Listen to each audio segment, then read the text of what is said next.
Tantor Audio, a division of recorded books, presents Temptation of a Proper Governess by Cathy Maxwell. Narrated by Anne Flosnick. December 1803. As the sea serpent sailed through mist and fog toward the long ridge of land, Michael Severson leaned over the ship's rail, mesmerized by the first sight of his homeland in over a decade. England. He'd not anticipated this surge of emotion, this hunger for what he'd missed. When they had left Canada, the leaves had fallen and the grass had gone brown. Now, although the season was more advanced and they had reached at a higher latitude, England was green. The sight of gardens and grassy knolls beyond the sharp rocks that compressed the waters into a narrow strait, coupled with the gloomy days at sea, gave this homecoming a sense of stepping back into a world he'd almost forgotten. "So this is civilization," his business partner Alex Haddon's unconvinced voice said from behind him. Turning to him, Michael said, "Some claim it is the center of the universe." Neither man wore a hat. Salt spray dampened their hair, which hung down past their shoulders. Michael would get his cut when they reached London. He doubted if the half-Shawnee, half-white Alex would let anyone touch his. It had been a major concession for him to give up deerskin leggings and shirts for cotton and wool. Michael had no such hesitation. One of his first acts in London would be to make an appointment with a Bond Street tailor. Society judged a man by the cut of his coat. Ironically, Michael appeared more Indian than his blood brother. Alex's father had given him grey eyes and a hint of wave to his hair, while Michael's eyes were brown and his hair straight.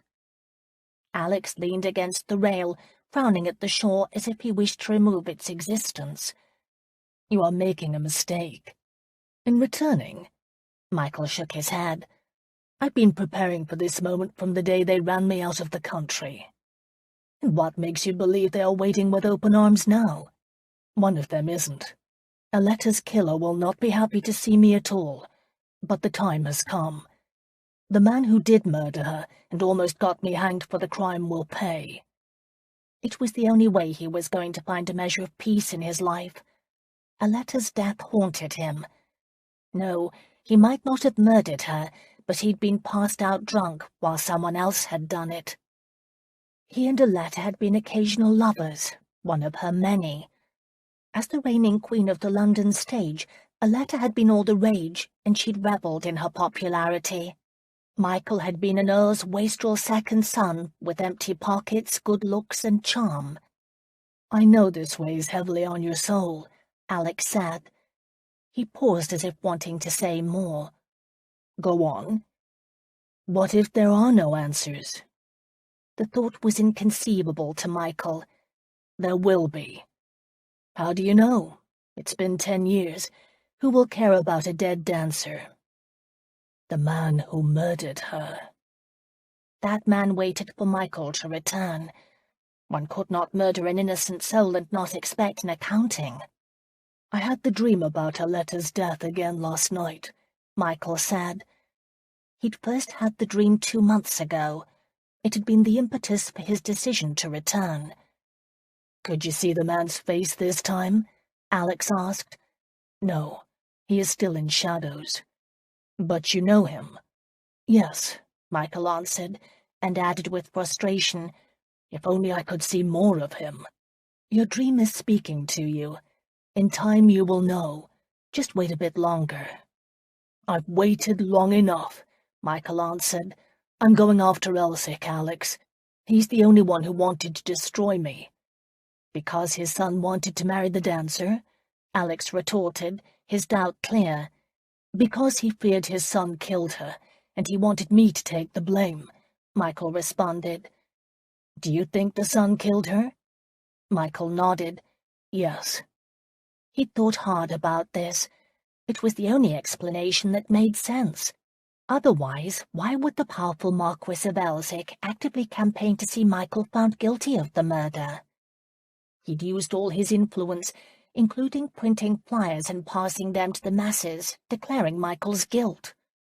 The only thing that had saved Michael's neck was an honest judge who had demanded hard evidence. Not even his own family had supported him. "Men kill out of jealousy," Alex said with a shrug. He knew the story. Michael had told it to him numerous times. "It is usually the only reason men kill," Michael countered. "They want what someone else has. Henry wanted a letter and killed her when he found me in her rooms. Henry was Elsic's son and heir." Alex shook his head. "You're wrong. Men also kill for revenge. Remember that, Michael. Don't do anything foolish." Michael glanced out the corner of his eye at his friend. "Is that why you insisted on coming with me?" he challenged. "One of the reasons," Alex said, unintimidated. "And the other reason? Perhaps I thought it time to see the other side of the world. After all, we do own a ship," he said, referring to the very one beneath their feet. "Or perhaps you have a thought to finding your father?" Michael surmised gently. Alex's father had been a British general who had betrayed his country to the French. To a man who valued honor the way Alex did, his father's traitorous actions and subsequent desertion had sent him back to his mother's people, where he'd saved Michael's life when he'd been captured by the Shawnees. Since that day, almost 9 years ago, the pair had been close friends as well as business partners. They'd hunted and trapped together, watching their fortunes grow alongside their friendship. Each had his own purpose for finding wealth. Alex, to prove himself more honorable than his father, Michael, to gain the resources needed to reclaim his good name. Alex studied his friend a moment before admitting, "If my father crosses my path, we will talk. When Elsic crosses my path, we shall do more than talk," Michael promised. He turned his attention back to England. Elsic would soon learn that Michael wasn't the same frightened callow youth who had once run away. He was a fitting adversary now, and one unafraid to take on the most powerful man in England.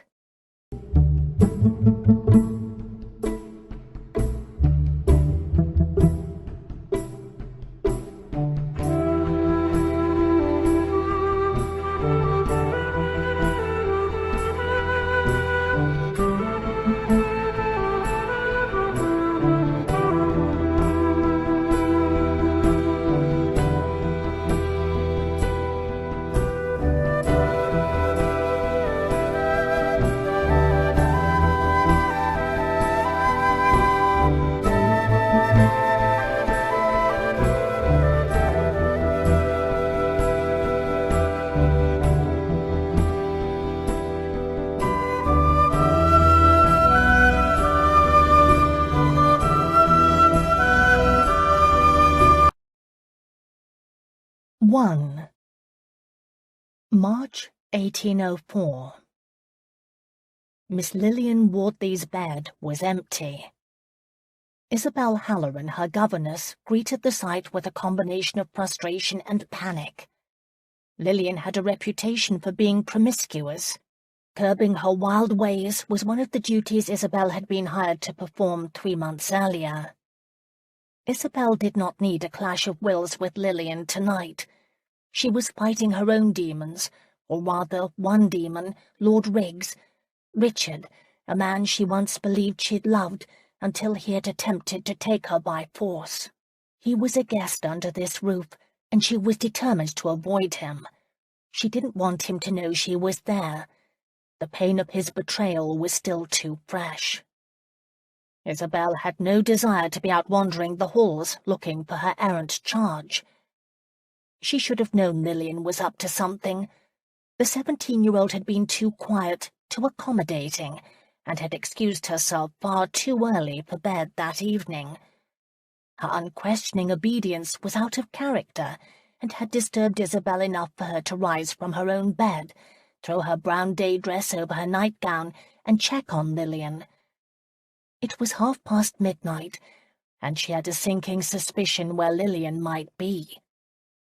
Holding a protective hand around the candle flame, Isabel hurried across the hall to knock on Nanny's door.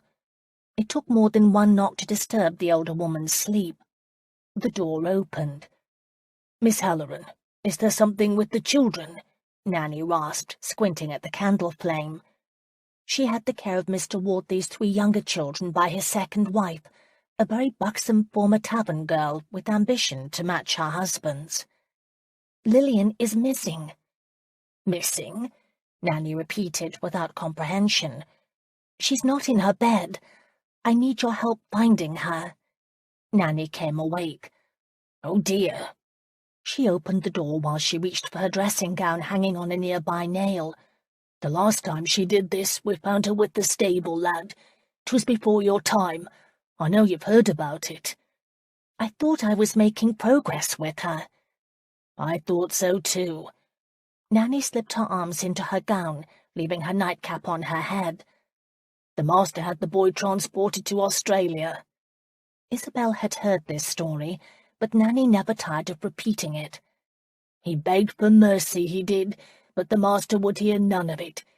Them with the money makes the rules. That's what my mother used to say. Let's pray Miss Lillian's not got another young laddie in trouble." "No, I think she has her sights set higher." Isabel started for the stairs at the end of the hall. Her nightly braid had come loose, but she wasn't going to waste time rebraiding it. Nanny moved with surprising speed and caught Isabel's arm. "One of the guests? Why, the master's friends are all rakes and scoundrels, even if they do have titles to their names. They'd gobble up a young girl, spit out her bones, and the master wouldn't be able to do a thing about it." "I know," Isabel answered. She couldn't answer for all of Mr. Wardley's guests, but Richard certainly fit that description. "We could lose our positions." "Yes." Isabel was relieved, but Nanny grasped exactly what was at stake. "We'd best hurry," the older woman said, as she picked up a candle stub from the hall table and lit it off Isabel's. The 2 women hurried toward the stairs. "I wish the master would marry Miss Lillian off as soon as possible. Yes, she's young, but she is going to come to grief with her wild ways." Their master was Mr. Thomas Wardley, a merchant who had made his fortune brokering wool to the army, and fancied his money could buy his way into society. He was fond of expanding on how he was part of the new social order, where a man didn't need a title to be accepted. But the servants knew he desperately wanted one. They often called him Sir Thomas behind his back. And Isabel knew he was wrong about a new social order. The divide between the aristocracy and everyone else was deeper than the ocean. Richard had taught her that, just as he'd taught her that a title didn't make a man a gentleman. The 5 titled gentlemen visiting this week were supposedly there for hunting, although no one had gone hunting yet. Instead, the downstairs reeked of port and brandy, and Nanny and Isabel had their hands full keeping the children away from bad influences. The 2 women reached the floor where the guest bedrooms were. Candles in wall sconces had the area ablaze with light. Mr. Wardley might be stingy with his servants, but no expense was spared for guests. Isabel paused. The footman who usually sat in a chair at the top of the stairs leading down to the main floor was missing from his post. She felt a cold suspicion. The quiet of the hall was broken by a burst of boisterous male laughter, drifting up the stairs from the dining room, where the gentlemen liked to play cards. "They are having a rowdy good time tonight," Nanny muttered. "I don't know why Mrs. Wardley tolerates it," Isabel said. "The mistress is usually down there with them." Isabel frowned, but feared she'd already said too much. A governess walked a fine line. She was a servant, and yet she had a higher standing than the others. It didn't help the situation that Isabel was not good at being subservient.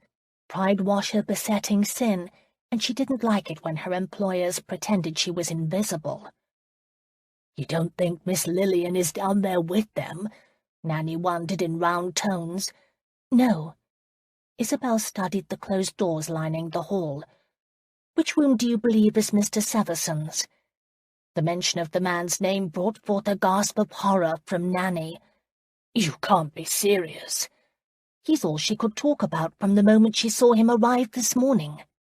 "He's all any of the maids can talk about, too. I went down to the kitchen after the children were in bed, and even Cook was sighing over his looks. Have you seen him?" "No, and Miss Lillian shouldn't have either. Her mother took her downstairs for introductions. I don't know what Mrs. Wortley was thinking introducing her daughter to any of those men. Especially Richard. He's rumoured to be very wealthy." "Who?" Isabel asked, confused, her mind on Richard. In spite of his title, Richard was a fervent gambler who rarely had a penny to name. "Mr. Severson," Nanny answered. That was even worse. "I don't care how much money he has. He's also been accused of murder," Isabel stated. Nanny's jaw dropped. For the first time since Isabel had met her, the older woman was speechless. "It happened years ago," Isabel explained. "He killed a woman in a jealous fit. The judge claimed there wasn't enough evidence to convict him." "How do you know?" "I just do," Isabel said with a shrug, realizing that she'd been so upset by Richard's appearance at Wortley Manor, she'd barely given a thought to a man who had once been of great interest to her. Isabel knew of Mr. Severson's murder trial because she had her own secret. She was the bastard daughter of the Marquis of Elsick, a piece of information she kept to herself. She was the byblow of an affair between the Marquis and her mother, who had loved him madly. That love had not been returned. Indeed, Isabel doubted if the Marquis ever gave a thought to her existence. On the other hand, Isabel had grown up aware of everything about the Marquis. From the moment she could read, she had collected London papers to scan for mention of his name. The windfall had been Severson's trial for the murder of an actress. From the stand, Severson had accused her half-brother, Henry, Lord Tainter, of being the murderer. It had made for sensational reading. The murdered actress had been popular in London, and even in a parish as small as hers, people wanted details. Isabel had even been inspired to write the Marquis a letter, telling him she didn't believe anyone in their family could commit such a foul deed. She had never received a response. And now the murderer Severson was a guest under the same roof where she was living, and she was more concerned with avoiding Richard. Life took strange turns. "That is the best bedroom, right?" Isabel nodded to the one at the end of the hall. "It's the biggest," Nanny agreed. There was another burst of crowing male laughter, then the crash of glass. Isabel drew a deep breath. "We start there. Keep guard while I talk to his valet." "He doesn't have one," Nanny said, and added, "Servants gossip. Only one of the lot not to bring a man with him." Isabel nodded. Sometimes gossip was good. She walked to the door, placed her hand on the door handle, and drew a fortifying breath. Who knew what sight would greet her on the other side of this door? Her mind flashed on the memory of Richard trapping her, attempting to force her to his will. She pushed the shame aside and opened the door. The room was in blackness. There was not even a fire in the grate. Isabel held her candle high. Its light shone on the huge four-poster bed, covered in blue silk, that dominated the space in the room. In the middle of the bed, Lillian glared at her with open defiance. To Isabel's eternal relief, Mr. Severson was nowhere in sight. "Go away," Lillian ordered. "I'm not going upstairs with you." "Yes, you are," Isabel said. She set her candle on the bedside table. "Now, we can do this rationally. You can get out of that bed and come with us, or you can be carried upstairs. The choice is yours." "I'm not going," Lillian announced. "Very well," Isabel answered. "Nanny, I'll need your help." The older woman left her post by the stairs to come to Isabel's aid. In a sweeping gesture, and before Lillian knew what to expect, Isabel threw back the covers, trying not to be shocked that the girl was stark naked beneath them. "Merciful heavens," Nanny said under her breath. "The child knows no shame." "I'm not a child any more," Lillian declared, and would have snatched back the covers had Isabel not been quicker. She caught the girl by the ear, gave it a twist, and cupped a hand over her mouth before Lillian could scream. Nanny removed her own dressing gown and threw it over Lillian's nakedness. Together, the two of them herded the squirming, kicking girl out into the hall and up the stairs. It was a battle, but one Isabel was angry enough to win. She didn't breathe easy until they had Lillian locked in her room. Isabel fell back against the door, exhausted. Lillian let the world know what she thought by pounding her fists against the wood and screaming at the top of her lungs. "You are stronger than you look," Nanny said, gasping for breath. "I don't know, but I was much help." "It took the both of us," Isabel assured her. "She's going to wake the babies if she keeps that up," Nanny worried, and as if on cue, one of the little ones gave a call for her. "You are on your own now," she whispered, and hurried across the hall to see to her charges, who shared the room next to her own. "You think you are so clever," Lillian shouted, the thick door muffling her voice. "My father will be furious with you." "Your father will thank me for saving your reputation," Isabel corrected her, and was tempted to add, "such as it is." But she didn't. She knew how important it was for a young girl to have someone believe the best of her. She was desperately attempting to do that for Lillian. Lillian kicked the door and yelped upon hurting her toe. "Go to bed," Isabel instructed her, "and stay there. We shall discuss this in the morning." "We'll discuss nothing." Lillian sounded as if she spat at the door. "Father wants me to be in Severson's bed. He wants me to have a rich husband." "Husband?" Isabel turned and stared at the door. "How? By entrapping him?" "Everyone knows you aren't the best governess. They know about you and Lord Riggs. They'll blame you for my getting into trouble," Lillian taunted. The child had finally gone too far. "Of all the disgusting, deceitful, underhanded—" She stopped. Why was she surprised? Mr. Wardley had never impressed her as an honourable man, and Nanny was right. He wanted his daughter married off. Murderer or not even Mr. Severson deserved Lillian, and no man would compromise her while Isabel was in charge. "Let me tell you something, Lillian, and you'd be wise to listen well. Whatever you heard about Lord Riggs and me is not the truth. He attempted to compromise me, but I fought him off. Do you understand? Just because I am a woman doesn't mean I don't believe in honour and integrity, two qualities I've been attempting to instill in you. As for this night, you and your father can give up your silly plan. Some day you will thank me for it." Lillian's voice sounded as if it were close to the edge of the door. "Silly, silly governess," she said softly. "I left my bracelet in his bed. I am compromised. He must marry me. Father says that Severson wants to be accepted in society and will have no choice but to marry me. I am going to be a rich man's wife, and you will be dismissed." Righteous anger welled up inside Isabel to the point she shook with it. There was a way of doing things in this life, an order. Principles meant something, and people, even women, were not to be used as pawns in a chess game. They were important. Her mother had been important, and so was she. The Marquis should have done better for them. "I'm going to fetch that bracelet." "No!" Lillian slammed the locked door with her body, as if to run through it and stop her, but Isabel was already on her way. She'd left her candle in Mr. Severson's room.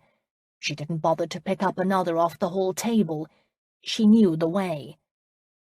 The guest passageway was still empty, and laughter echoed through the rooms downstairs. She could imagine fresh bottles of port being opened. That didn't mean she had time to spare. Someone could come upstairs at any moment. The door to Mr. Severson's room was open. Neither she nor Nanny had taken the time to close it when they'd carried Lillian out of the room. Her candle still burned on the night table. Entering the room, Isabel quietly closed the door and began a frantic searching of the sheets. Nothing. She felt under the feather pillow, then ran her hand between the mattress and the headboard, probing with her fingers for the delicate gold chain. She knew the bracelet. It had been a gift from Mr. Wardley to his daughter for her birthday a month ago. There was a small charm attached to it, engraved with Lillian's initials. Just as she pulled out the bedsheet, she caught a glimpse of her reflection in the looking-glass over the chest of drawers across the room, and was so startled she stopped. It was like staring at a stranger. Her heavy dark hair had come loose from its braid and made her appear vulnerable. Her brown dress had ripped at the sleeves, probably during her battle with Lillian. She looked like a woman whose life had not played out the way she'd hoped. And that was true. Regrets threatened to overwhelm her. She was tired. It had been a long day even without Lillian's escapade. She worked so hard to be everything proper and right, and this was where she found herself, searching a man's bedclothes in the middle of the night and working for such crass people as the Wardleys. Her mother's death had changed her life. Isabel had never been a welcome addition to her stepfather's family. She was a reminder of her mother's past, and that she had loved another. After her mother died, Isabel's stepfather had wanted her gone, just like Mr. Wardley wanted to rid himself of his troublesome daughter. Well, life was full of disappointments, Isabel reminded herself as she turned from the mirror. Nothing was everlasting, especially love, words her mother had repeatedly said to her. She caught a glimpse of gold on the floor near the table. The bracelet! She practically leaped for it, scooping it up from the floor. The delicate charm reflected the candlelight, and she released her breath with relief. Isabel set to work remaking the bed. In minutes it would be as if no one had been in the room. She fluffed the pillows, threw them in place, and yanked the silk spread up on her side. The bed was too wide to finish making by leaning across it. She had to walk around to the other side. There was 3 feet of space between the bed and wall, just enough room to allow it to be made with some ease. She pulled up the other half of the spread, soothed out any wrinkles, and was bending over to pick up a pillow that had been knocked to the floor when the bedroom door opened. Isabel froze. She hoped it was Nanny coming to help her. It wasn't. It was Mr. Severson. She caught a swift glance at his dark head and started to duck, but then stopped. She had nothing to hide. If anything, he should be grateful she had rescued him. Isabel closed her fist around the bracelet and forced herself to straighten. Mr. Severson slammed shut the door and walked directly to the dresser without seeing her standing in the far corner of the room. Isabel held her breath, uncertain of what to expect. He was taller than most men, and she sensed stronger. His boots gleamed with champagne blacking. His neckcloth was crisp and snowy white. He wore the best, nor did his tailored jacket of dark blue superfine need padding to enhance the width of his shoulders. He was a Corinthian, a sportsman, a man in command of his world. At the dresser, he placed a hand on each corner and braced his weight as he bowed his head. Isabel thought he was feeling the effects of drink. But then he faced the mirror, looking himself straight in the eye, and said with stone-cold sobriety, "Damn." The concise, angry word was laced with a wealth of frustration. "Go back down there," he ordered himself. "Wait them out. One of them is the key." The key to what? Isabel pulled back in the corner, her courage disappearing. It wasn't just his size she found intimidating. It was his looks. If the devil were to come to life to tempt women, this was the face he would choose. Slashing black brows, a lean jaw, and brown eyes so penetrating they appeared as if they could look into another's soul. Her heart beat faster just looking at him, especially when she realized he was looking at her too. He could see her reflection in the glass. Panic paralyzed her until pride took hold. Her motives were honorable. She refused to flinch from meeting his gaze. It was an electrifying moment. The chain in the palm of her hand became an afterthought. Neither spoke. Isabel moved to the end of the bed, staying close to the wall, his gaze holding hers. Her heart beat so hard against her chest, she was certain he must hear it. She stopped. The light of the bedside candle didn't reach that corner of the room, and yet she sensed he missed no detail of her appearance. He was as aware of her bare toes peeking out from beneath her skirts as she. He knew she wore no undergarments, no small clothes or petticoats. His sharp gaze brushed over her hair, her eyes, her nose, her breasts. And he liked what he saw. Just as she liked him. The pull between them was indefinable and powerful. His lips curved into a lazy smile, and she thought her legs would melt. This man didn't see her as a servant or a governess. He saw her as a woman, and when he said, "Come here," she had no choice but to comply. 2. Michael watched the woman walk to him, her expressive eyes wide with apprehension and longing. Yes, this is what I need. Mindless sex would relieve the tension and frustration that had been building in him ever since he'd returned to England. Elsick had shut him out. For close to 5 months, Michael's every effort to reclaim a place in society had been thwarted, to the point he'd had no other venue to pursue, like the likes of Riggs, the profligate nephew of a duke whom few people accepted, and the drunken, fawning Wardley. Not even his brother returned his calls. The butler, whom he had known since boyhood, seemed to enjoy informing him they were not at home. Michael knew Carter was there, and his wife Wallace, too. He could feel them watch him as he left their doorstep. They wanted him to stay out of their lives. Meanwhile, Alex had returned from a profitable trip to Spain.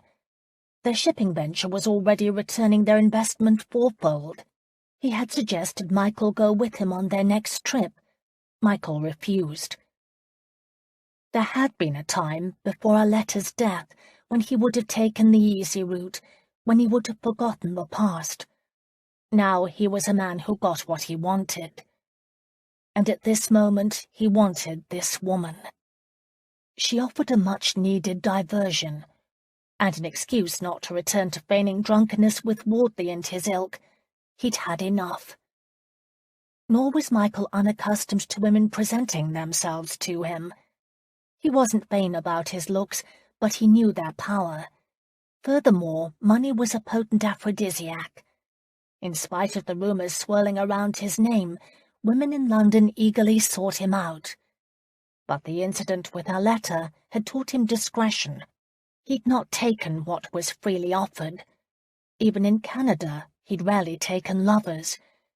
He'd been too focused on building his fortune and preparing for the day when he'd return to clear his name. However, this woman attracted him in a way he'd not felt for a very long time. Her shining hair hung in a loose braid almost to her waist, reminding him of the proud Indian women back home. She was tall, her straight back and high cheekbones giving her an aristocratic air. A most unusual woman for a servant. But then in Canada he'd met many who'd been bold enough to carve a place for themselves in the world. He'd just not expected to find such pride under Wardley's roof. The woman stopped as if unable to take the last step toward him. The flickering candlelight cast dancing shadows around the room. Her skin was smooth and without the artifice of the cosmetics that so many women used in London. Her full black lashes framed apprehensive sherry gold eyes, seductive eyes, the sort that lured a man with their innocence. His mind warned she could be a trap. His instincts didn't believe it. She was as leery of him as he was of her, and yet as caught up in the moment as himself. He lifted his hand toward her hair. She drew back. He held still. "I want to touch your hair," he whispered. "I want to know if it is as silky and heavy as it looks." This time, when he raised his hand, she didn't flinch. He took his time, slipping his fingers into the clean, shining mass.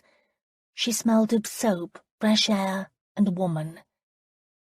Just this light touch was enough to make him hard, with a force that was astounding, and he knew he was going to have her. She shifted away, shying from him. He brought his other hand to cup her face. Her skin was softer than he had anticipated. "Don't be afraid," he whispered. "I won't hurt you. I'd never hurt you." Her gaze held his. "I shouldn't be here," she said, her voice so low he could have almost imagined her words. "But you are," he responded just as quietly. She nodded. "What is your name?" She wet her lips, the movement almost bringing him to his knees. He wanted to smell, touch, and bury himself in her. "Isabel." "Isabel," he repeated. Even the sound of her name was magical. A pounding began in his ears. It was the beat of his blood propelled by the force of that blessed need that made him a man. "Go easy," he warned himself. "Take care." But he could not heed his own advice. "I want to kiss you." She didn't reply, her gaze solemn, and he took that as permission, placing his hand on her waist and gently bringing her closer. She didn't balk or turn away when he lowered his mouth to cover hers. His mind registered a moment's resistance, a hesitancy, but as he put her to him, her lips softened. She sighed her acceptance, and he could finally kiss her properly. Elsick, Riggs, Wardley, the world disappeared. For too long he'd kept his guard up, his drive for vindication taking precedence over other desires. Now the urge for release pushed him as it never had before. He could tell she'd not kissed many men, but she was an apt pupil. As their kiss deepened, her own uncertainty vanished. Her arms came up around his neck. Michael deepened the kiss, and she responded, her breasts against his chest, her body fitting intimately to his. His blood pounded in his veins. He was hard, ready. Dear God, why hadn't he thought of seeking out this release before? Because no woman he'd met in London had tempted him as this one did. Did she know how much he wanted her? What he would do to have her? He began moving her back toward the bed. When her legs hit the edge of the mattress, she startled. Their kiss broke. Michael would not have her leave, not now. He gathered her closer and whispered coaxing words into her ear, enjoying the sound of each syllable of her name. "Isabel." He told her how lovely she was, how much he wanted her, how much he desired her. She melted into his arms, her mouth seeking his. Michael knew this wasn't some wayward maid, the kind that gave a man a quick tumble while looking for a little coin, but he didn't want to ask any questions. Without breaking their kiss, he shrugged off his coat and threw it aside. He wrapped his arms around her, pulling her skirts up her legs. She didn't wear shoes or stockings. He had already discovered she didn't wear anything else either under her dress. She had his shirt bunched in her fist against his chest. "Unfasten my breeches," he whispered. "Touch me." Isabel did not move her fist. Michael was a patient man with an impatient need. He'd show her what he wanted. He covered her hand with his. Gently, he pried open her fingers. She held a thin chain. So she was a thief. The stab of disappointment surprised him, but then she pressed herself closer against him, and Michael would have given her his whole purse to be inside her. Warm, willing woman. He rolled the chain out of her hand, not caring where it fell. Pressing her hand to his buttons, he begged again. "Release me." This time she attempted to undo the first button. Michael kissed her ear, her neck, her throat, his hand moving to her breast. The moment he touched her, she gasped, stiffening slightly. Michael didn't move. Slowly she relaxed, sighing as he circled her hard nipple with his thumb. The layers of material did nothing to hide her own aroused state. She undid the second button. The tips of her fingers brushed his arousal. Dear God, he was about to explode. His body moved toward her with a mind of its own. He wanted her naked and beneath him, now. Michael pushed her back onto the bed, his hands moving down to her thigh to pull her dress up her legs. He needed to feel her, to rest his weight on top of her, to... His bedroom door flew open. The room flooded with the light from the hallway sconces and the branch of candles Wardley carried. His host practically stumbled into the room, followed by Riggs and the other two men, Foxner and Buddings, who were fellow guests for the hunt. All were the worse for drink and enjoying themselves mightily. Michael attempted to shield Isabel from their leering faces. Once he had righted himself, Wardley demanded in a voice so dramatic it would have been comical, "What are you doing with my daughter?" Michael blinked, his brain having trouble wrapping around the words. "Your daughter?" He'd met Wardley's daughter earlier. She'd impressed him as a precocious twit who was far too forward for her age. This woman was not his host's daughter. "Yes, my daughter," Wardley stated. "She's the gal you're stretched out on top of." Before Michael could respond, Mrs. Wardley pushed past the men to make her presence known. "Mr. Wardley, is something the matter?" She sounded as if she was reciting lines on a stage, and in her low-cut dressing gown and her rose-coloured turban, she appeared far too presentable to have just been woken. "I caught Severson with our daughter," her husband announced in ringing tones. "Lillian?" Mrs. Wardley took a step toward the bed, clutching her breast.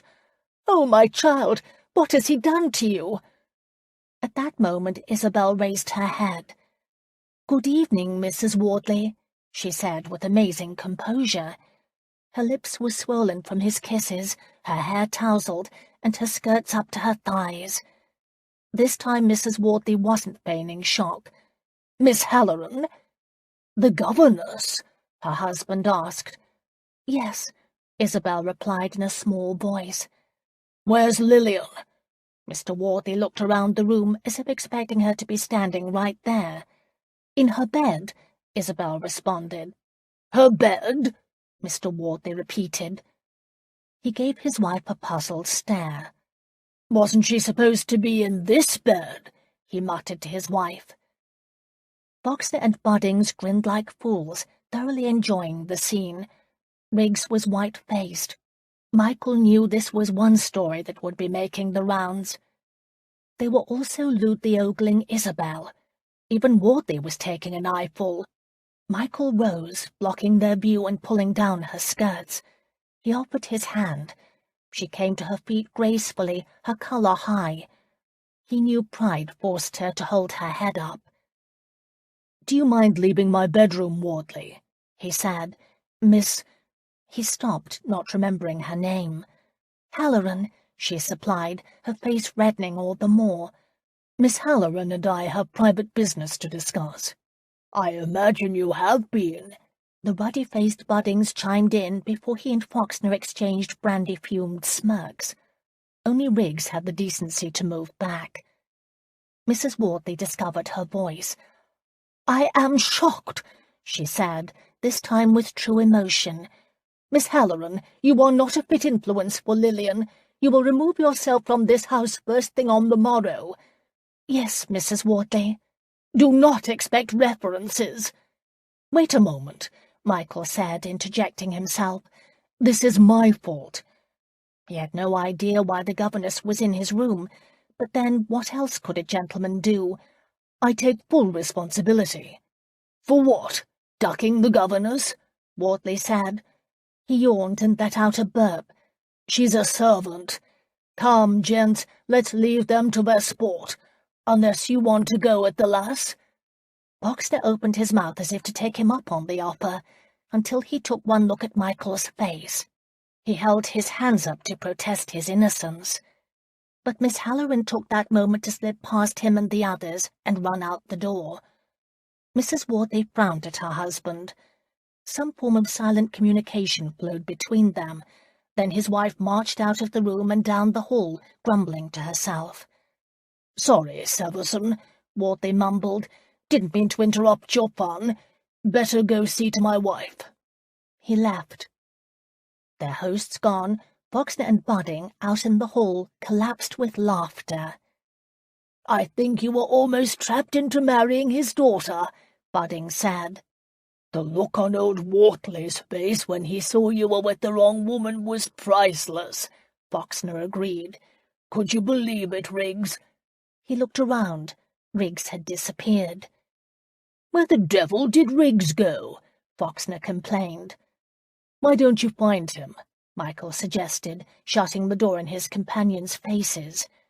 He turned toward the bed, frustrated, and then his gaze fell on the glint of a gold chain buried in his carpet. In the upstairs hall all was silent, except for the sound of Nanny's gentle snoring. Even Lillian had given up her battle and fallen quiet. A burning candle stub had been left for Isabel on the hall table. Isabel picked it up and hurried to the haven of her room. She shut the door and crumpled to the floor. Never had she felt such shame. All her life she had struggled for respect. It hadn't been easy growing up as the village bastard. Her mother had bought respectability through marriage, but there were those who had believed the sins of the mother should be visited on the daughter. Everyone knew her mother had been the Marquis's mistress. They knew who her father was, and they also knew how much her stepfather hated having her under his roof, a reminder of his wife's past. Isabel forced herself to stand. Pity was a luxury she couldn't afford, and yet, for the moment she wanted to wallow in it a bit, to let loose her frustrations, to rant and rail and throw a tantrum to rival any Lillian could imagine. She set the guttering candle in the holder on the table by her bed. It was really little more than a cot. She pulled her valise out from under it and threw it down onto the thin mattress. Everything she had to her name could fit in the bag with room to spare. Isabel raised her hand to her forehead. How could she have been so wanton? Growing up, she'd had more than her share of unwelcome attention from men. They had sniffed around her like dogs. Village boys with dirt under their nails who felt she should give them a kiss. She stayed close to her mother, embarrassed to repeat some of the things they had said to her. Richard was the first who had gotten past her guard. Mr. Severson the second. The difference between the two men was that Richard she had fought off. Mr. Severson she had encouraged, and she didn't know why. He was a stranger to her, and she'd met him kiss for kiss. She'd been as aggressive as he. After all these years of working so hard to protect her precious reputation, she had ruined herself in front of the worst possible audience. What had come over her? She'd never reacted to a man that way. She had allowed him astounding liberties, and her body still simmered from the heat of his touch. She'd actually liked feeling the weight of his body on hers. There was no excuse for her behavior. Mrs. Wortley had been correct to dismiss her. Isabel would have done the same. She opened the valise and started to gather her meagre belongings, uncertain what to do next. 2 jobs, and she'd received references from neither of them. Her thoughts were interrupted by the opening of her bedroom door. Richard strode in as if he belonged there. He slammed the door shut. Isabel groaned silently. "What do you want?" His jaw tensed. "You. I want you. I've wanted you since I first set eyes on you." There had been a time when she had thought him attractive. Now, after she had been in Mr. Severson's presence, Richard's handsome boyish looks had lost their appeal. He seemed thin and ineffectual. Nor was she intimidated by him. Not any longer. Something inside her had snapped. "I'm sorry, Richard. I have just lost my position because of a man, and I really am not in the mood to deal with another." A vengeful light leaped into his eyes. "He attacked you, didn't he? By God, he will answer to me." Isabel's tenuous hold on her temper broke. "Answer to you?" She gave a sharp bark of laughter. "You have no rights over me." "I would defend you." He took a step closer. She was thankful the bed was between them. "I'd protect you from anything, Isabel." "Except yourself, or have you forgotten?" she answered, the memory of him holding her down very clear in her mind. But she'd known how to protect herself. She'd kneed him in the groin, the tactic she had learned to use against the village boys who had teased her. "I'm sorry, my lord," she said dispassionately, "but I do not return your affections. Now go, Richard. Leave me be." "You would take him over me?" Richard acted as if he couldn't fathom such a thing. Isabel reminded herself that he had been drinking. She wrapped her hand around the valise handle, preparing to use it to club him over the head if necessary. "Yes," she answered, defying him to make a move toward her. He didn't. Instead, he whined. "Severson is a dangerous man. He's a murderer." "I've heard. Makes me wonder why you associate with him." Richard's mouth flattened. She knew the answer to her question. Mr. Severson was wealthy, and Richard needed money to pay for what he lost on the gaming tables. "I have my reasons," he replied. "And I had my reasons for being with him too." "You are still angry with me, aren't you? Nothing happened that day between us, Isabel. I did release you." "Released me? I fought you. Granted, you were the worse for drink, but then you followed through on your threat to see me dismissed. You lied to your aunt, Richard. You told her I encouraged you." He held his hands up as if irritated by the topic. "You make too much of it, Isabel. God made you for man's pleasure. With those looks you weren't designed for a life in the schoolroom. You were meant to be cared for and cosseted. That's what I was offering. What I am offering, if you'd only be reasonable. I could make you very happy." "No, you couldn't," she said. A wiser woman might have spoken with more tact, but she knew tact was lost on Richard. "Look at you. You drink too much. You have no ambition, no responsibilities." "I have a title." "Yes, and like so many others, you believe it justifies your place in the world. It doesn't, Richard, nor does it give you a right to me." "You are wrong about me, Isabel. I made a mistake with my aunt over you. It seemed easier not to tell the truth." "To lie," she corrected. "It was easier to lie and let her believe I lied." "If you wish to have it that way." "I do." His lordship's lower lip pouted out. He wasn't familiar with people telling him no, and Isabel realized that a part of her wanted to believe there was something more to him than the spoiled, petted young lord he was. But then, what had she expected? There were no romantic heroes. "You are so hard," he said. "If you aren't careful, I shall forget I offered to keep you. The world can be very cruel to a woman alone." He was right. "You've already taught me that lesson, Richard." For a moment she feared she'd gone too far. His jaw went hard, and his eyes turned murderous. It took all her courage to hold her ground. "Very well," he said tightly. "I'll let you stumble a bit until you learn your place. But this time I won't help you find a position. Oh, you thought you'd landed this job with Worthy on your own? No, my sweet Isabel, I had him hire you. Otherwise no one else would have, not with everything my aunt had to say about you. So think long and hard before turning down my offer.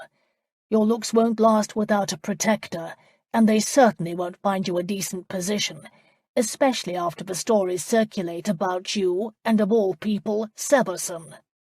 With that prediction he turned on his heel and left, slamming the door behind him. Isabel stood stunned. Had Richard encouraged Mr. Wortley to hire her? Dear God, what was she going to do? For a moment her resolve weakened. Caring for other people's children was not an easy task, or a gratifying one. She didn't mind hard work or scrimping and saving, but she hated being talked down to by people with less intelligence than she, or by those who wouldn't pay wages on time. It was already a month into the new quarter, and Mrs. Wortley had not paid any of her servants. There was no greater insult than not to be paid for labour performed, although Isabel doubted if she'd see any money now that she had been sacked. This was not the life she wanted to lead. She wanted more. She didn't know what more was, but she vowed to find it. She must. She needed to believe there was more to her existence than waiting on the whims of others. Hope gave her courage. Richard was wrong. She was not defeated. Not yet. As a sign of her renewed determination, she went out in the hall and gathered up all the bits of candles that were left on the table there. In her room, she started lighting one after another, setting candles in wax on her window-sill, the seat and back of a chair, all over the bedside table, until their glow brightened even the darkest corner. When she was done, she stood in the middle of the room by her bed. Each flickering flame seemed an embodiment of her spirit. She wasn't defeated yet. She didn't know what she would do on the morrow, or even how she would eat, but she vowed to succeed. At all costs, she would not be beaten. A knock sounded on her door. Isabel whirled to face it. Why couldn't Richard leave her alone? Let him go and find another bottle to drink, or more friends to fleece. He knocked again, the sound more insistent. She was tempted not to answer, except that would be cowardly, and Isabel was no coward. She went to the door and threw it open, ready to send him on his way, but the words died in her throat. Richard was nowhere to be seen. Instead, Mr. Severson stood there in shirt-sleeves, his neckcloth still dishevelled, his eyes alive with anger. His presence filled the doorway. He held up Lillian's bracelet, the charm swinging on its chain. What the devil is going on? 3. Michael's patience was stretched thin. Wortley had attempted to trick him.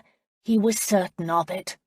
He wanted answers, and he expected Miss Halloran to give them to him. Instead, that stubborn chin of hers shot up in open defiance a beat before she slammed the door in his face. He stared at the painted wood, and his blood boiled. He'd had enough. He'd played society games. He'd tolerated cold shoulders and outright rudeness. Gossip followed him wherever he went. They said one thing to his face, another behind his back. 3 weeks ago a young idiot with too much drink in his veins had publicly challenged Michael to a duel. He'd claimed Michael's presence in London was an affront to dignity. Michael chose swords and had shown the pup what a true affront to dignity was by disarming the braggart in a matter of seconds. He was later criticised because his method wasn't sporting, but he'd also achieved a new respect. No one was foolhardy to challenge him now, but for one Governess, and he wasn't going to take this sort of treatment from a servant. Turning the handle, he opened the door and walked right in. The ninny apparently hadn't anticipated such an action. She was bent over a valise, folding clothes. Michael stopped dead in his tracks, taken aback by the array of burning candles. They were everywhere. Candle stubs of all sizes.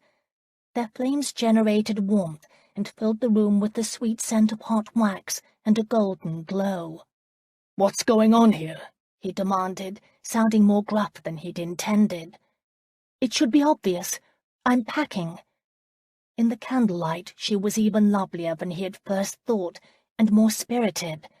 Any other woman would have been intimidated by a man of his size intruding into her personal domain. Not Miss Halloran. She appeared more than ready for a fight. But his temper had cooled, replaced by interest. "I was asking about the candles," he said. "My impression of Wardley didn't lead me to the conclusion that he is a generous or wasteful man." "You are correct." She started to place the folded clothing in her bag, but then changed her mind, realizing her shoes should go in first. They were a well-worn pair of black slippers, the sort that was all the fashion in London. The leather looked to be kid. Shoes of that quality would be quite an expense for a governess, and she handled them as if they were pure silver. She was also pointedly ignoring him. Michael knew how to handle that. He plopped himself on the rickety bed, knowing she'd have to look at him. He just prayed the thing wouldn't collapse beneath him. "How could anyone sleep in such a flimsy thing?" he wondered aloud. "I'd prefer the floor." Miss Halloran placed a protective hand on her bag, frowning at his audacity. "Usually," she said in a clipped tone, "when someone slams a door in your face, it means you are not welcome." "I didn't expect to be," he answered, making himself comfortable by resting on one elbow. From that angle he could see her feet. She was still barefoot, and he noticed that she seemed to have two hems. "What the devil are you wearing?"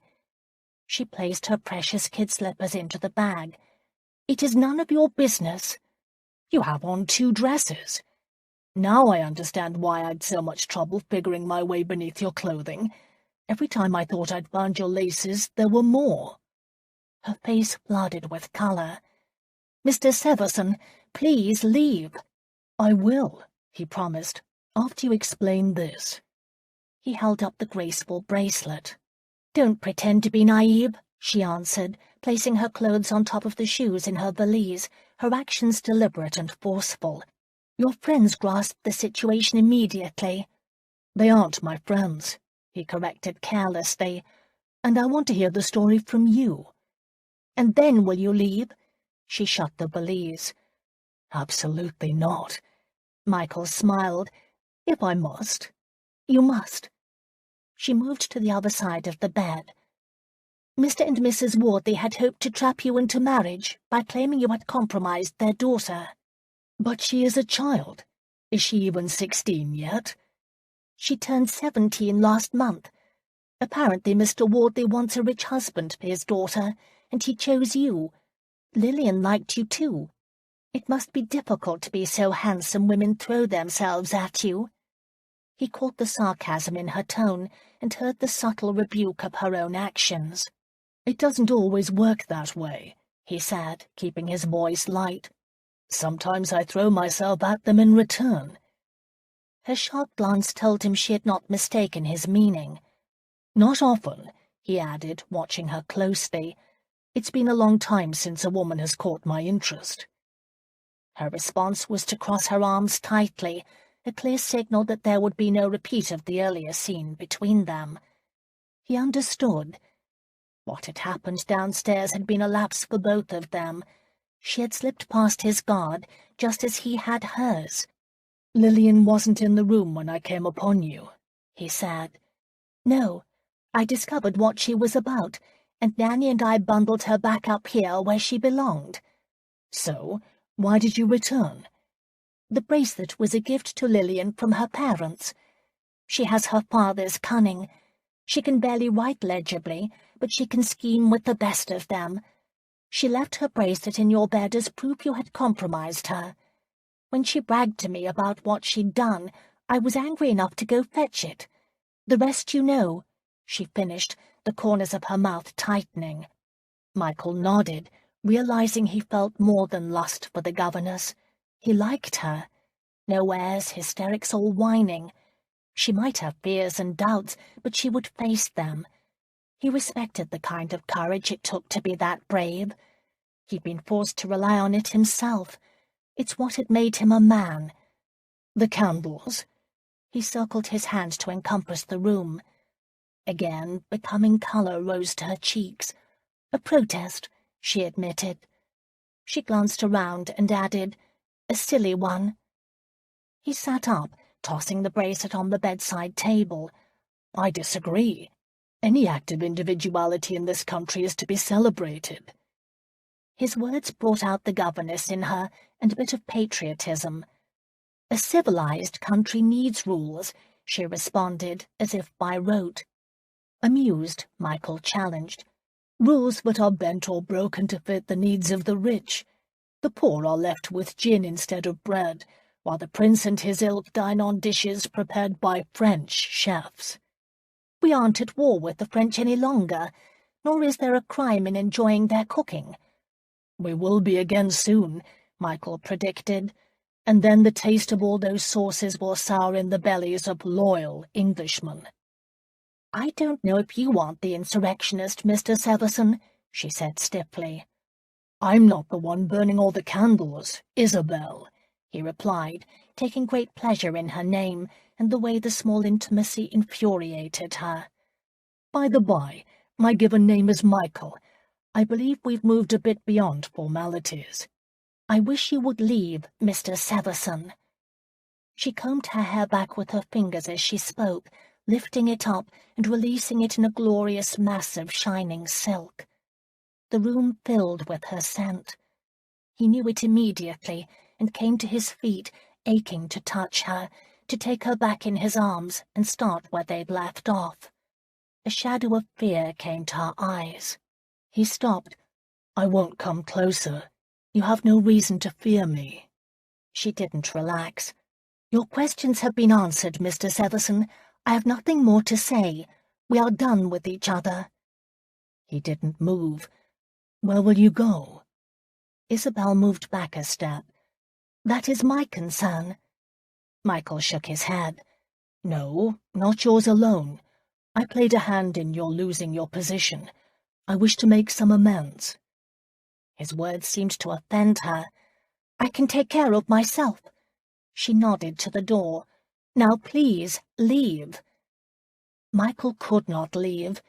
He wasn't ready to let go of her, and he didn't like the thought of her unprotected and out in the world. "Let me take care of you." It was the wrong thing to say. Her response was instantaneous. "I won't be any man's mistress," she said, her voice firm with conviction. Her eyes grew suspiciously shiny, as if tears threatened, tears her pride wouldn't let her shed. "Do you believe you are the first to make such an offer? You aren't." "I've never made such an offer to a woman before." It was true. His response didn't mollify her. She wrapped her arms around her waist, holding herself close. "I suppose I can't fault you. After all, I've given you every reason to think I would be willing." "We were both involved," he answered. Her gaze slid away from his, and he knew he was losing her. He grasped at the only thing he had to barter with, his money. "I can take care of you," he promised. "You'll never lack for anything." "I'm not for sale." Her hard words cut through the air between them. "I didn't offer to buy you." She met his eye. "No, just payment for service, like the sort a draper or banker provides." "I want to take care of you." "As if I were a pet?" She shook her head, her doubt clear. "Or is it that you are bored and want to hire someone to keep you company?" Her accusations made him uncomfortable. "Isabel, be reasonable. We are both adults." "You came up here to make an offer for me, didn't you? Wanting to know more about Lillian's schemes was just pretense. You expected me to fall into your arms, and I almost believed you were different from the others." She shook her head as if stunned by her own culpability. "I can't believe that after all this I am still so naive." "Isabel." "I'm sorry, sir. You can't afford my price." Michael did not like being mocked, or that she'd accurately read his intentions. It embarrassed him. He hid behind his own pride. "You might be surprised, Miss Halloran. I am embarrassingly wealthy. What do you want? A house, carriage and horses, jewels?" "Marriage." The word seemed to suck the air from him, and she smiled, knowing she'd hit her mark. "That's my price, Mr. Severson," she taunted. "Are you willing to meet it?" "No." Michael had assumed that one day he'd get married, but that day was a long way off. He still had his name to clear, and when he did marry, he had assumed it would be for all the right reasons: fortune, prestige, and power. "I know," she agreed, as if reading his thoughts. "It is too high a price. However, you aren't the only one with a vaunted opinion of himself." Michael winced. "Your tongue is sharp, Miss Halloran." "It needs to be, Mr. Severson." He had to agree. "I like you, Miss Halloran." "I take that as a compliment, sir." "It is." For a moment they looked at each other in perfect accord. Michael moved first. He pulled out his card from his fob pocket and offered it to her. "I'm sorry for my role in this evening's work. Obviously I was an unwitting stooge. Please, if you find yourself in need of a friend, contact me. My office is in a warehouse on the West Dock in London, Haddon and Severson. Or I have a house in Mayfair." He paused and added, "I'll expect nothing in return." She studied him a moment, as if searching for a sign of deception. He waited. Moments passed, then she took his card. "Thank you." "You're welcome," he answered, and she actually smiled. It was a shy, slightly rueful expression that made him wonder if he was about to make a serious mistake walking out of this room. Michael was no fool. If ever there was a danger sign to a man, this was it. He moved to the door and opened it. "Good night," he murmured, almost afraid to look at her again. But then he couldn't help himself. Perhaps his mind was playing tricks on him? It wasn't. If anything, she was more lovely to him now than when he'd first walked into the room. She stood surrounded by candlelight, her dark hair curling past her shoulders, her bare toes peeping out at him from beneath her skirts, as one finger traced the edge of the card she held in her hand. Her defensiveness was gone. "Good night, Mr. Severson." "Good night," he repeated more for himself than her. It took all his self-control to leave the room and shut the door. For a moment he stood outside, tempted to go back in. The draw between them was strong. His kisses had broken her resistance once. He could do it again. Except he wouldn't feel right about himself, and eventually she would hate him. What was done was done. He started down the hall. He was a third of the way to the stairs when he heard her door open. She called his name. "Mr. Severson?" Michael turned. The candles from her room flooded a square on the hall floor in which she stood. "Did you murder a letter calendry?" Her question caught him off guard. People went out of their way not to mention the murder. No one ever asked. "No." She nodded as if he had confirmed something in her own mind. "I couldn't imagine you as a killer. Good night, sir," she murmured and shut the door. Michael stared at the point where she'd stood, letting his eyes adjust to the dark. Well, at least one person in England had the courage to speak of a letter to his face. However, it wasn't until he'd made his way down the stairs that he realized she had called a letter by name. Time had passed. Usually, when he overheard the gossip and whispers that followed him, they spoke of a murdered woman, or occasionally actress.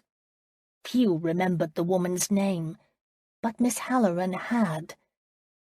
A niggling sense that there was something he should know about her, some connection he was not making, gave him pause, and yet he could think of nothing. He was certain he'd never before laid eyes on her. Downstairs all was quiet. Apparently the others had gone to bed. It had to be close to 3, and they were all planning to go hunting at dawn on the morrow. Sooner or later, even the most hardened gamester had to have sleep. Michael wondered if Wardley had settled matters with his wife.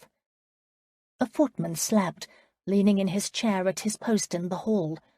A few candles still burned, but a good number had been snuffed. Michael walked to his room and wondered why he stayed in England. After 3 months he had made no progress in clearing his name. If anything, matters were worse. His presence in London had revived interest in Aletta's death, but no results. He'd attempted to look up court papers. There were no records.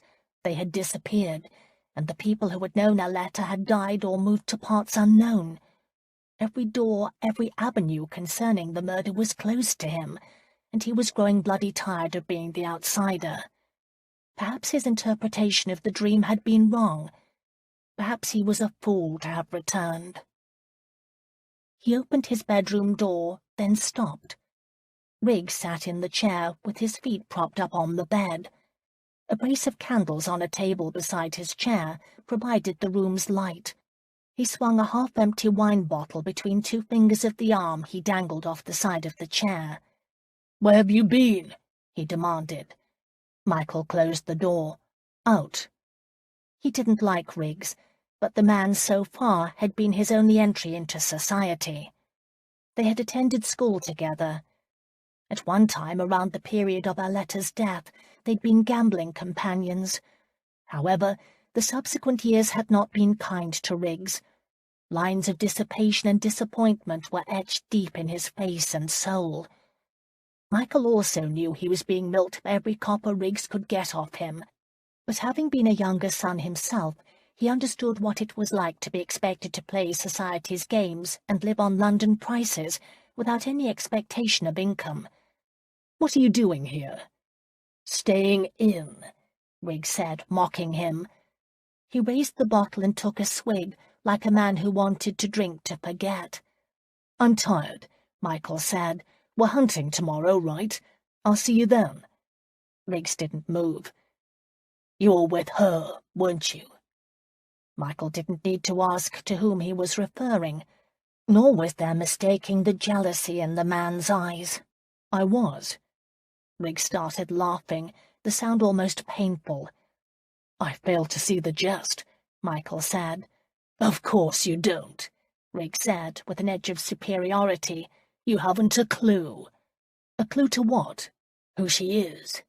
Riggs rolled up onto his feet, taking a moment to steady himself before facing Michael. "You have no idea." "Are we talking about Miss Halloran?" Michael wanted to clarify. "No other," Riggs answered. "I knew she was here with Wardley. Thought it would be amusing to bring you here too. However, I didn't anticipate your reaction to each other. Aren't I the fool?" He took another drink. Michael shook his head. "You are going to have to speak plainly. I'm too tired for riddles." Riggs lowered his bottle. "I thought you were a quick one, Severson, a smart mind, and yet what you seek is right beneath your nose, or beneath you, as the case may be." "I won't let you insult Miss Halloran," he said quietly. There was a long moment of silence. Riggs was drunk enough to take up the unspoken challenge. Michael wouldn't have minded a fight. He was in the mood to break someone's neck, and Riggs would do better than most. Few would miss him. "Halloran," Riggs said, rolling the syllables out. Michael frowned. What nonsense was this? "Halloran," Riggs barked at him. "I know the governess's name. What the devil does it matter?"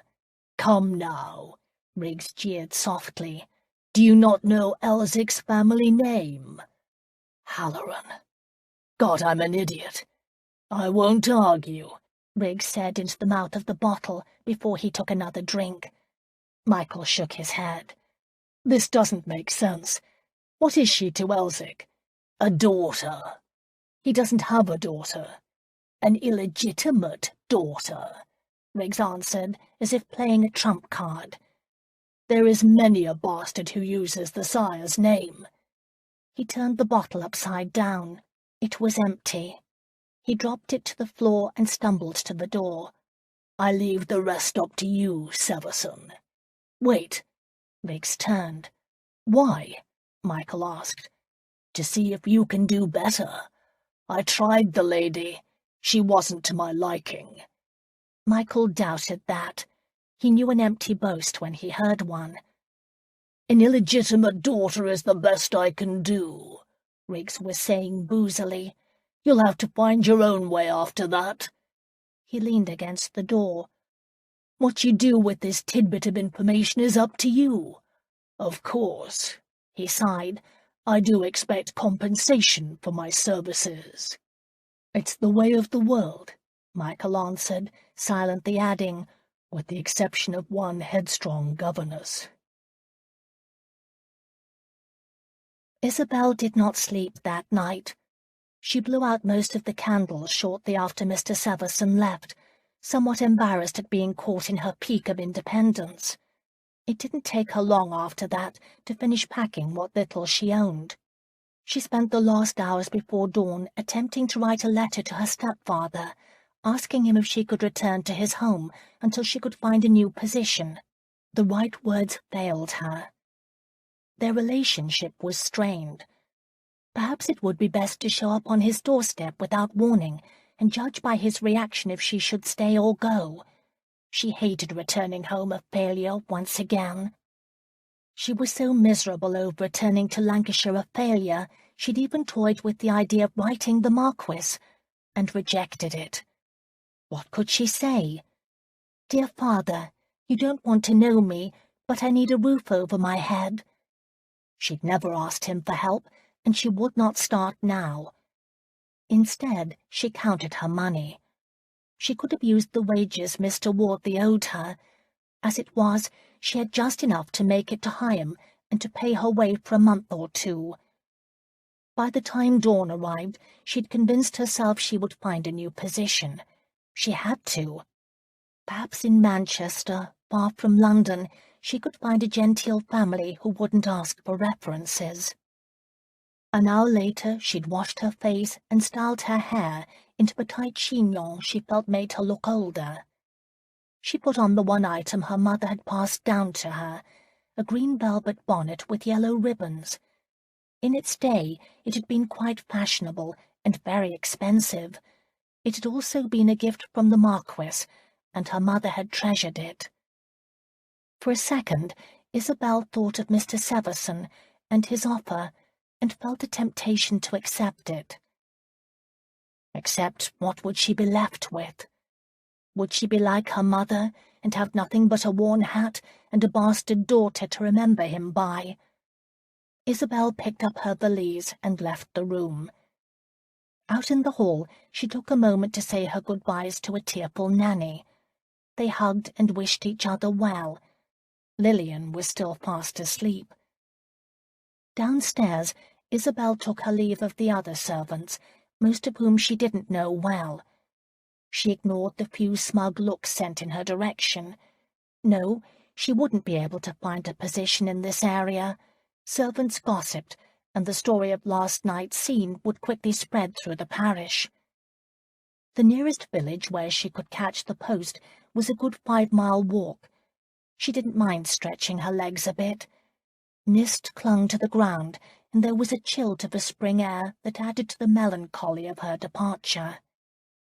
The gardeners were already at work with the lawns, and the grooms were bringing up horses from the stables to carry the hunters out into the fields. Mr. Wortley enjoyed hunting pheasant. He prided himself on being a crack shot and having the best bird dogs. All too soon, he and his guests would be coming out of the house, and the thought was enough for her to hasten her step toward the brick pillars marking the entrance to the drive, especially when she saw one of the grooms leading a team of flaxen-maned chestnuts, pulling a sporty phaeton. It was the vehicle in which Mr. Severson had arrived. She didn't want Richard or Mr. Severson to see her leaving. She was almost to the road when she heard the sound of wheels on the gravel behind her. Mr. Severson pulled the vehicle up beside her. "Good morning, Miss Halloran." She didn't think she'd ever seen a more handsome man. Contrary to her, he appeared well rested and ready for the day. His greatcoat was cut of the finest grey wool, and he wore it and his low-crowned hat with the dash of careless negligence. His boots shone in the morning light. What pleasure it would be to wear shoes made of such fine leather. For a moment she was tempted to take him up on his offer. She started walking toward the road. "I was hoping to catch you," he said pleasantly, as if she hadn't snubbed him. When she didn't answer, he said, "Here, will you stop for a moment?" "I'm sorry. I must reach the Bull and Crown in time to catch the post." He pulled the phaeton in front of her, blocking her path. Isabel stopped. "All right, then. What do you want?" "To amend my offer," he answered, smiling, his teeth strong and even. "You see, I've thought about it, and I've decided you are right." "About what?" she asked, confused. "Marriage," he replied. 4. Isabel wasn't certain she'd heard him correctly. "I beg your pardon?" "You said your price was marriage." Mr. Severson spoke calmly, as if they discussed the morning weather and nothing more. "I've agreed. I will marry you." It had been a long, disappointing night, and Isabel was in no mood for jests, especially since her heart did a little leap at the word marry. No one had ever made her an honourable proposal. She was too honest not to admit to a measure of excitement over receiving one. But she wasn't a fool. He was almost blindingly handsome, wealthy, self-assured, everything a woman could wish for in a man, including the fact that her toes curled when he kissed her. All he had to do was smile to set her pulse racing. She'd never met a man like him. So it was with great pride that she mimicked his cavalier nonchalance and answered, "You can't agree to marry me because I didn't ask you." "Yes, you did," he shot back. "Last night you said your price was marriage." "I was telling you that I would not be kept."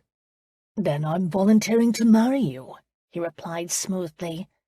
His eyes danced with delight, as if he had anticipated her answer.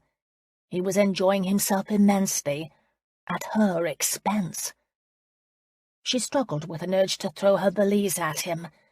Seeing it hit him right in the head and knocking him off the high seat of the flashy, overpriced vehicle would give her no end of satisfaction. "Why are you doing this?" She looked to the house. "Is this the dare you took with your cronies? Are they hiding in the windows, snickering at the sight of you baiting the governess?" She gave him a look of pathetic sympathy. "Don't you think you've caused enough havoc in my life?" She didn't wait for an answer, but backed up and started to walk around the phaeton. "Miss Halloran, you misunderstand my intentions." She ignored him, hoping everyone, including the gardeners and the lads preparing for the day's hunt, witnessed her giving him the cold shoulder. She'd arrived at Wardley Park a lady, and that was how she would leave it. The ribbons of her bonnet had come undone. They never stayed in place, but she was not going to ruin the effect of her walking away by stopping and retying them. "Miss Halloran, I'm speaking to you." She smiled to herself. She was making him angry. Good. She liked getting in the last word. Then she heard him jump down from the seat of his carriage, the stones crunching beneath his booted heels. He gave the horses a soft command, and she knew he was going to follow her. Isabel lengthened her stride. She didn't want to appear as if she were running, but she might not have a choice. Her rush was to no avail. His legs were longer and stronger. He was gaining on her. "Miss Halloran, don't be an idiot." That made her stop. "What did you call me?" she demanded, whirling on him. "An idiot," he dared to repeat. She dropped her valise, her fists doubling. "If I were a man, I'd call you out." "If you were a man, I wouldn't be asking you to marry me." "That's not my point." "But it is a significant one," he interjected. "And I only referred to you as an idiot because it was also the only way I knew of making you stop." "Well, it did, and it made me bloody—" She drew back from swearing. "It made me angry." "I see that." "No, you don't see. This is a game to you, you and your friends. Those men are not my friends, he corrected her. You drink with them? I don't drink. Thank you for giving me the opportunity to set the record straight. Well, you have poor taste in companions, she replied. You might be right. I am right, and I'm also tired of you. Leave me alone. She picked up her valise and walked around him.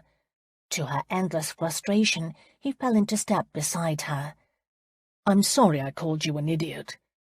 Isabel didn't acknowledge him. I don't have any friends, really, he said conversationally, as if they were having one. Well, there is Hatton. He's my blood brother, and he is not any place close to Wortley Park. If he was, he'd assure you that I have never offered marriage to a woman before, and I certainly wouldn't do it as a joke. This is not some ruse or baiting the governess game. I'm sincere. From the direction of the house came the sound of the hounds being brought round. The dogs would be used to chase out the birds during the hunt. Their howling emphasized Mr. Severson's own doggedness. She kept her focus on the brick pillars, and placing one foot in front of the other. You should consider my proposal, Miss Halloran. I have. I said no. He hooked his hand in the crook of her arm and swung her around. Isabel, listen to me. I am attempting to do the honourable thing. The devil knows I'm not a gentleman often, and it only seems right that when I try to be one, someone listen. She looked into his eyes. He seemed sincere. A tradesman's dray turned onto the drive from the road. Gently, Mr. Severson moved her over onto the grass to let the wagon pass. The driver, in a felt hat, with frizzy hair sticking out beneath it, nodded to them with undisguised curiosity, and continued on his way to the house. A horse whinnied in the distance, and she realized Mr. Severson was not dressed for hunting. Indeed, he gave all appearances of taking his leave of Wortley Park. Perhaps he was acting alone. Perhaps he was serious about his offer. The thought was riveting. Isabel forced herself to breathe. You are offering me marriage? She punctuated the last word with one gloved finger. He gave a little shrug and nodded. Why? The word practically burst out of her. You told me marriage was your price. I'm willing to pay it. Isabel couldn't shake her doubts. This is nonsense. The price is high, he agreed. Not about the price, she retorted, but your willingness to marry me. She swallowed before admitting, You don't need to fear someone is going to call you out on my behalf. She couldn't keep the bitterness from her voice. I have no champion. You do now. I'm your champion. A champion. Someone who cared about her, who watched her comings and goings. She'd not had that since her mother died. Something of what she was thinking must have shown on her face. What is it, Isabel? He asked. She wasn't about to expose her deepest hurts to him. A man doesn't just enter into a marriage on a whim. Actually, most do, he argued. Few have sound reasons. But you wouldn't, she responded more to herself than him. In fact, you were not like the others. I wondered last night why you were involved with Richard. Richard? Isabel dismissed the name with a wave of her hand. Lord Riggs. What are you doing with him and Mr. Wortley and those others? As if she'd conjured him, she could hear Richard shouting at his friends to leave their breakfasts and come out for the hunt. Soon they would be charging across the countryside, heading for the open fields in search of pheasant. We were in school together, and Riggs sought me out, Mr. Severson answered. Wortley's invitation to this weekend came through him. He wanted to borrow money. He never has any. No, he doesn't, Mr. Severson affirmed. But to his credit, he hasn't asked to borrow even a shilling. Then perhaps Mr. Wortley was paying him to find a husband for his daughter. She frowned. She had a larger mystery to consider. Why would you even be willing to marry me? Why would I not? Exasperated, Isabel said. Don't patronize me. I'm not, he answered. Then why would you make such an offer? His answer was to let his gaze drop to her breasts. With a will of their own, her nipples tightened immediately, and she wanted to go to him. All too clearly she remembered the heat of his body pressed to hers, and the discovery of needs she'd not known before. He knew his impact on her. He raised his gaze and gave her a look so knowing and so intense, everything inside her melted, including her resistance. The hunting dogs, the house, her doubts, all vanished. "I told you last night what I wanted," he said, his voice low, hypnotic. "I haven't changed my mind. I want you, Isabel, no matter the cost." And she wanted him. He stirred her senses in a way she'd not known before. Isabel grasped the handle of her valise with both hands. It was everything she could do not to fall into his arms. "No," she said, her voice so faint she doubted if he heard her, but she couldn't speak louder. "I won't marry you. I won't marry anyone." She turned and would have run for those pillars, except he still had a hold on her arm. He pulled her back. "Why not?" "Because I don't believe in love," she lashed out, wanting him to let her be, "and there is no reason to marry without it." The words had just tumbled out of her mouth.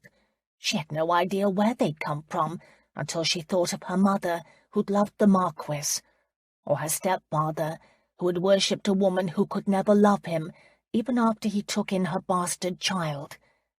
Better to be alone than expose herself to the possibility of making the same mistake. "Then why do poets sing of it?" Mr. Severson challenged. "Because unrequited love makes such delicious tragedy," she answered. "And don't be such a prig. I doubt if you believe in love either. You strike me as too pragmatic." His quick smile made her knees weak. "Quite right, Miss Halloran. And yet every poet swears it must be worth the risk. I've taken more than my fair number of risks in my life. I'm not going to shy back from this one, especially when there is so much to gain." They stood practically toe to toe. If she leaned forward, she would be able to rest her head on his chest and hear the beat of his heart. Isabel feared she wasn't as strong as her mother had been. She'd not recover losing in such a game. Something of what she was thinking must have shown on her face, because he asked, "What promise do you want from me? That I will never leave you? Very well, you have my word, and my word is my bond. It's had to be. Trust me, Isabel. Believe in me." Those were heady words to a young woman who had nothing to her name and nowhere to go. "Be my wife." Isabel could not refuse. He took the valise from her fingers, not waiting for her answer. He turned her round toward his horses. "We'll make arrangements in London." She was conscious of walking beside him. He was strong and powerful, and she was safe. In some part of her mind, she wanted to retie the loose ribbons of her bonnet before she climbed up on the perch of that high-flying phaeton. She'd never been on one before, but her younger half-brothers, the sons by her mother's marriage, would think riding in such a sporting carriage all the thing. She used to race the boys around in the pony cart when they were little, before they went off to school, and decided they were too old for games and too proud for their sister. Her stepfather would be shocked if she showed up married to such a wealthy man. In London, she might even cross paths with her real father. Mr. Severson placed her bag in the phaeton's boot and came around to help her up onto the perch. She placed her hand in his. He gave her fingers a small, reassuring squeeze. Isabel looked at him, and for a moment wanted to believe in love. His eyes weren't as dark as she thought. This close to him, she could see the shades of brown and a hint of green as dark as the forest. A shot cracked the air. The horses, so well trained they had been standing in place while she and Mr. Severson had been talking, tossed their heads and took a prancing step away. Mr. Severson threw his arm around her, knocking her bonnet off her head as he pushed her to the ground. "What is it?" she asked. "Gunfire." He scanned the trees lining the drive up to the house. She looked too. Mr. Wardley and two of his friends had already started the hunt, but they'd stopped when they'd heard the shot. She saw their figures silhouetted against the tree line. Even the dogs had picked up their ears and sniffed the air. "I don't see anyone," Isabel said. "Are you certain it was a shot?" she asked. "Yes, it hit me. In the back." He appeared startled by the knowledge, and for a second she thought he jested, until she looked behind him and saw the hole in his fine greatcoat. "I think I shall need help. Quickly," he murmured, reaching for the side of the phaeton to draw himself up. Isabel put her arm around him. Out of the corner of her eye she could see Richard running down the drive to them, followed by one of the stable lads. "Help!" she called. "We need help!" She started to remove his coat to see the wound and felt blood. Her mind scrambled for everything she'd ever learned about cuts and scrapes. She needed to stop the bleeding. "Can't stay here," Mr. Severson said, his voice low. "You can't travel," she countered. She got his coat off. The bullet hole went through the back of his coat, and a rim of blood was spreading slowly, seeping around it. "Must go." Richard reached them. Isabel could see that Mr. Wardley and his other guests were now hurrying toward them. "It was a shot, wasn't it?" Richard said. "Yes, it hit him," Isabel answered. To her surprise, Mr. Severson straightened. "I'm fine," he said. "The devil you are," Richard responded. "Look at the blood. You need to lie down." Mr. Wardley and his friends arrived then. "Severson's been shot," Richard told them. "We need to take him back to the house." "Good heavens," Mr. Wardley said. "Who would shoot him?" "Any number of people," Riggs answered. "Bad luck it is," Mr. Wardley muttered. "I say, did you see who fired the shot?" "We saw nothing," Isabel said. "What of you?" Mr. Wardley snorted his answer. "Wasn't even looking in this direction." At that moment Mr. Severson sagged against her. Isabel almost dropped him to the ground. "Take me away from here," he said, in a voice so low only she could hear him. It wasn't a request, but a command. Isabel looked to the circle of men watching them and felt uneasy. They didn't seem unduly surprised about the shooting, and whereas they might express concern, the cold way they appraised Mr. Severson belied their words of concern. Or perhaps her disquiet stemmed from the fact that all of them, except Richard, carried guns, and Richard's was held by the stable lad who had accompanied him down the drive. Isabel wondered if there was a way to find out which one of those had been fired. She didn't dare ask. Instead, she looked to Jack Pickett, the houndmaster. "Mr. Pickett, will you help me lift Mr. Severson up onto the perch?" "Now see here, Isabel," Richard said, upset enough to use her given name in company. "Severson will bleed to death if you go tearing off over the countryside with him." Mr. Severson put his boot on the step, ready to hoist himself into the seat if he was able. Isabel pleaded, "Mr. Pickett, please." "Oh, go on, Pickett," Mr. Wardley said. "You can see the man wants to leave. Let him." The master of hounds stepped forward, nodding to the stable lad to help. The boy handed Richard his gun, and together with Isabel lifted Mr. Severson up onto the seat. To their credit, the horses seemed to sense the seriousness of the situation and remained still. Then, with Mr. Pickett's help, Isabel climbed up beside him. "Thank you," she said to the servants. Mr. Pickett picked up her bonnet from the ground and handed it to her. It was a miracle a horse hadn't stomped on it. She tied the ribbons to the bar around the seat and picked up the reins. "I want you to know I won't have his death on my conscience," Mr. Wardley said. "If you leave, you do so without my blessing." Mr. Severson spoke for himself. "We're leaving." He sat quiet and erect, one hand grasping the front edge of the hard leather seat, the other the back.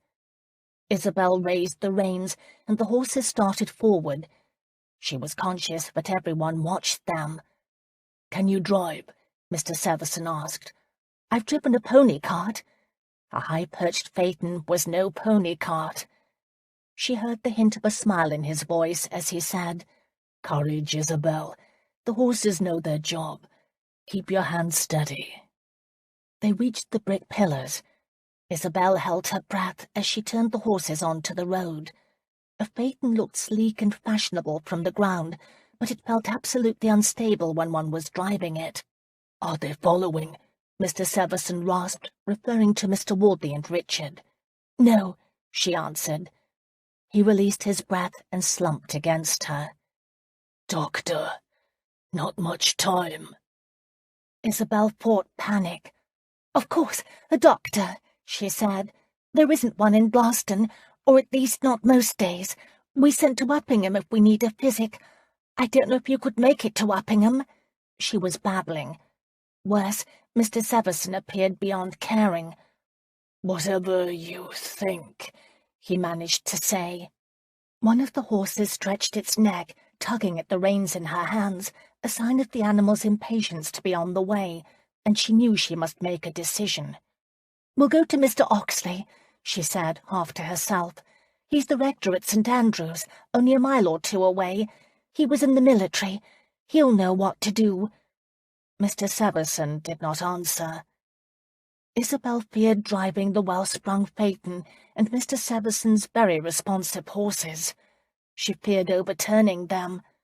She feared that Mr. Severson was going to die.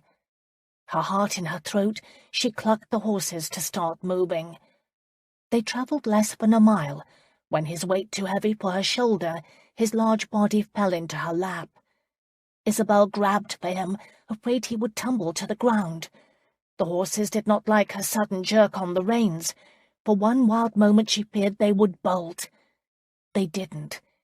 She shifted her weight, trying to balance Mr. Severson better. "Please sit up. Can you sit up?" she begged.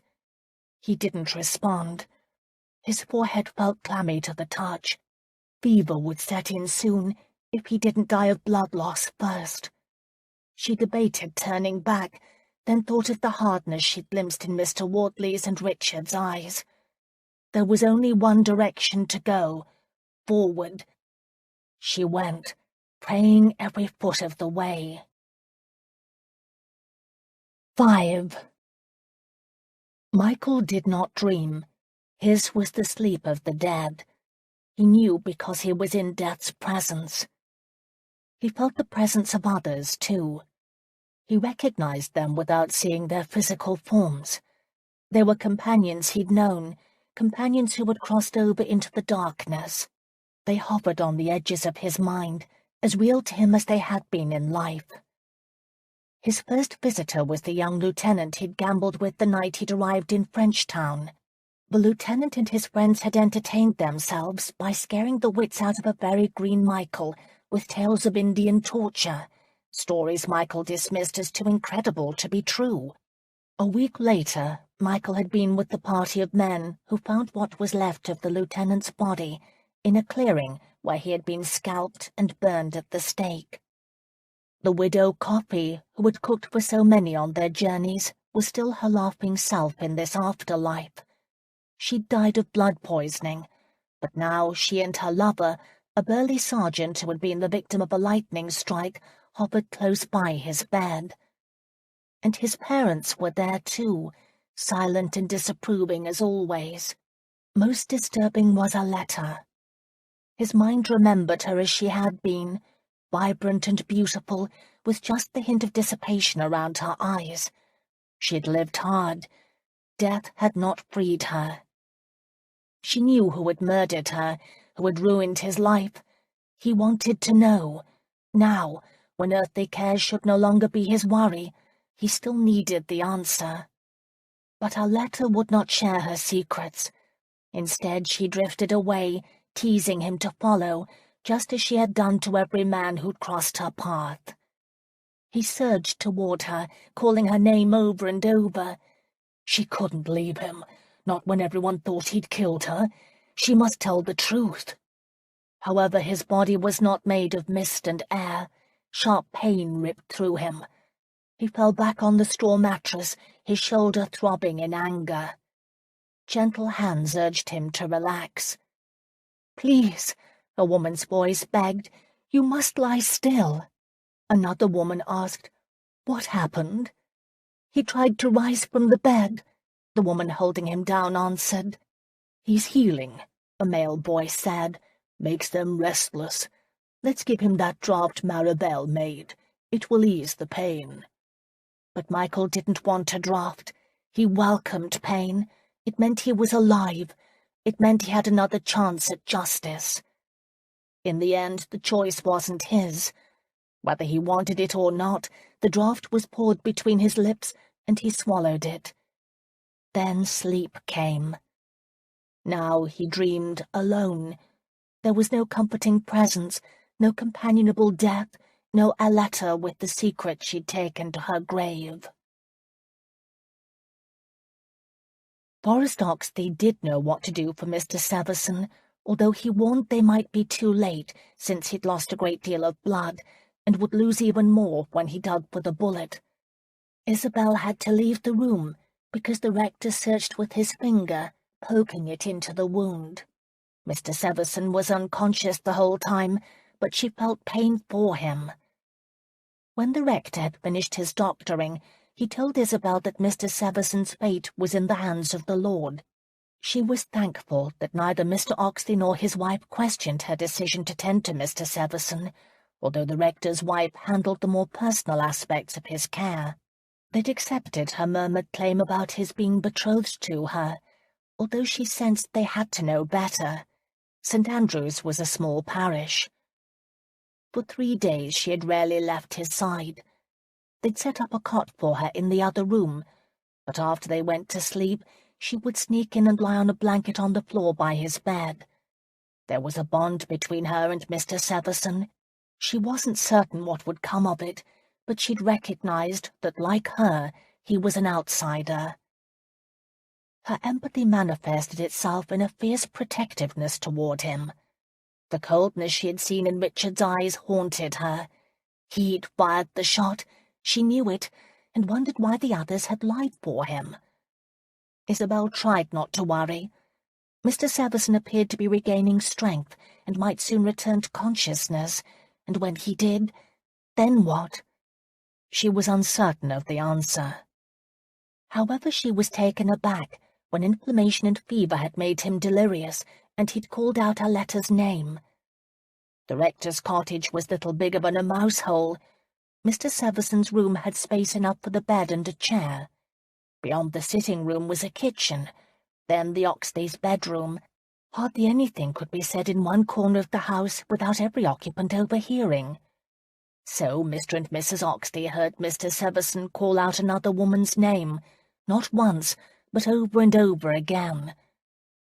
Isabel had backed away from him when he'd shouted, going to a corner and crossing her arms. The despair in his voice had made the hairs on the back of her neck stand. Nor had she been prepared for the sharp jealousy that had cut through her. She might pretend her motives were chaste and innocent. They were not. Isabel didn't understand why God and Severson's enemies had placed him in her care.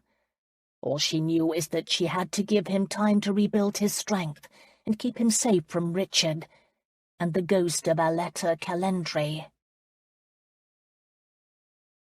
Michael woke in stages to a dark world. It was night, and no candle burned anywhere. The sheets smelled fresh, yet they lacked the cottony smoothness of his own. The air was close, but damp and cool, and he was glad of the heavy covers. His legs felt like leaden weights, and his body seemed molded to the mattress.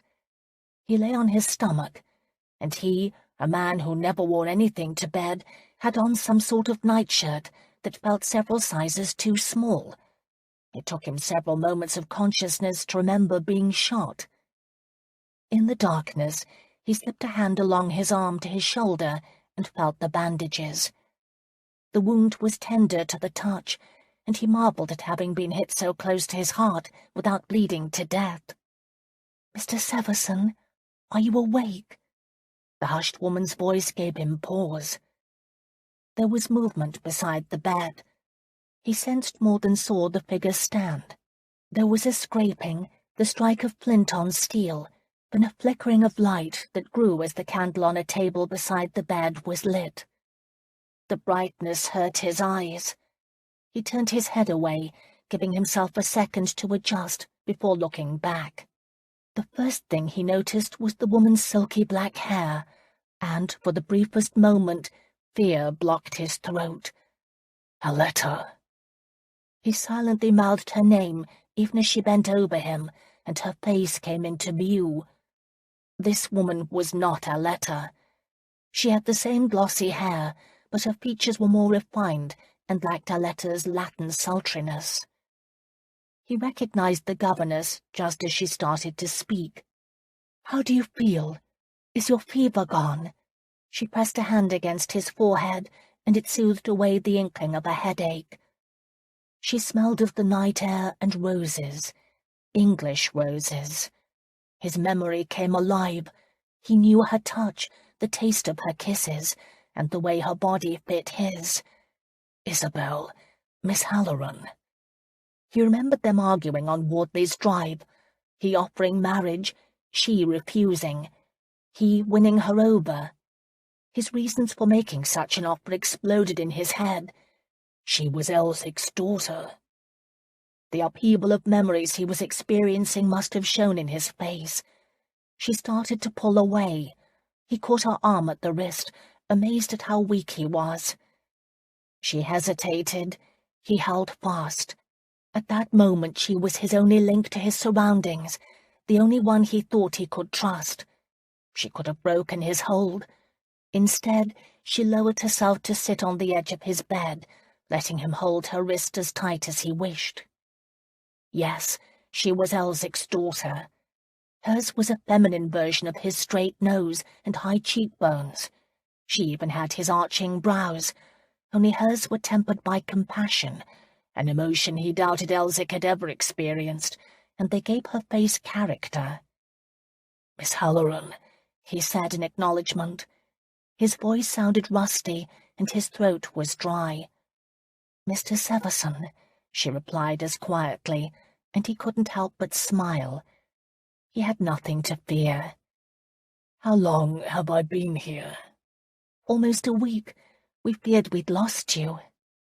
"I thought you'd lost me too," he rasped, and was rewarded with her shy smile. He swallowed, finding his voice. "Where am I?" "St. Andrew's Rectory in Glaston.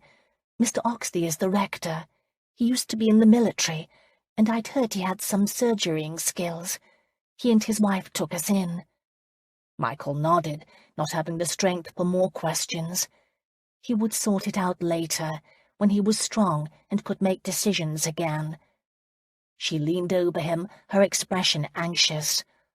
"I will live," he assured her. "Someone wanted you dead," she whispered, as if revealing a great secret. "Someone does," he agreed, sensing his hold on consciousness slipping away. He relaxed his grip on her wrist. "Thank you." He said the words on a sigh, and wasn't certain if he had spoken them aloud or just imagined he had. Either way, it didn't matter. He'd returned to the sweet oblivion of sleep. Isabel sat beside him on the bed, waiting until she was absolutely certain his breathing was regular and normal.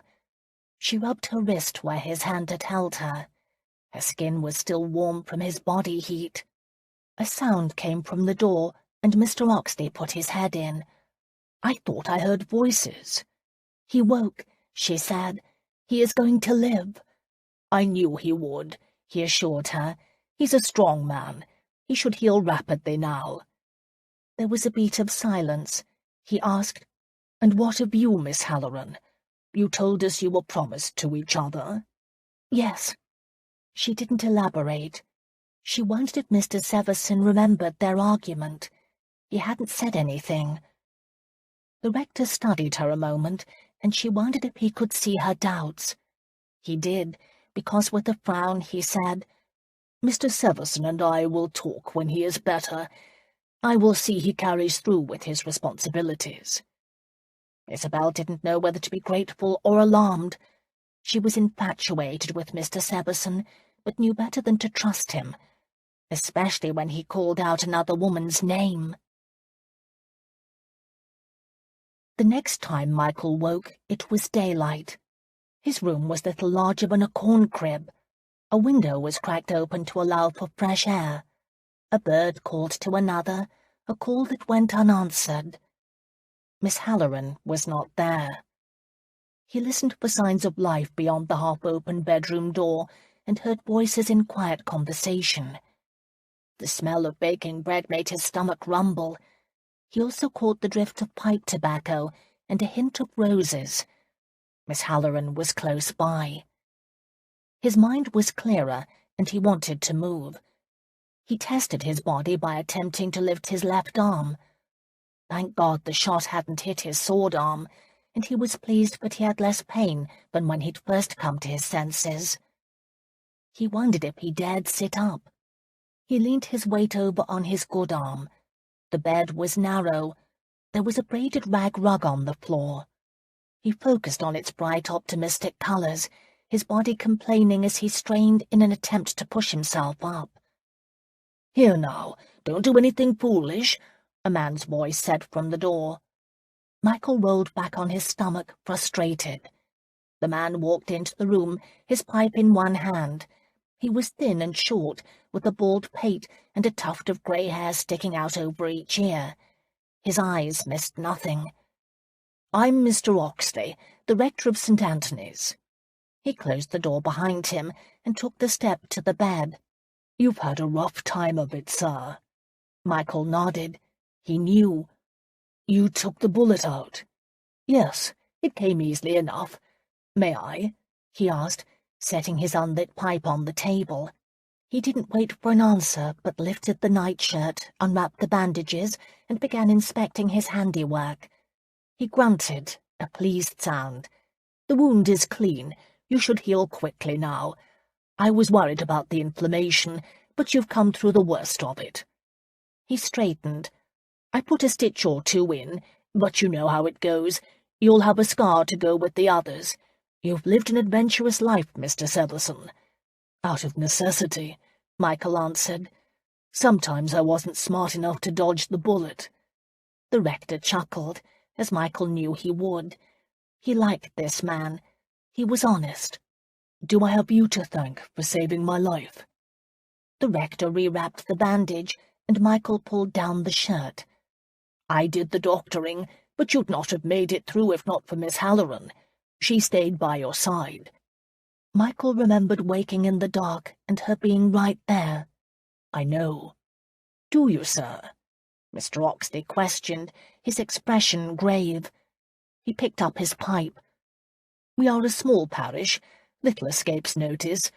Now, something like the Wortley's governess snagging herself a husband, especially from one of the scoundrels her employer entertains, is fodder for the gossips for months."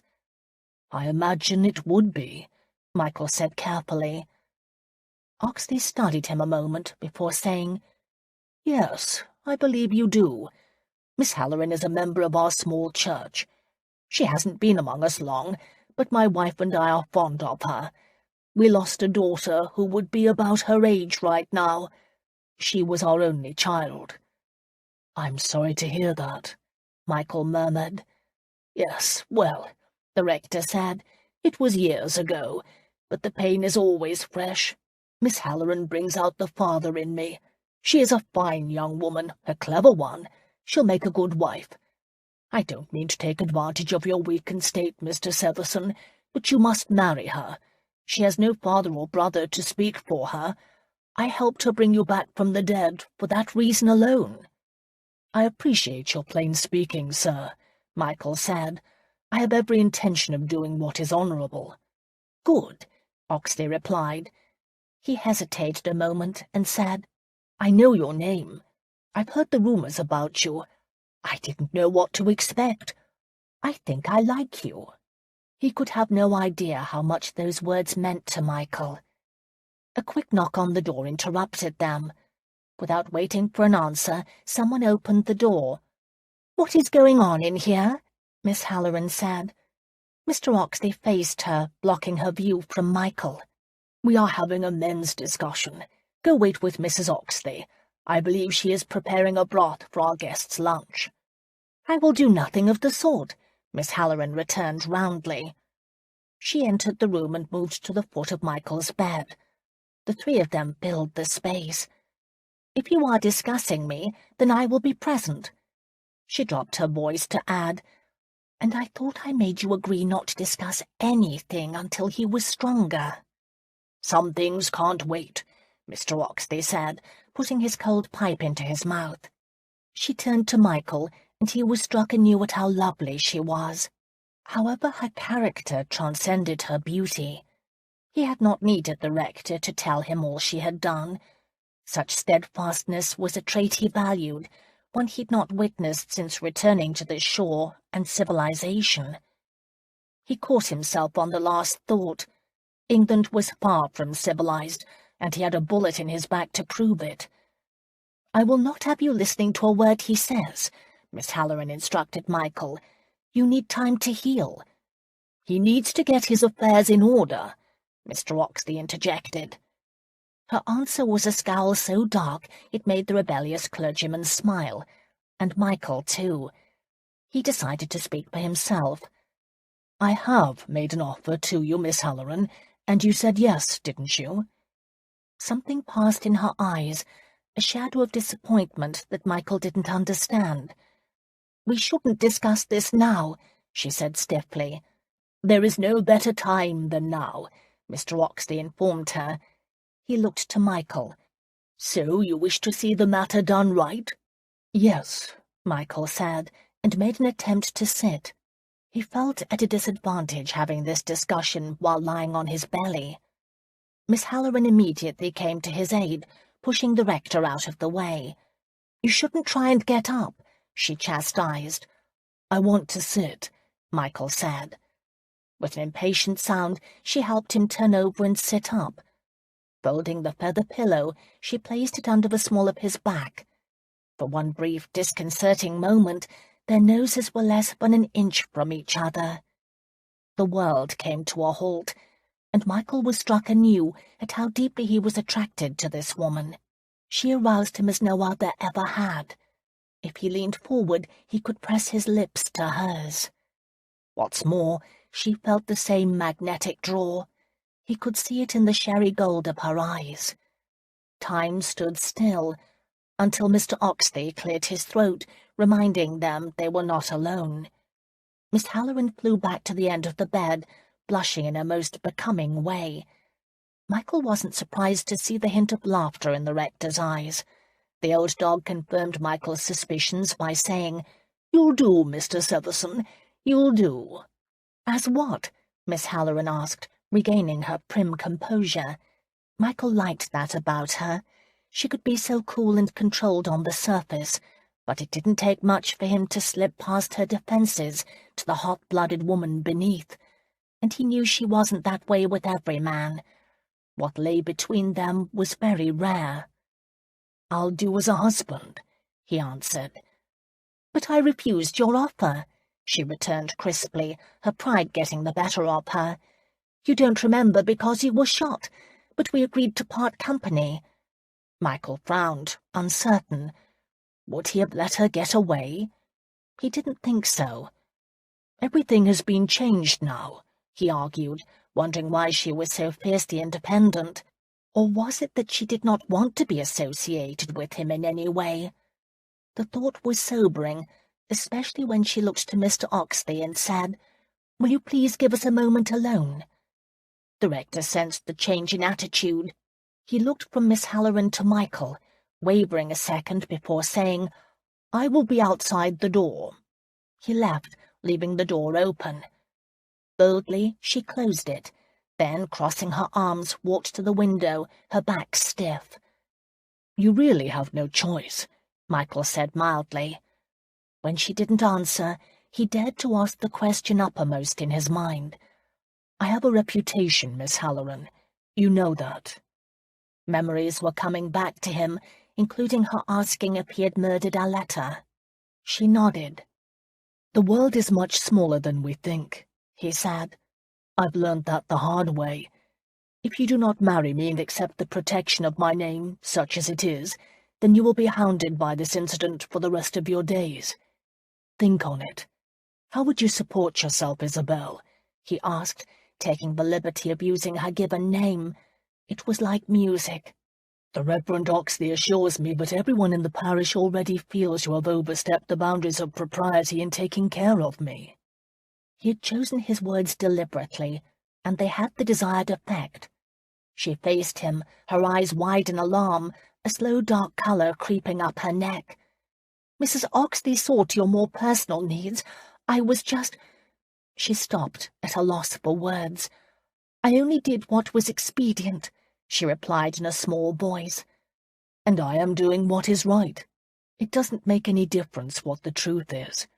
What people think is what you have to live with." Her voice so soft he had to strain to hear it, she agreed. "I know." He pressed his case. "There is something between us, something that draws us to each other. Do you not sense it as I do?" He paused, silently daring her to be honest. A small frown had formed on her forehead.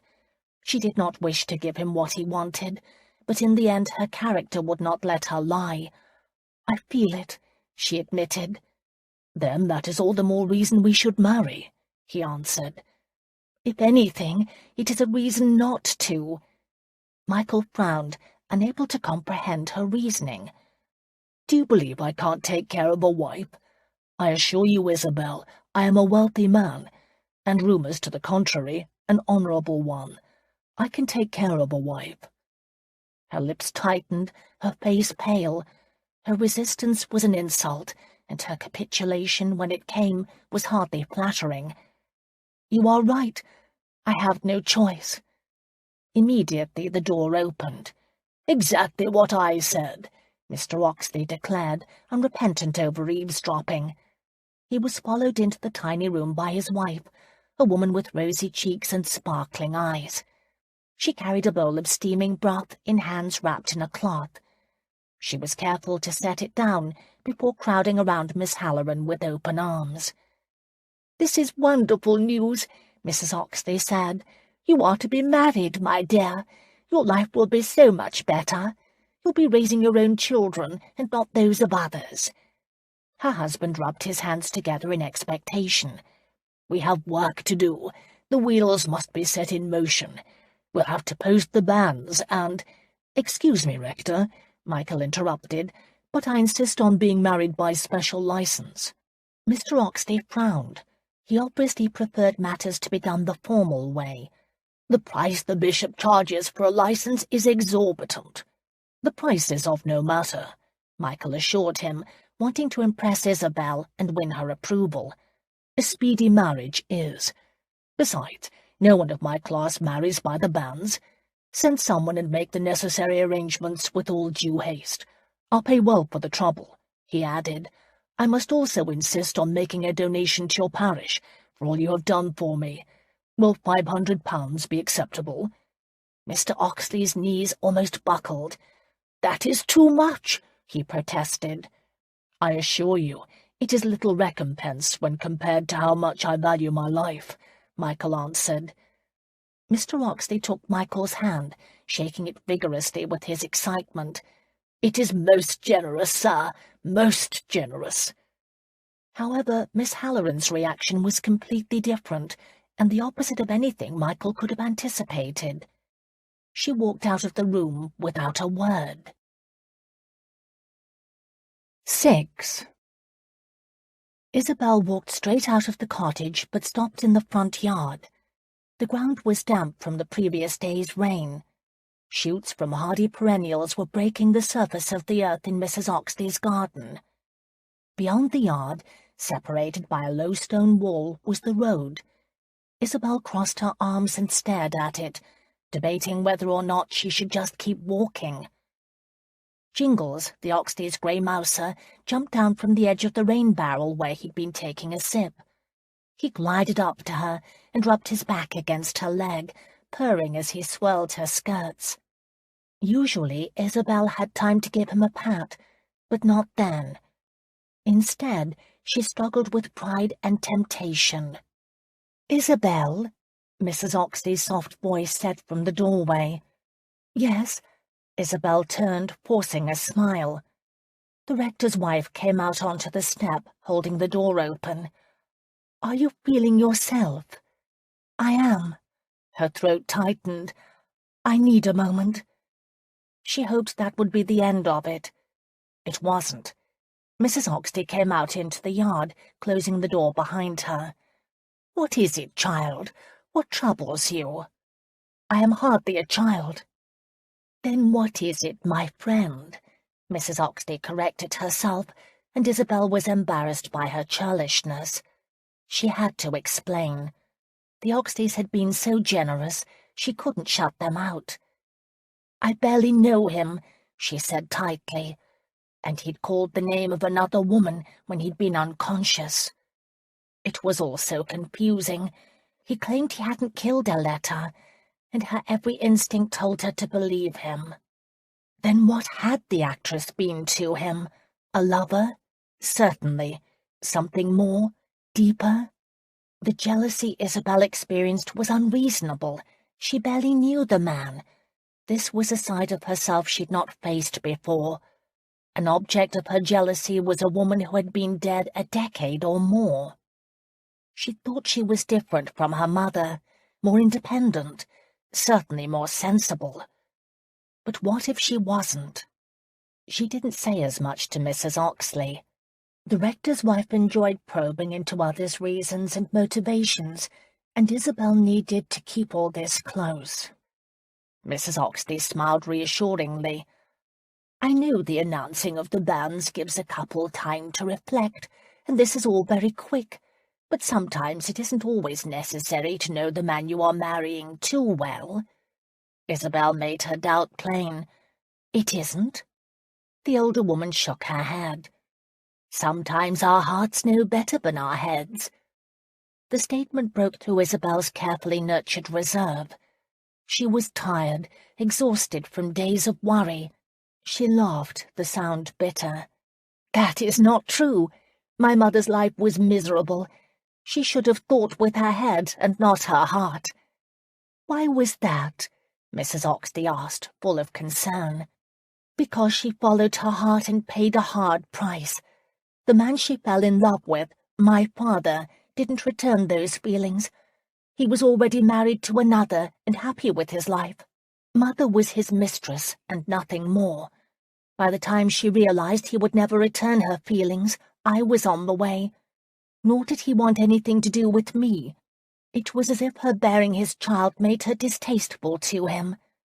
She went back to Lancashire and married a man who was a good provider. My stepfather loved my mother deeply, but her past was always between them."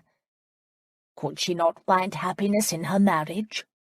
"There was always a deep sadness about her, and my stepfather. I think he wondered whom she loved best." "Some men are like that," Mrs. Oxley agreed, "always measuring themselves against another.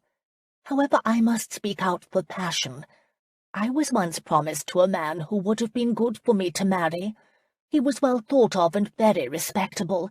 Everyone admired him. He also came from money." "What happened?" "I jilted him." "You?" Isabel asked, surprised. "Yes, and I eloped with Mr. Oxley. It was the wisest move I ever made. We've been very happy." She placed a motherly hand on Isabel's arm. "I understand your fears, and considering your background, I can see why you would be afraid to act rashly. You might even believe it would be easier not to have any feeling at all than to make the wrong decision." "Yes," Isabel agreed, realizing Mrs. Oxley did understand. "I've counselled several young women who were about to enter into the state of holy matrimony, women who had doubts like yours. I urge each of you to think with your heart and with your head. It's a difficult decision, Isabel, because there are no rules, no certainties. What seems right today may not last the morrow. We must all feel our way and pray the Lord helps guide us." A chilly breeze circled around them, and Isabel glanced at the yard and the line of trees beyond, the first buds of spring giving their limbs a red hue. "I have prayed, Mrs. Oxley, prayed and prayed and prayed. I don't know if anyone is listening." "Someone is.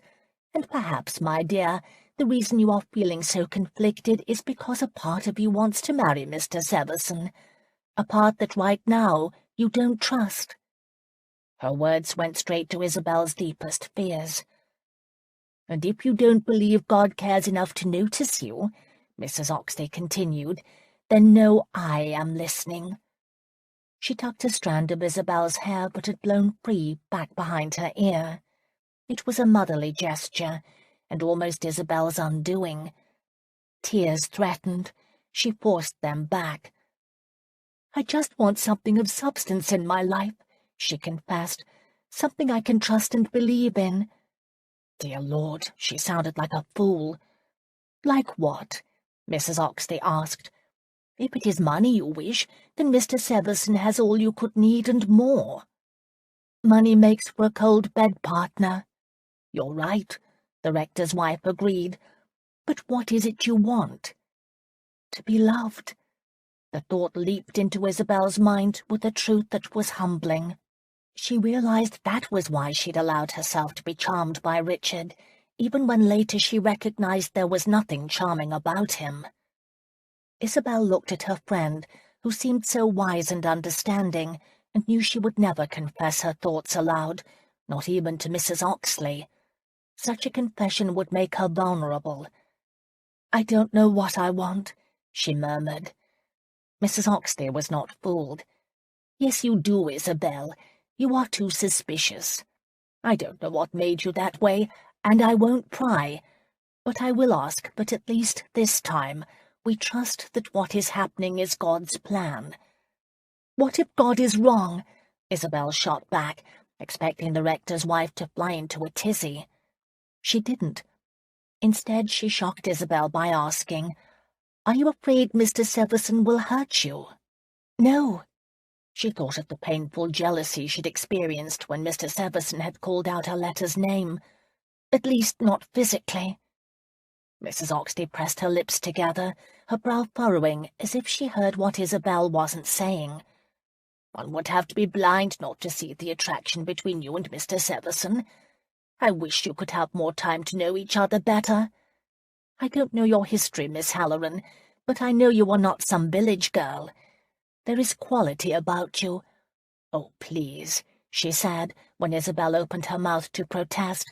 "We've all known. You move among us, but you don't belong here. Perhaps Mr. and Mrs. Wortley were too dense to see, but the rest of us haven't been. I don't know why you must earn your own way, but Mr. Severson is doing the right thing. If you refuse him, you may find yourself in very dire straits. There is a line a woman like you must not cross. If you do, there will be no going back." Isabel didn't know what to say. Mrs. Oxley was a shrewd judge of character. She'd known. "What if I don't ever find my place?" she asked quietly. "Miss Halloran, instead of preparing for things to go wrong, imagine them turning out wonderful. Life isn't a present where you have to be pleasantly happy all the time. You need the challenges to give it meaning. It would be nice if we could predict our lives or be able to see the future. We'd also be bored. At some point a decision has to be made, and you must trust you've made the right one." There was that word, trust, again. Jingles gave a loud meow, a sign he wanted attention. Isabel picked him up, holding him to her chest, appreciating the diversion he provided. She looked at the petite older woman with new respect. "You are very wise. I've had more experience at life than you," Mrs. Oxley countered, giving a scratch to the point behind Jingles's ears he liked so much. "You're right about me wanting to see the future. You seem to have no regrets over the decisions you've made. But what if you had? What advice would you give me then? You want to see an idyllic ending. I do. But I don't. I see all the things that could go wrong." "Like what, dear?" like falling in love with someone who could never love her. And it hit Isabel that she could fall in love with Mr. Severson. She might even be halfway there. It should have been impossible, and she wasn't quite certain when it had happened. "Oh dear," she whispered, handing the cat to Mrs. Oxley. "What is it?" her friend asked. "I can't marry him," Isabel said. "You have no choice." "Yes, I do." Isabel started for the cottage, her mind made up. "Miss Halloran," Mrs. Oxley called, but Isabel didn't wait to hear her opinion. She was already through the door. Mr. Oxley sat in his favourite chair before the fire, his eyes closed. Having caught him eavesdropping once, Isabel had no doubt he'd been about it again, and was probably pretending to take a nap. She went directly to Mr. Severson's room and shut the door firmly behind her. Mr. Severson rested on his stomach, his eyes closed, and he did not open them when she entered the room. The bed was too small for him. His broad shoulders and long legs filled it to the point where his feet hung over the bottom edge.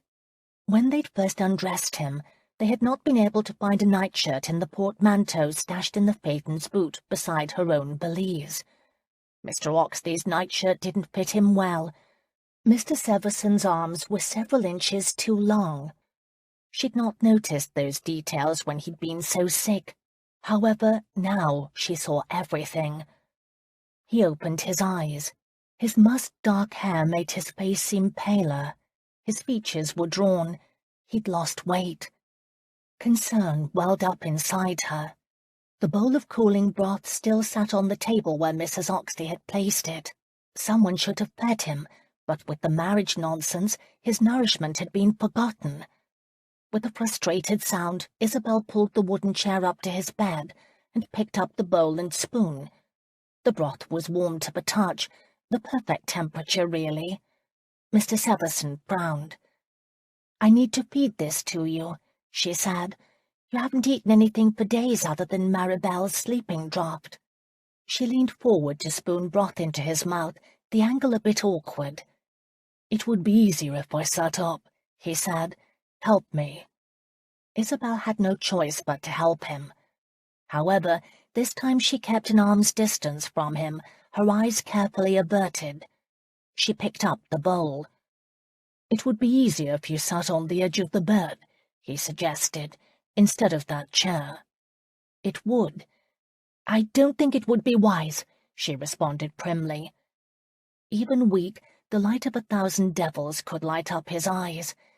"After what you and I have been through since we've first met, sitting on the edge of my bed is a relatively chaste act."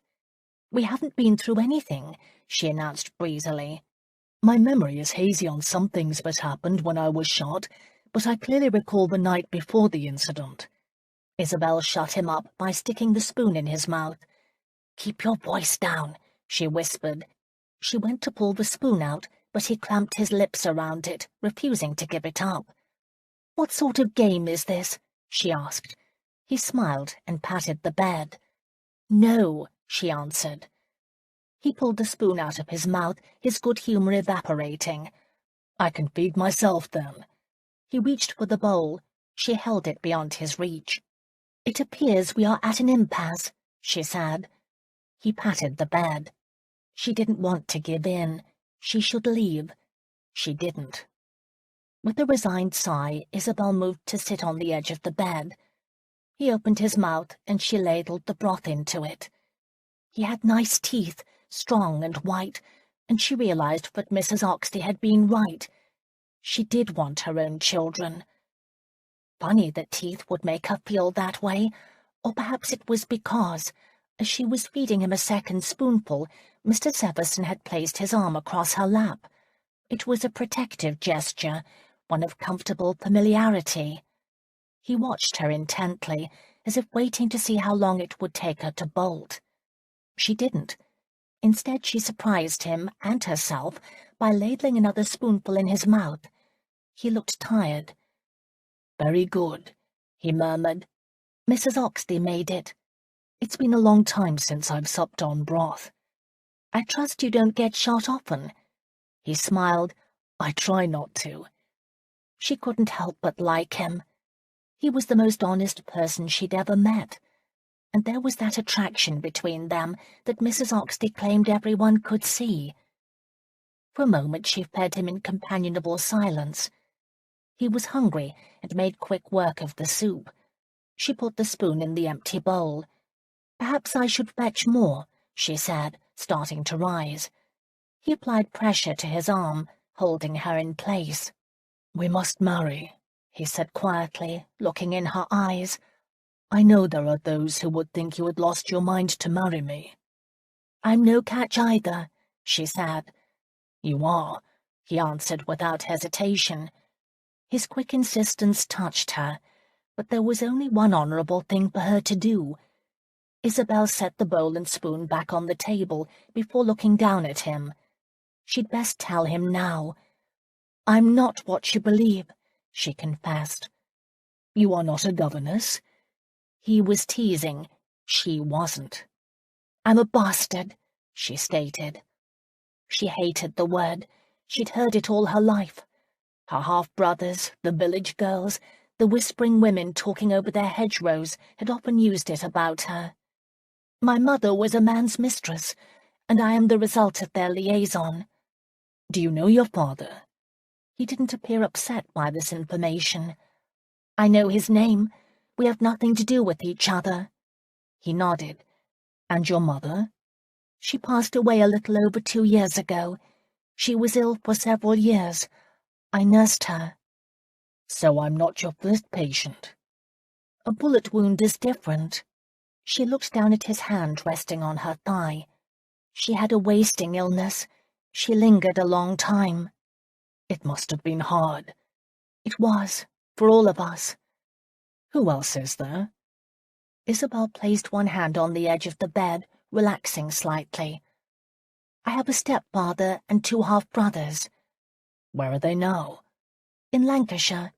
My stepfather is headmaster of a small school." "Ah, so that is where you gained your education?" "Yes, he did teach me. I was actually a better pupil than his sons. My mother was well read too. Her father had been a village vicar." "The vicar's daughter who became a man's mistress?" Isabel shrugged. "He disowned her. I never met him, though he didn't live far from us. He would have nothing to do with my mother or me." "What about your stepfather?" "He was genuinely in love with my mother. He could forgive her anything. He used to write the most atrocious poetry in her honour, but it all came from his heart. Even when she was sick, he'd write wondrous words to her, as if she were whole and healthy." "Perhaps he saw her that way." "He wanted to see her that way," Isabel amended. "When she died, he behaved as if her illness had come as a surprise, and he seemed to blame me." "Grief can do that." "Either grief or the fact I wasn't his blood." She couldn't keep the bitterness out of her words. Her stepfather's rejection had hurt deeply. "What of you?" she asked, changing the subject. This was a personal conversation, but she didn't want to delve into deeper, more intimate feelings. "What do you wish to know?" Isabel shrugged. "Tell me about your family." "My parents are dead." His bluntness surprised her. He frowned. "I didn't mean to shock you. They've been gone for years." "You don't sound terribly unhappy about it." Mr. Severson seemed to mull over her words a moment before agreeing with a small frown. "We rarely talked. I knew my nanny better than I did my mother. Furthermore, I was a disappointment to them. They died in a carriage accident shortly after I left England." "I'm sorry." He shrugged, and she sensed he felt their loss more deeply than he wanted to reveal. She moved the topic to a safer subject. "Where did you grow up?"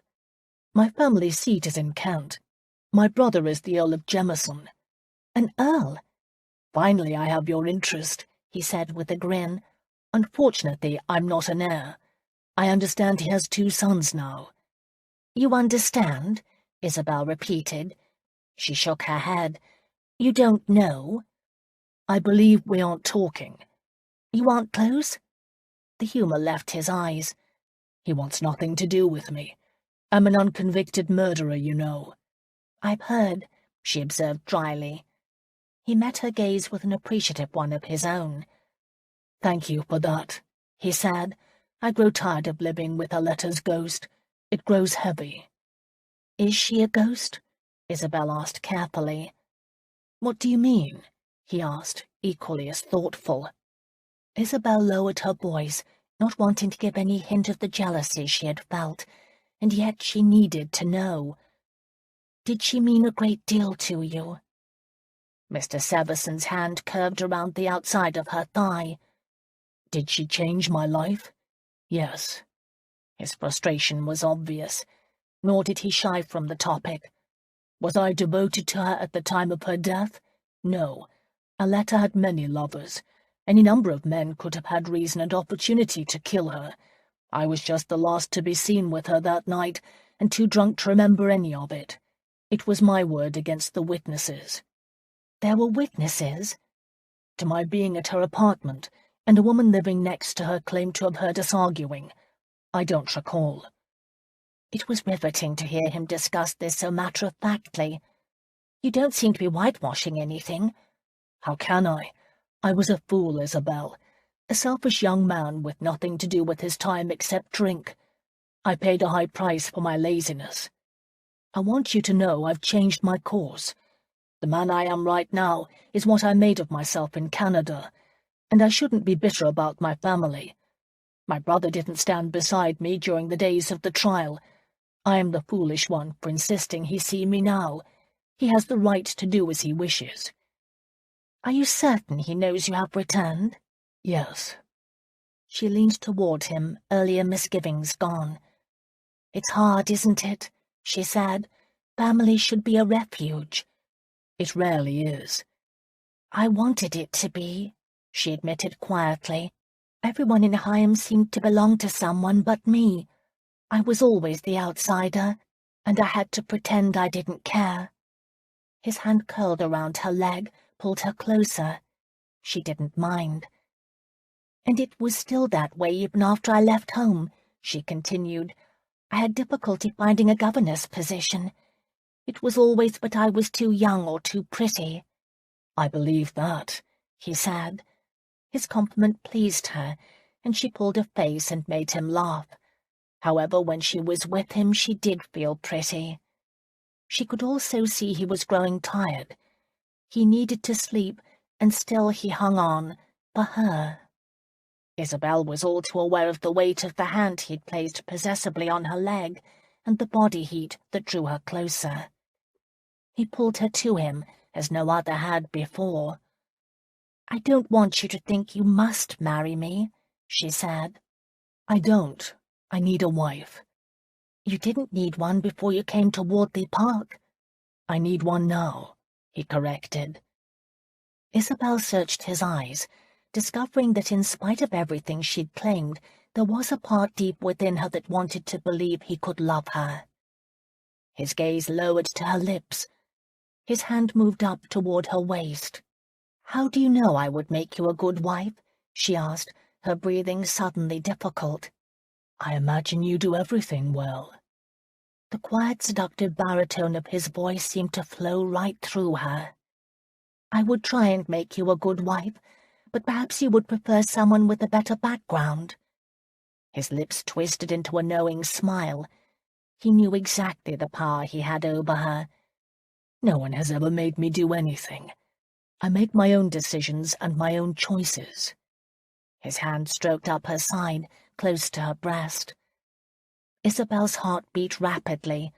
It took all of her control to say, "What a blessing it must be to be so confident." "What a misery it must be never to make a decision at all," he returned, and slid his hand up behind her neck and pulled her down to kiss him. They kissed very well together. It even seemed right and natural. When he did break the kiss, she experienced a touch of disappointment. His dark gaze met hers. "I want you to marry me, Isabel. I've never said those words before. I do not take them lightly." And marriage to such a man would solve so many of her problems. "We don't know each other well," she pressed, arguing with her own doubts. "Do any of us have the luxury of really knowing each other?" he asked, unconsciously echoing Mrs. Oxley's own thoughts. "I've lived a hard life these last 10 years. I've witnessed things that would curdle your blood. A life can be ended in the space of time it takes to snuff a candle. We reach for what we can today, Isabel, and let the future take care of itself." He was right. She'd tried planning her life, and it hadn't been very successful. "Risk it," he urged. "Risk it all." "On lust? Is there anything better?" "Certainly not love." "I suppose we should marry, Mr. Severson," she heard herself answer, as if in a dream. He took her hand and kissed it. Something stirred deep within, that old yearning for the more she couldn't quite define. "I suppose we should marry Michael," he amended. "That's my given name." "Michael," she repeated, a strong name. She smiled. "The guardian angel of God." "The avenging angel of God," he corrected, and without waiting for her response, he raised his voice and called for Mr. Oxley, who was, as expected, standing close to the door. Within the hour, a messenger was on his way to the bishop to purchase a special license. A friend of Mr. Oxley's was travelling to London, and Michael wrote a quick letter to be delivered to his London office and a man named Fitzhugh, who Michael said was his solicitor. "I'm sending for my coach," he explained to Isabel. "It will make our return more comfortable." He then fell back into the healing sleep his body needed, and Isabel found herself sitting by his side, wondering what she'd done. She was marrying a man who owned ships and coaches, who thought nothing of giving a draft of £500 to a parish, and made decisions at the snap of his fingers, and expected them to be carried out. A man whose kisses had caused her to toss aside all modesty and propriety. But marriage would make it acceptable, would make her respectable, wouldn't it? The next day, when she met with the magistrate, she started to have an inkling of the answer to that question.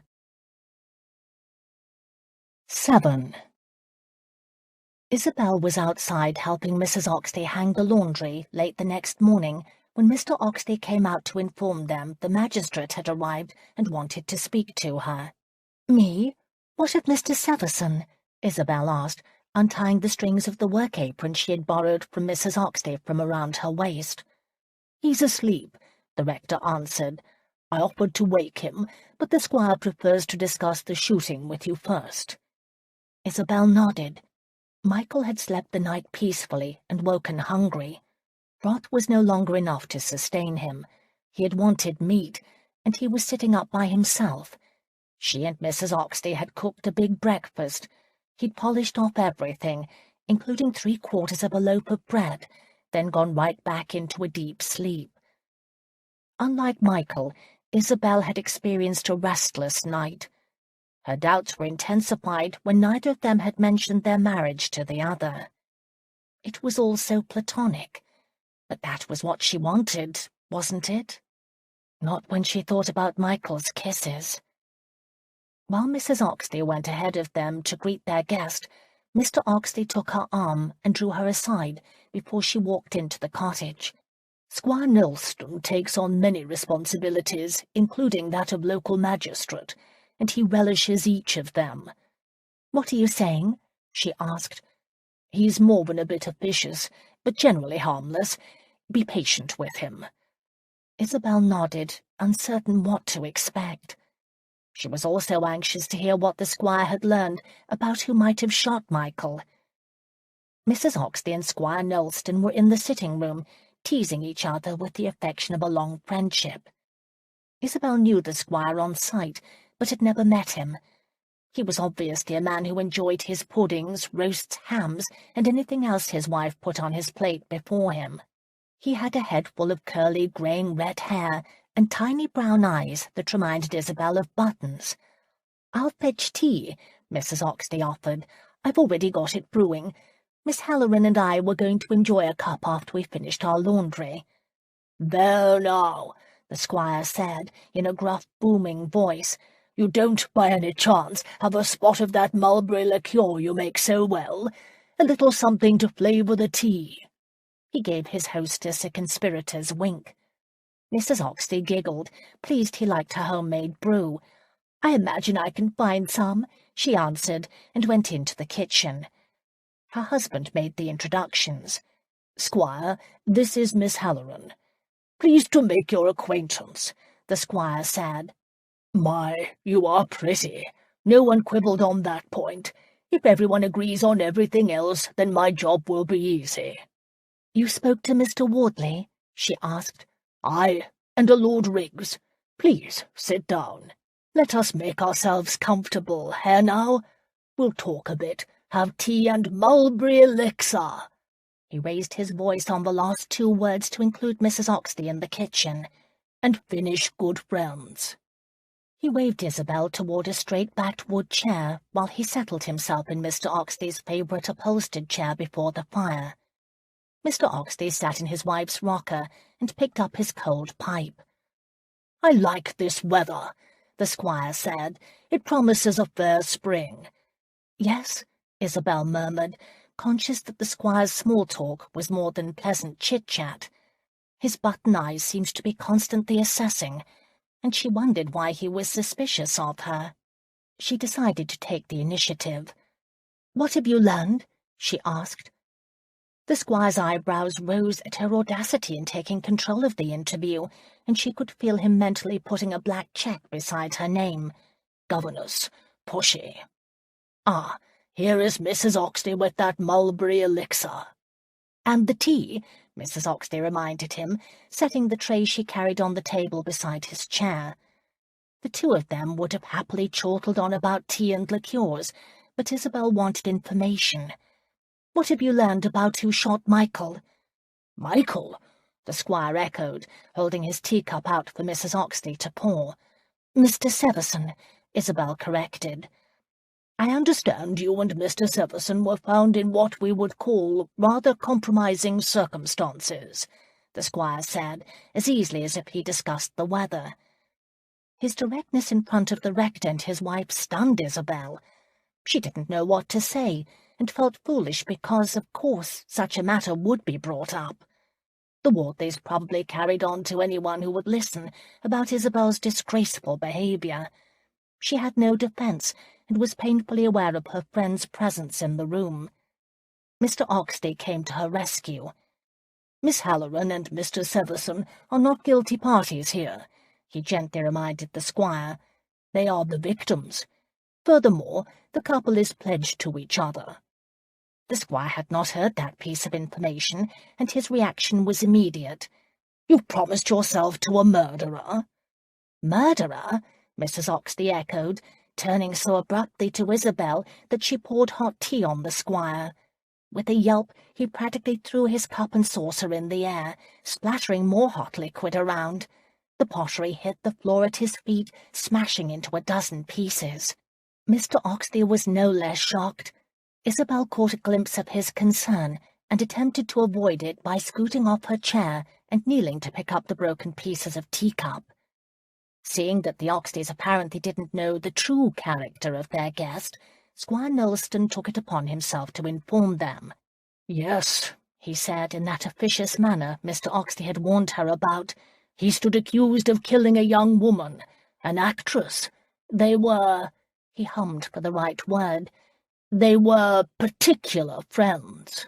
"Oh," said Mrs. Oxley, not really understanding, and then, as meaning took hold, drawing out the word, "Oh."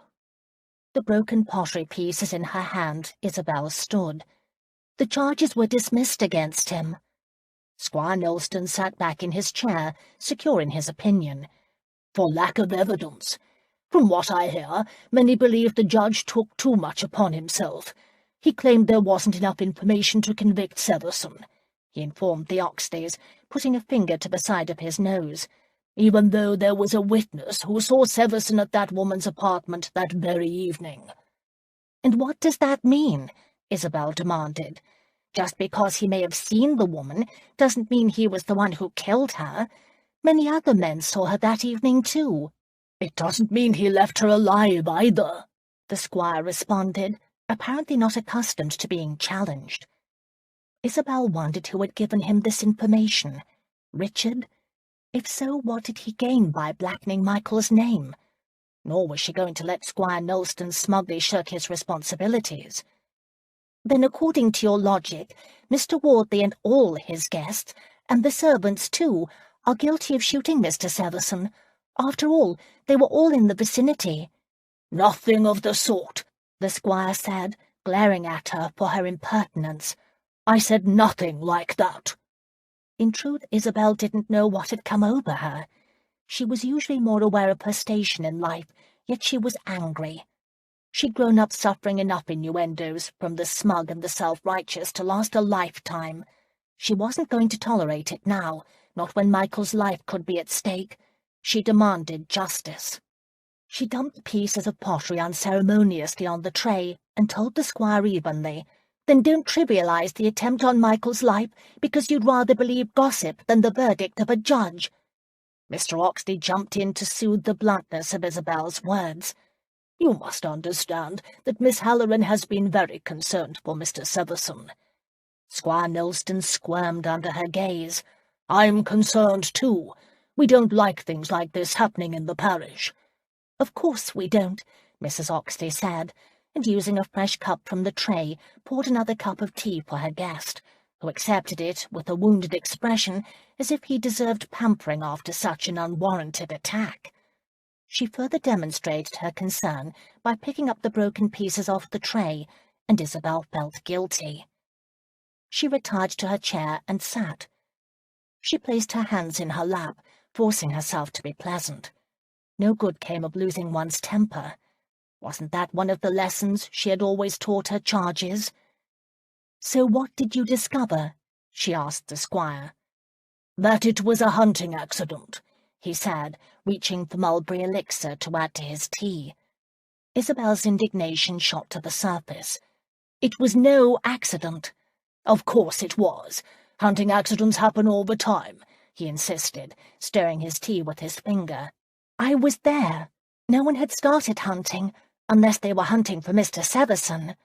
"Then it is your word against Mr. Wardley's and Lord Riggs's," the squire said.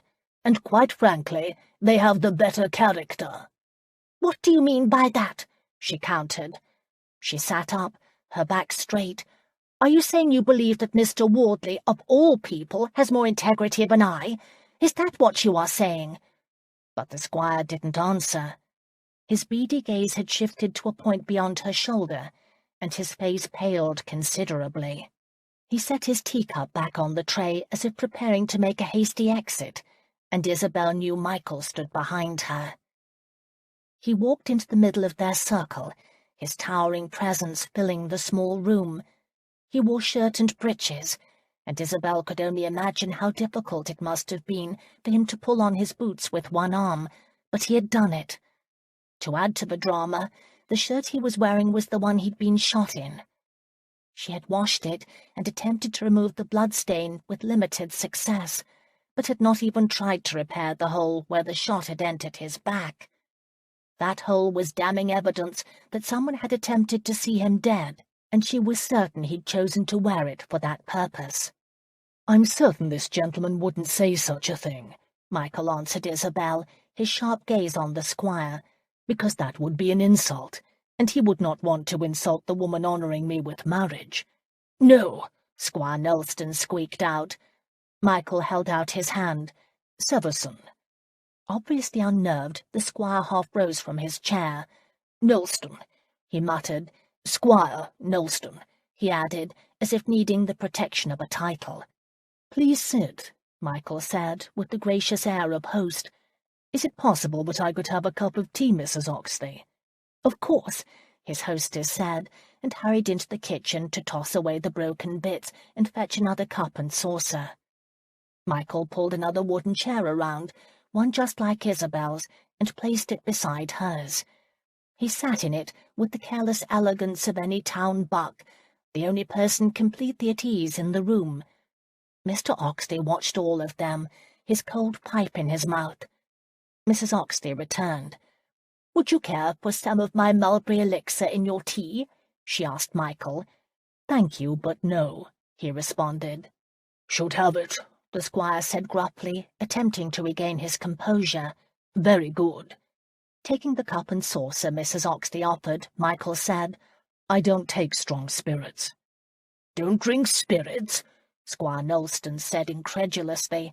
"What kind of man doesn't drink?" "A man who values his scalp," Michael answered, reminding all in this room that he had lived another very dangerous life. "I hear tell that Indians can't handle drink either," Squire Knowlston was saying. "Some can, some can't," Michael answered, "just like white men." The squire's brows came together in interest. "I'd heard you'd been out fighting savages. How dangerous were they?" "Far less dangerous than the ones I've met in England," Michael answered, "and there isn't a savage foolish enough to believe my shooting was a hunting accident." Squire Knowlston's face flushed with the charge. "I've spoken with everyone at Wardley Park.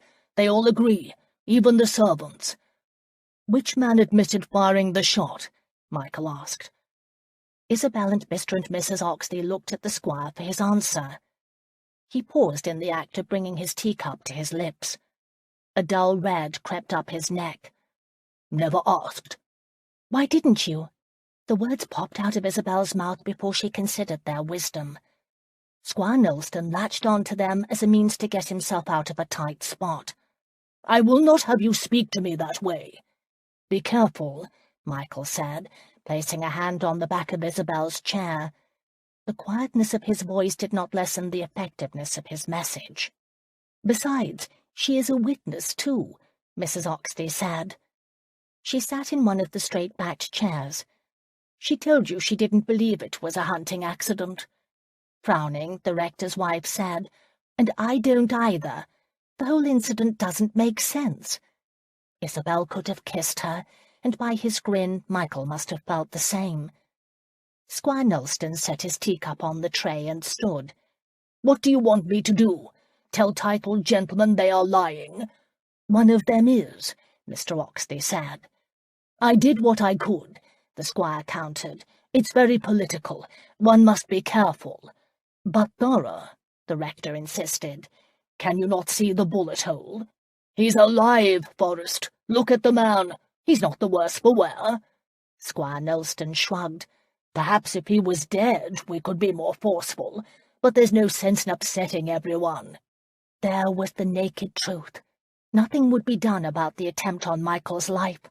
The one person in the room who did not act surprised was Michael. "It's not right. It's not justice," Isabel said. Squire Knowlston pulled his waistcoat down over his belly. "It's what is best. It's all I could do." Isabel found that unacceptable, and would have said as much, save for Michael's standing. "Thank you, Squire," he said, offering his hand. The squire came to his feet with obvious relief. "Wish I could have done better," he said, taking the offered hand. "I know," Michael answered. He released the squire's hand. "By the way, whom did you interview at Wardley Park?" "Wardley himself, and Lord Riggs." Michael nodded. "You know, Lord Riggs was infatuated with my betrothed. He was very angry she preferred me over him."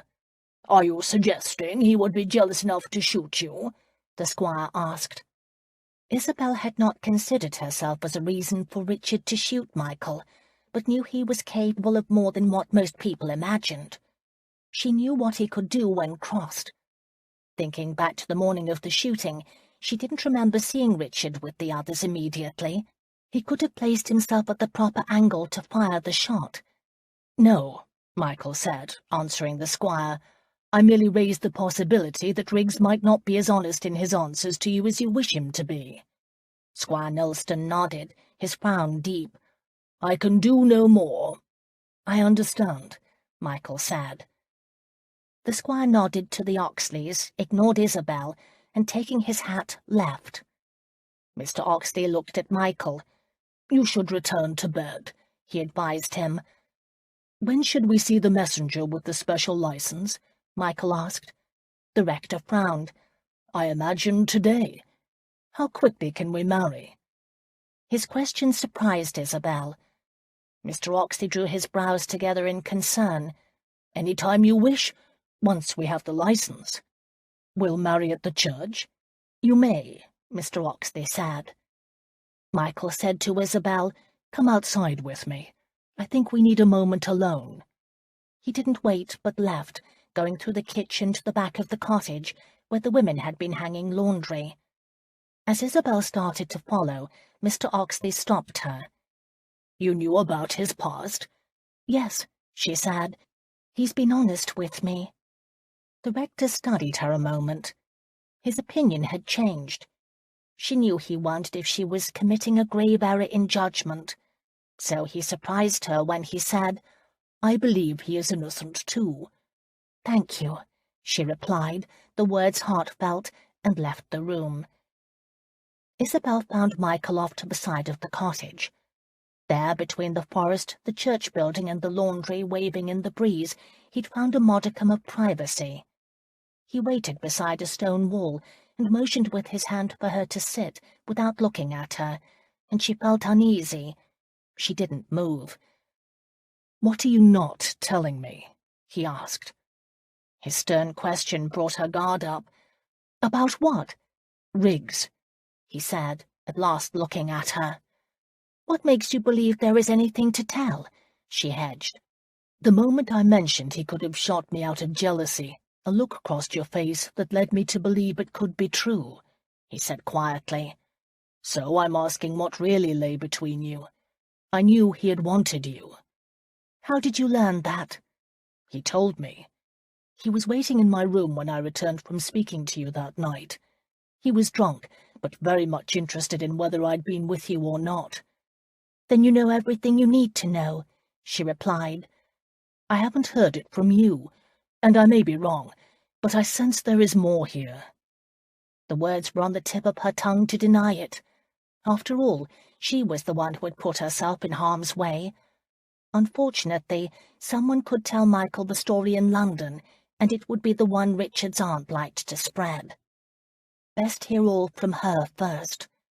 "He attempted to rape me." Anger flashed in Michael's eyes. "What happened?" She didn't want to say. The story threatened to choke in her throat.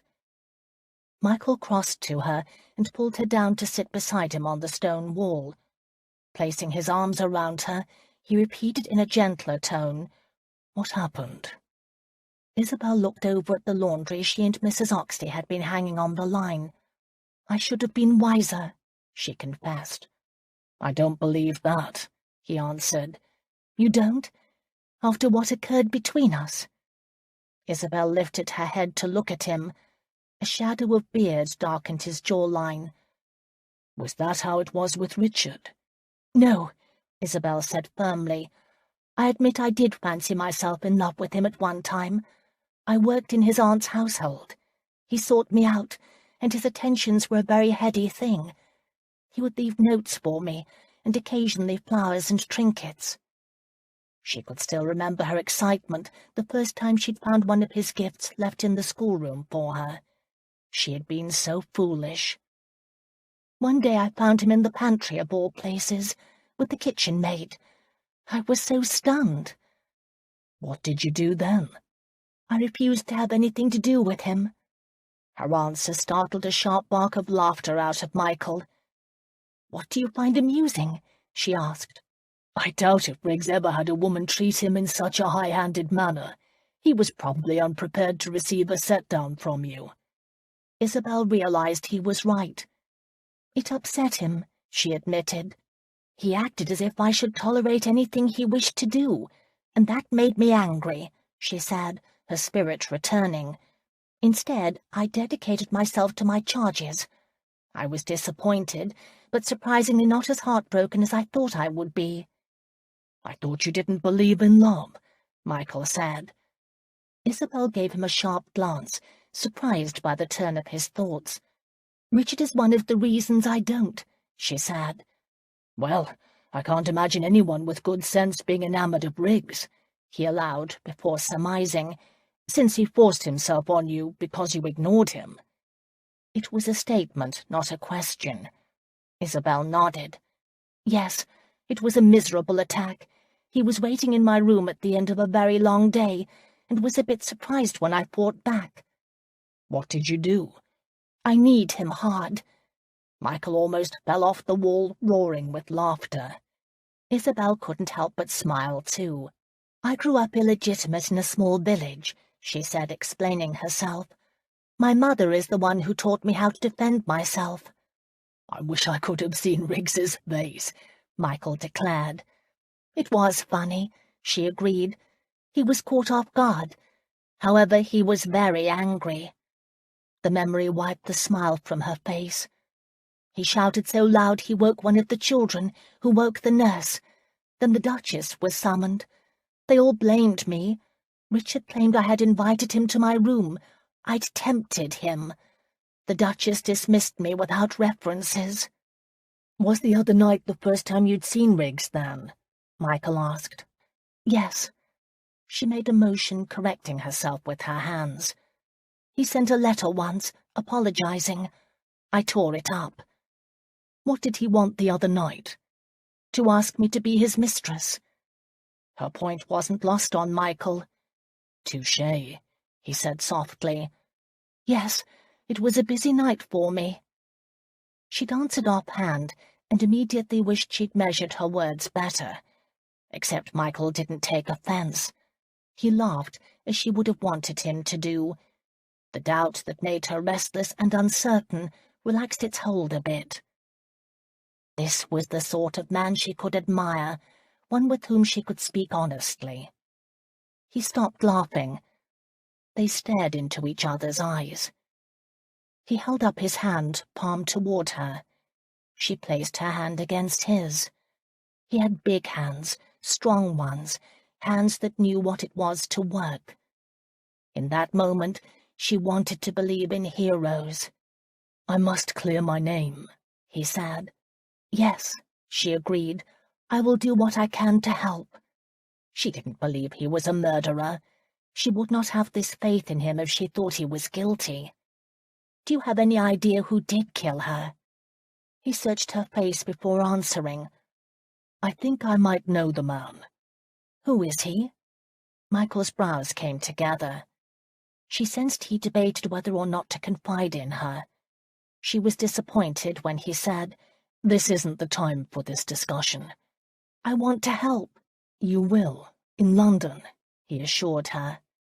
But for right now, this is what is important.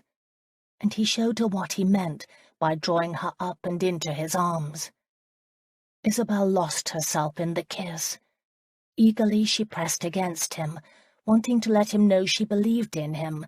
She would make him a good wife, and he would never regret marrying her. His tongue brushed hers. She wrapped her arms around his neck and held him tight, silently vowing never to let him go. Right or wrong, she was falling in love.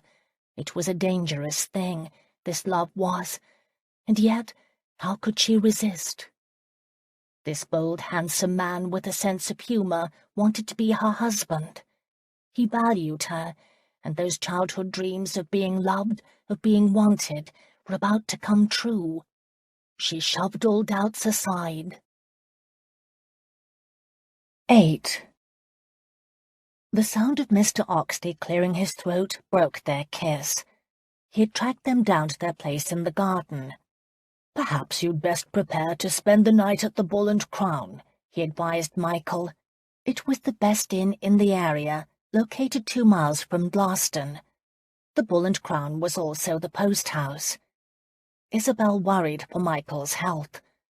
I don't think he is well enough, she protested. If he can kiss like that, he'll manage until the morning and your wedding, Mr. Oxley said. Michael laughed. He's right. I'll be fine. He took her hands. I'll see you tomorrow at the church. Isabel prayed it would be true. An hour later, as she watched Michael drive off in his yellow and green sporting vehicle, she struggled with the fear that he would not return. All her life, whenever she'd really wanted something, she couldn't get it. consequently she'd taught herself not to expect too much in life. Now she felt as if she wanted everything. Mrs. Oxley seemed aware of Isabel's unease, and Isabel was aware of how quiet her benefactress had become since Squire Nelston's visit. It wasn't until evening, when the fire burned low in the grate and Mr. Oxley had gone to bed, that anything was said.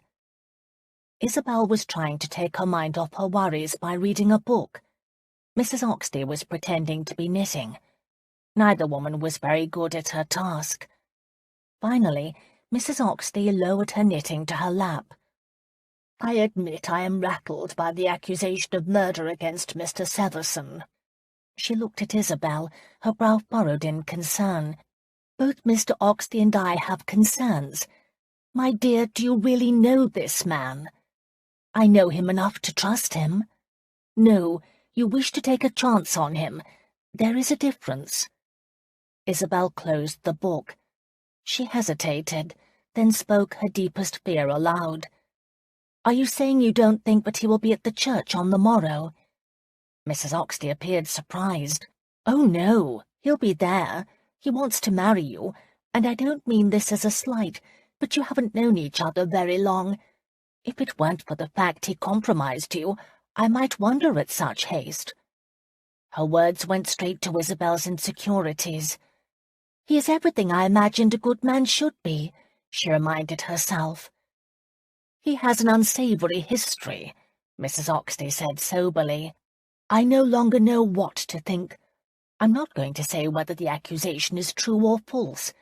Certainly before Squire Nelston's call, I thought well of him, well enough to encourage you to accept his offer." She leaned over in her chair, reaching out to cover Isabel's hand with hers. "My dear, be careful. Be very, very careful." "He won't let any harm come to me," Isabel answered. "If I know nothing else about him, I know that." "I pray you are right," her friend said. Isabel looked into those older, wiser eyes. "I am." Mrs. Oxley released her hold and sat back. "Good." She sounded as if she were attempting to convince herself. She put her knitting away. "I'd best go to my bed. Good night, Isabel. Sleep well." She left the room. Sleep well. As Isabel took herself off to the bed Michael had been using while convalescing, she didn't think she would be able to sleep at all. The apprehension she had seen in Mrs. Oxley's eyes was a warning. In the end, the moment her head hit the pillow, she went right to sleep, and didn't wake until Mrs. Oxley roused her the next morning.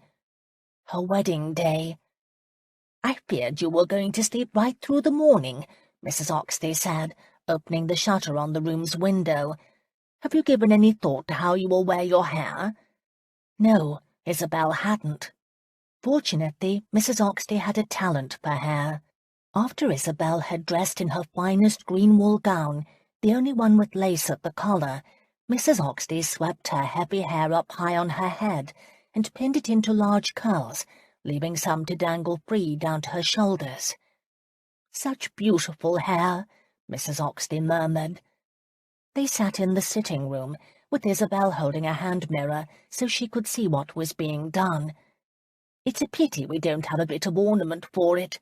My tortoise combs are so small they would disappear. But you should have something.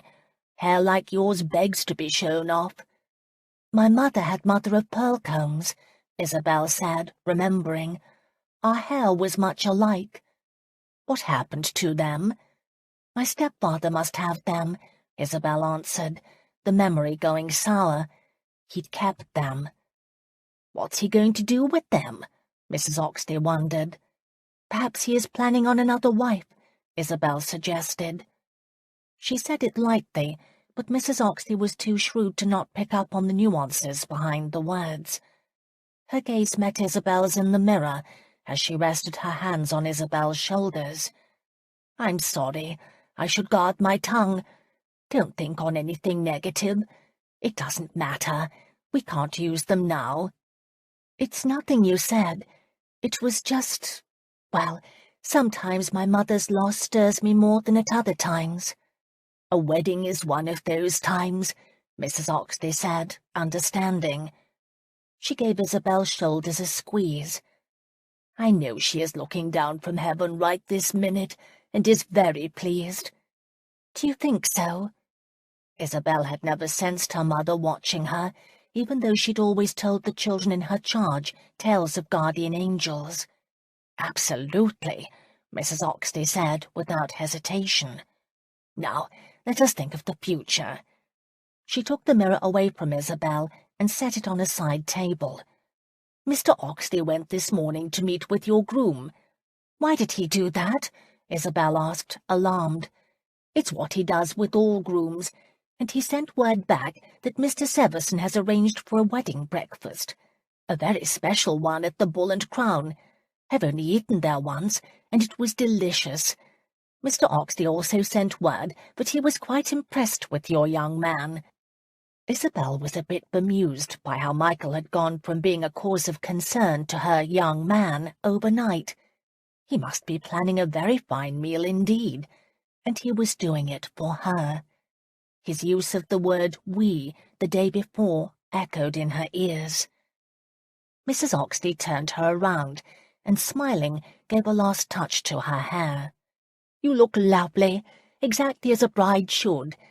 We have a custom here, one you've never seen since you didn't live in town, where the bride walks the length of the village to the church. But since we are already at the church, you will have to walk all the way to the end of the road and back.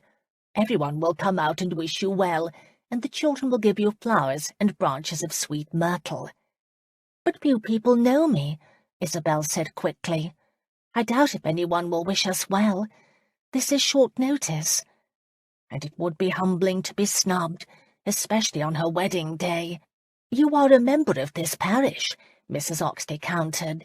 "You have worshipped with us, and everyone knows Mr. Severson's misfortune. Why, it has been all the talk for a week.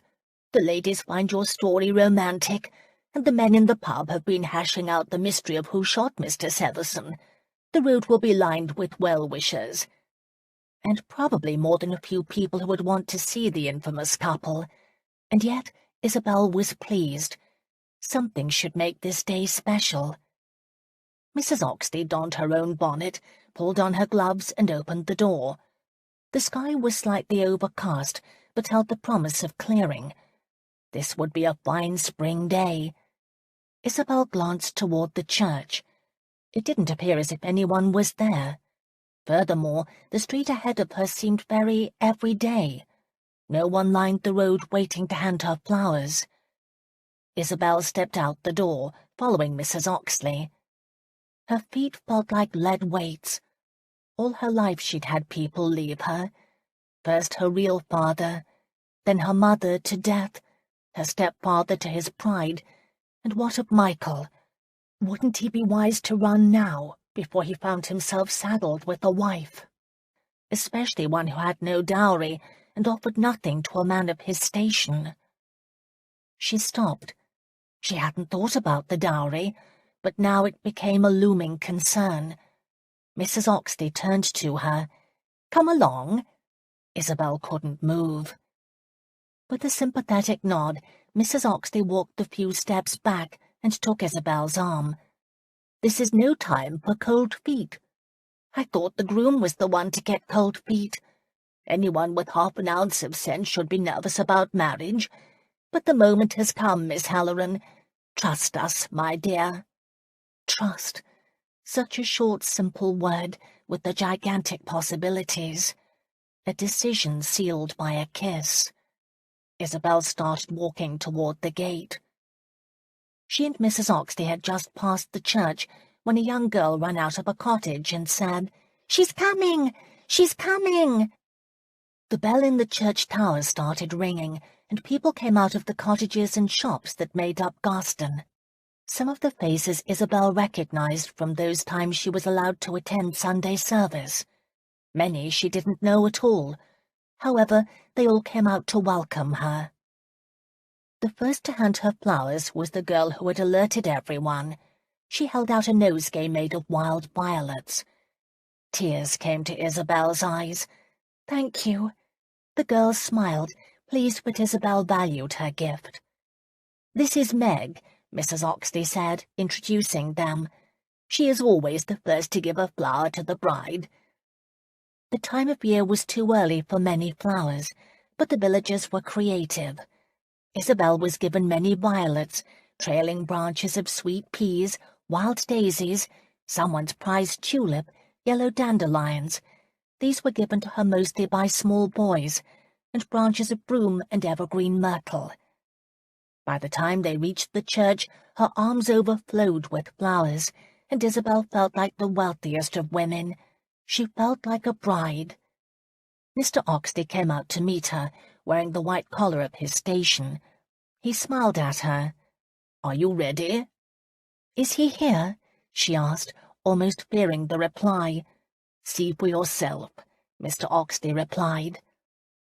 Isabel walked past him through the door and stopped. In the cool, candlelit atmosphere of the Norman church, Michael waited for her at the altar. He looked so handsome. He wore a jacket of dark blue superfine and tall boots, as seemed to befit a country marriage.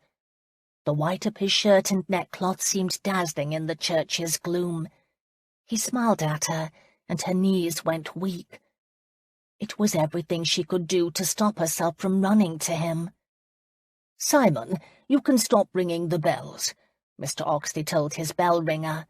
He had to repeat himself until the man heard. Mr. Oxley took Isabel aside, a step away from his wife. "I spoke to Mr. Severson this morning, and now I will tell you the same. Miss Halloran, you and your intended don't know each other well, but I'll tell you a secret. It's rare a couple truly knows each other before they are married, even if they have been friends for years. Marriage changes everything. However, I want you to remember something." He leaned closer. "I may be saying the words, but you and your husband are the celebrants of this sacrament. You aren't saying these vows to me, but to each other and in the eyes of God. Don't hesitate to repeat them often over the years. You have only to look at each other with hearts full of love to make them sacred." She nodded, her heart beating so rapidly in anticipation she wasn't certain she understood everything he said, but she would sort that out later. Satisfied he'd made his point, Mr. Oxley offered Isabel his arm. "Shall we?" She took his arm, and they walked up the aisle toward Michael. Mr. Oxley and the bell ringer followed behind to serve as witnesses. At the altar, Mr. Oxley stopped and placed her hand in Michael's strong and capable one. She told herself she didn't care if Michael loved her or not. It was enough that she was falling very much in love with him. But then, that was the way love came, wasn't it? Her mother had loved a man who hadn't loved her. In turn, she'd married Isabel's stepfather. Life was never neat and tidy. Those had been her mother's words, and had proven to be true. However, standing beside Michael, listening to him repeat his vows, Isabel resolved to make the best of this marriage. She would be a good wife in every way. Michael surprised her by having a ring. It was a simple gold band. Its heaviness felt good on her finger. Mr. Oxley raised his hand over their heads. In a voice that rang off the stone walls, he said, "I now pronounce you man and wife. Those whom God hath joined together, let no man put asunder." And that was it. She was married. Isabel Severson. Isabel braced herself, waiting to feel different. Nothing happened. The earth didn't shake, lightning didn't strike, not even a tingling certainty in her soul. She felt as she always had. And then Michael's fingers laced with hers, and a small quiet voice inside her said, "This is right." "You can kiss her now," Simon the bell ringer said slyly. "I most certainly will," Michael informed him, and bent over to do exactly that. It was a short kiss, but a meaningful one, and when he said quietly, "Your first kiss as my wife," Her doubts evaporated. Mrs. Oxley offered her heartfelt congratulations and handed Isabel back the flowers she had been holding for her. The small party went outside and waited for Simon to bring around a pony wagon for him to drive the Oxleys to the Bull and Crown. Michael's phaeton and horses had been tied to a post on the other side of the church. That was why Isabel had not seen it earlier. He helped her up onto the perch before going around to the other side and taking the seat next to her. The pony cart and phaeton made a happy little parade as they rolled out of the village. The children chased them, and Isabel had never felt more light-hearted. The Bull and Crown was located at the crossroads. The innkeeper, Mr. Graves, fell all over himself greeting them. Isabel found out why when they entered the establishment. Michael had ordered a table set in the inn's best private room. Its mullioned windows overlooked a running stream and the road. The food laid out was enough for a feast. There were roast beef and pheasant, numerous puddings, every imaginable fancy, and the best of wines. The Oxleys were impressed, and Simon was beside himself. Isabel overheard Mr. Graves confide to Mrs. Oxley that the last person to order up such a spread had been the Duke of Rutland himself. Michael sat Isabel beside him. He placed her bouquet from the villagers in the middle of the table as the centrepiece. The wine was poured, and he raised his glass. "To my wife. May she never regret marrying me." Mr. Graves, who hovered by the door, couldn't help saying, "There's not a one of them that don't regret their choice sooner or later," and everyone laughed as he'd meant for them to. "To your marriage," Mr. Oxley echoed, and everyone, even the innkeeper, drank. Isabel discovered she was hungry as they fell upon the food. Michael had just passed her the plate of pheasant when they heard the sound of an approaching coach. The vehicle of burled wood and ebony, pulled by a team of high-stepping greys and escorted by a party of well-armed riders, drew up in front of the inn. Her reaction was curiosity. His was more succinct. "Dumb." She looked at him in surprise. "Do you know them?"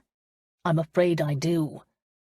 Mr. Graves had hurried out to meet these new guests, leaving the door open. Michael set aside the plate of pheasant and sat back as if waiting. He wasn't disappointed. Within minutes they heard Mr. Graves arguing that the men couldn't disturb Michael's party. A beat later, a lean, broad-shouldered man marched into the room, his pistol drawn. The hair beneath the rakish angle of his low-crowned hat was black as a crow's wing. He wore it pulled back in a neat queue that went past his shoulders. His grey eyes appeared ready for a fight, and he was flanked by 4 others carrying muskets. But what was really unusual to Isabel was that he didn't wear a stock. Instead, his shirt was open, and there was a flash of silver from the collar around his neck. He also had a silver bracelet on each wrist. The man scowled at everyone before looking right at Michael. "Are you all right?" he demanded. He was much the same age as her husband. "Perfectly fine," Michael said in greeting. He seemed the only relaxed person in the room. "Isabel, this renegade is my business partner, Alex Haddon." "I received word you were shot," Mr. Haddon said, ignoring the introduction. "I expected you to be at death's door." "He was." Mr. Oxley spoke up. He nodded to Isabel. "She saved his life." Haddon swung his sharp gaze toward her, and Isabel sensed he missed nothing, including how close Michael sat to her. Michael covered her hand, resting on the table with his own. "I'm fine, Haddon," he said. "Now, would you care to join us, or are you going to stand there frightening my guests?" "Your guests?" Haddon gave another frowning look around the room, as if to verify the truth of Michael's words, before lowering his hand holding the pistol. The other men followed suit. "What exactly is going on here?" he asked, without moving. Instead of answering, Michael said, "Mr. Graves, will you see to my men? Give them whatever food and drink they wish. They've obviously had a long ride." The outriders relaxed, nodded, and murmured, "Thank you, sir. Very kind of you," as they willingly followed Mr. Graves out into the common room, At a signal from Michael, the serving girl shut the door behind them. Haddon tucked his pistol into the waistband of his breeches and released a world-weary sigh, as if this wasn't the first time Michael had tried his patience. "Would you please explain to me what is going on?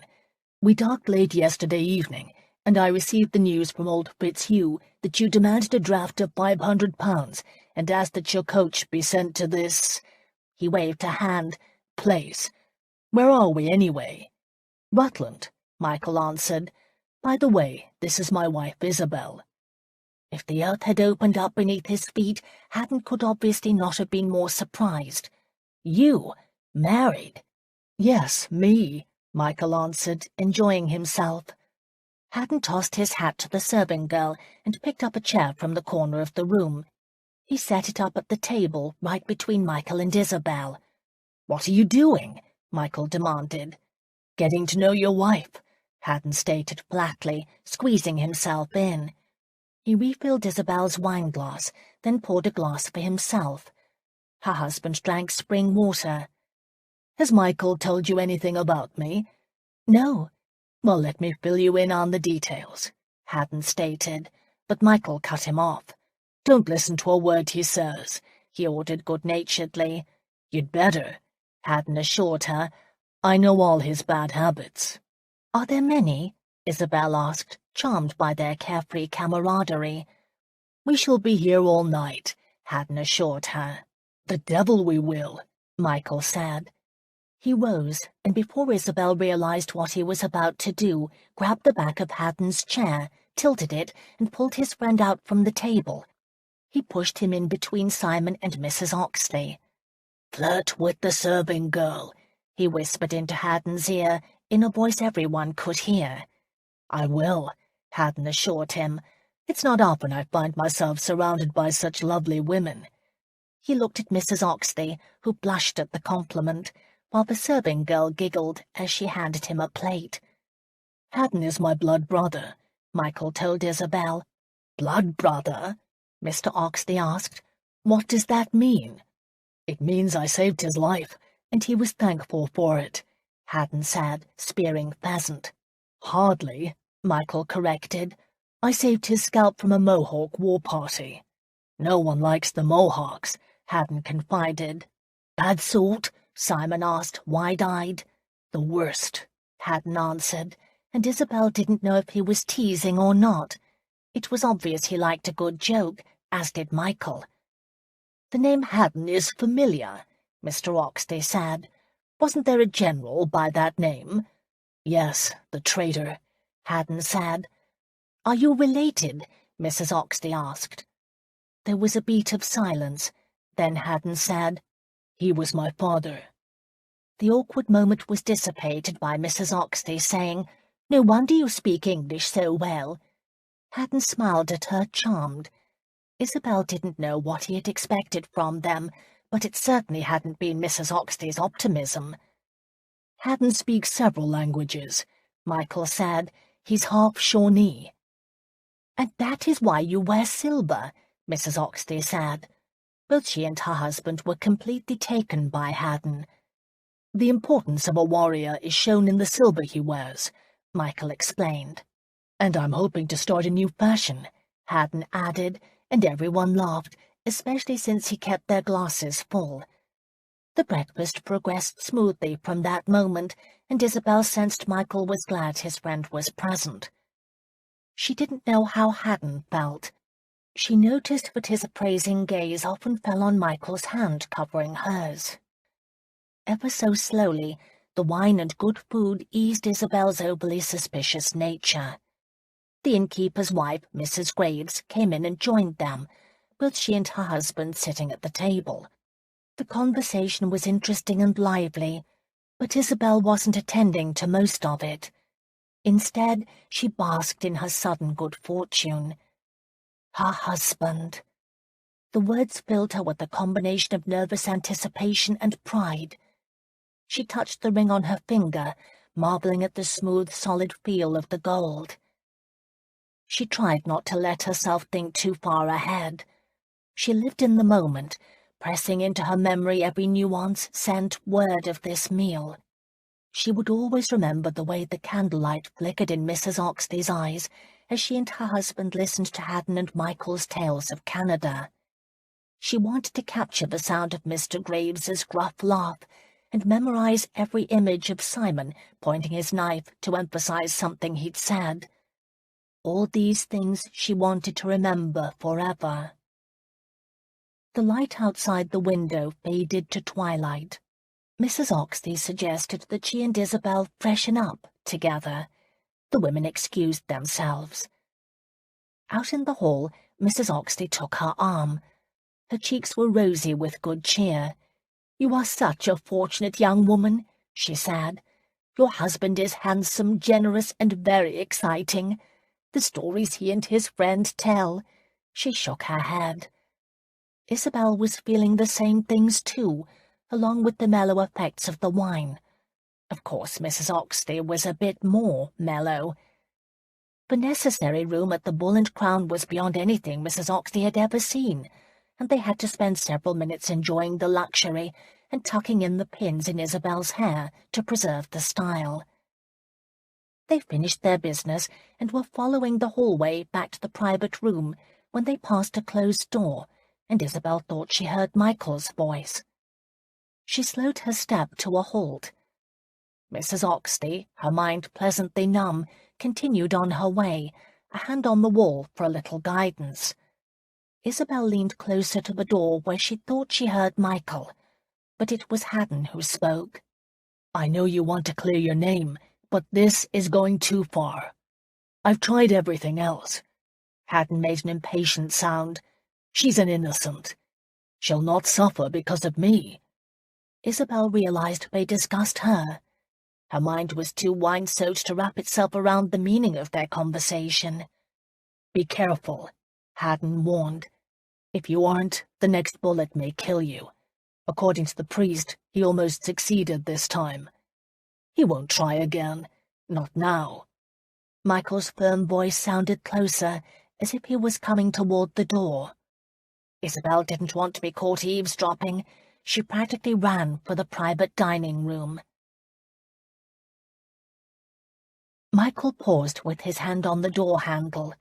He looked to his friend. "I know what you are saying, but Alex, Isabel is the only way. I've exhausted other avenues." "She's not a part of this, Michael. I know." He shifted his weight, then confessed, "I didn't marry her because of her connection to Elsick. I want her. There is something between us." Alex looked at him with new interest. "Has a woman finally gotten past your guard?" he wondered aloud. "Is that so strange?" Michael asked, facing his friend. "For any other man, no. For you, yes." Alex walked up to him. "Be careful, Michael. You've been consumed with clearing your name, but your Isabel really does imagine you a hero, and I know women better than you do," he said, a reference to the near-celibate state Michael had previously practiced. "They all want brave warriors, but there is a price to pay." He placed his hand on the door and would have turned the handle to leave, but Michael stopped him. "What of you? Any word of your father?" Alex's back stiffened ever so slightly. "He's in France. Will you seek him there?" "I'd rather go to hell." Alex opened the door. "He's as one dead to me, Michael. I was foolish to have even had an interest in meeting him. Sometimes we have no choice but to meet the ghosts of our past." "My father a ghost?" Alex shook his head. "Not hardly. A son always carries the sins of his father." He searched Michael's face a moment, and then added softly, "Be careful that your son has no sins to carry. Be gentle with that son's mother." With those words he opened the door and left the room. Michael didn't follow. Alex's warning pricked his conscience, as had Mr. Oxley's private lecture to him that morning about the sacredness of wedding vows. He wasn't going to let Isabel get hurt. He'd not allow anything to happen to her. He just needed to draw Elsick out. And he was committed to Isabel. He would take care of her, and any of their children, if they had them. He would be her brave warrior. Thoughtfully, Michael went down the hall to the private room. Mr. Graves and Mr. Oxley were deep in conversation with Alex. Mrs. Oxley yawned as she and Mrs. Graves shared opinions. Isabel watched the door for him. Their gazes met, and he knew why Alex had been concerned. She was fragile and yet strong, timid yet bold, aware of her weaknesses, but courageous enough to face life in spite of them. His Isabel, so reserved and proper, except he had tasted her kisses. He knew her blood ran hot. He'd felt her heat. Suddenly, Michael couldn't wait to have her alone. He walked up to her. Leaning down, he whispered in her ear, "Come, it is time for us to take our leave." 9. Isabel wanted to grab hold of the edges of her chair and hold on. It was too soon. However, she could see in the faces of those around her Michael was right. They expected her to leave. It just seemed so very public, especially since she knew what would happen next. They would go upstairs as man and wife. She knew what would follow, and it embarrassed her down to her immortal soul, but everyone else did too. "If I must," she said, not intending for her words to imply what they did or to be overheard. Of course they were. Everyone in the room seemed to have been holding their breaths for this moment. Michael's friend Mr. Haddon covered his mouth as if choking back laughter. Mr. Graves and Simon were not so kind.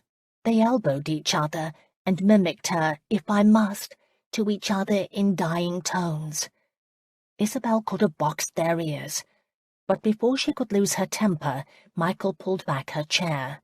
"We must," he assured her, and swept her up into his arms, the movement making her a little dizzy. She had to hold on by wrapping her arms around his neck. "Ladies and gentlemen, we bid you good night," he announced, and carried her out the door. As they moved down the hall to the back stairs, she studied his strong profile and tried to lay her apprehensions at rest. He was so sure about life and what he wanted. She wished she could be that certain.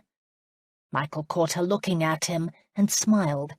His was a beautiful mouth, a good mouth for kissing. "What are you thinking?" his lips asked. She looked into his eyes. "That I may have had too much wine to drink."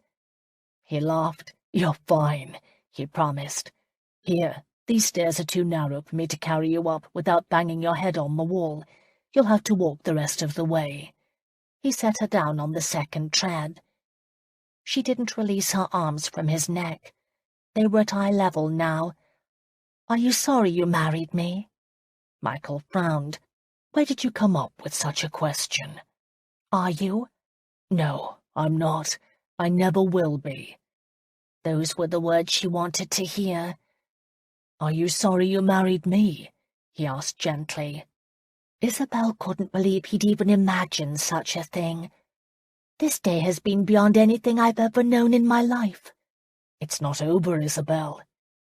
He took her hand and looked down at the ring he'd placed on her finger. "I meant my vows. I will always keep you safe." He turned her around, coming up on the step behind her. Through the layers of their clothes, she could feel his arousal. His lips brushed her ear. "We'd best go to our room. I'm anxious to make love to my wife." Make love. Her blood sang with those words. All doubts vanished. She began moving up the stairs, Michael right at her heels. The door to one of the guest rooms located midway down the hall was open. Isabel didn't need Michael's hand on her waist to know it was theirs. He guided her to the door, and she stopped. Some unseen servant had made preparations. The bed was turned down. It was a four-poster with velvet drapes. There were flowers on a table, an arrangement apparently made from those the villagers had given her. But what caught Isabel's breath were the candles that glowed everywhere. They were on the window-sill, the dresser, the mantel's edge, in the hearth, and on the bedside tables. Their light was reflected in the room's mirrors and filled the space with their golden glow. Isabel walked in, feeling as if she were entering a fairy world. She turned and looked at her husband. "You remembered?" He released his breath as if he'd been holding it, anxious for her response. He closed the door. "Graves thought I was mad to want such a thing." "But you told him any act of independence was to be celebrated in this country." Her words echoed those he had said to her the night she had lit candles. "I did." Her last remnants of doubt fell away. In that single moment, Isabel was suddenly overwhelmed with love, hardly able to believe her good fortune. She touched the ring on her finger. No one had ever given her such consideration and respect as this man had. He cared.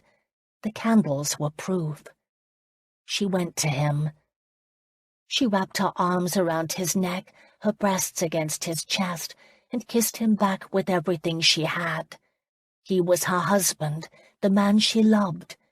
There was nothing she wouldn't do for him. Isabel pulled on his coat, willing to rip it off, anxious to remove all barriers between them. His fingers tugged at her lacings. She struggled with the knot in his neckcloth. The urgency they had experienced under the Wardleys' roof came back full force. She tugged at the buttons of his breeches, despairing of ever getting them undone if he kept teasing her ear with his tongue, and soon finding her arms useless when he pushed her dress and chemise down over her shoulders. His mouth bound her breast. Isabel melted down onto the bed. Michael followed her. She pulled her arms free and buried her fingers in his hair, never wanting him to stop. No one had told her how good a man's touch could make her feel. Her hand found a way to slip the last button of his breeches free. She stroked the hard length of his erection, and now it was Michael who was ensnared. He covered her hand with his own. His gaze met hers. "Isabel," he whispered. Her name had never sounded so beautiful. He buried his head in her hair, which had lost all its pins, and whispered to her what he wanted. He covered her hand with his and taught her how to touch him. Her cheek against his neck, she could feel the racing pulse of his heart, whose beat matched her own. Their bodies were bathed in golden light. Michael's lips sought hers. He stroked her back, sliding her dress down over her hips. His hand touched her intimately, and she discovered pleasure. Her husband knew what she needed. The time had come. He sat on the edge of the bed to remove his boots. Uninhibited, Isabel kicked off her own shoes and slid her petticoats, garters, and stockings down. She lay back on the bed, watching her husband stand and pull his shirt over his head. He was strong and powerful, his muscles lean and long. Life had honed him into the man he was. It had left marks. There were scars. But she also sensed he could take care of anything. He would protect her from the world, and just as fiercely, she would protect him. Isabel reached up to touch the bandage across his chest and back. It was white against his tanned skin. If his wound hampered his movements, she couldn't tell. Michael stood to remove his breeches before facing her. His need for her was very evident, and Isabel was inordinately proud that this man was hers. As she came up on her knees to kiss him, his hands brushed her hair, stroked her back, and gently guided her back to the bed. He covered her with his body. His weight felt good, and she sensed him positioning himself between her legs. Never had she wanted anything as much as she wanted this contact between them. Her body demanded this joining, but he hesitated. "I don't want to hurt you," he said. "You won't," she whispered. He didn't. He entered her with one smooth, fluid motion. There was a moment of discomfort. The feeling of him inside her was different than she had anticipated. Her body stretched to accommodate him, and it felt right. "Isabel?" She smiled, so full of love he must certainly be able to feel it flow from her. She touched his hair at the temples, and he began moving. Deep within, A yearning built inside her for that which she did not yet understand. Her body met his thrusts, and she found herself whispering, "More." She wanted more. The word that had haunted her now had definition and meaning. This closeness with this man was what she had been searching for. Michael, the man who always seemed to be in control, now appeared as powerless against his needs as she was against hers. They moved together, finding a rhythm that was exactly right for them. He whispered to her, telling her how beautiful she was, how unique and precious. She felt on fire. Ecstasy caught her by surprise. One moment she was of this world. In the next, her soul seemed to explode into 1,000 stars. She cried out Michael's name, holding him tighter. He knew what she was feeling. His thrusts became more powerful, deeper, and he buried himself to the hilt. His seed flowed into her. She could feel it. She held him close, never wanting to let him go. Tears came to her eyes in the wonder of it all. This was a miracle, God's creation. Now she understood. They had become one. Slowly, his body relaxed against hers. He rolled over, bringing her with him. She felt him leave her spent. Her body cooled, and he must have felt the same, because he pulled the bedspread up over them. She lay on him as languid and supple as a cat. Her ear against his chest, she listened to the beat of his heart. Never had she felt so drowsy or pleasantly sated. He kissed the top of her head, his arms around her waist possessively. She smiled, watching the flickering flame of the candle on the table beside the bed. "Is it always like that?" she finally managed to ask. "It's never been like that," he answered. A fierce pride rushed through her.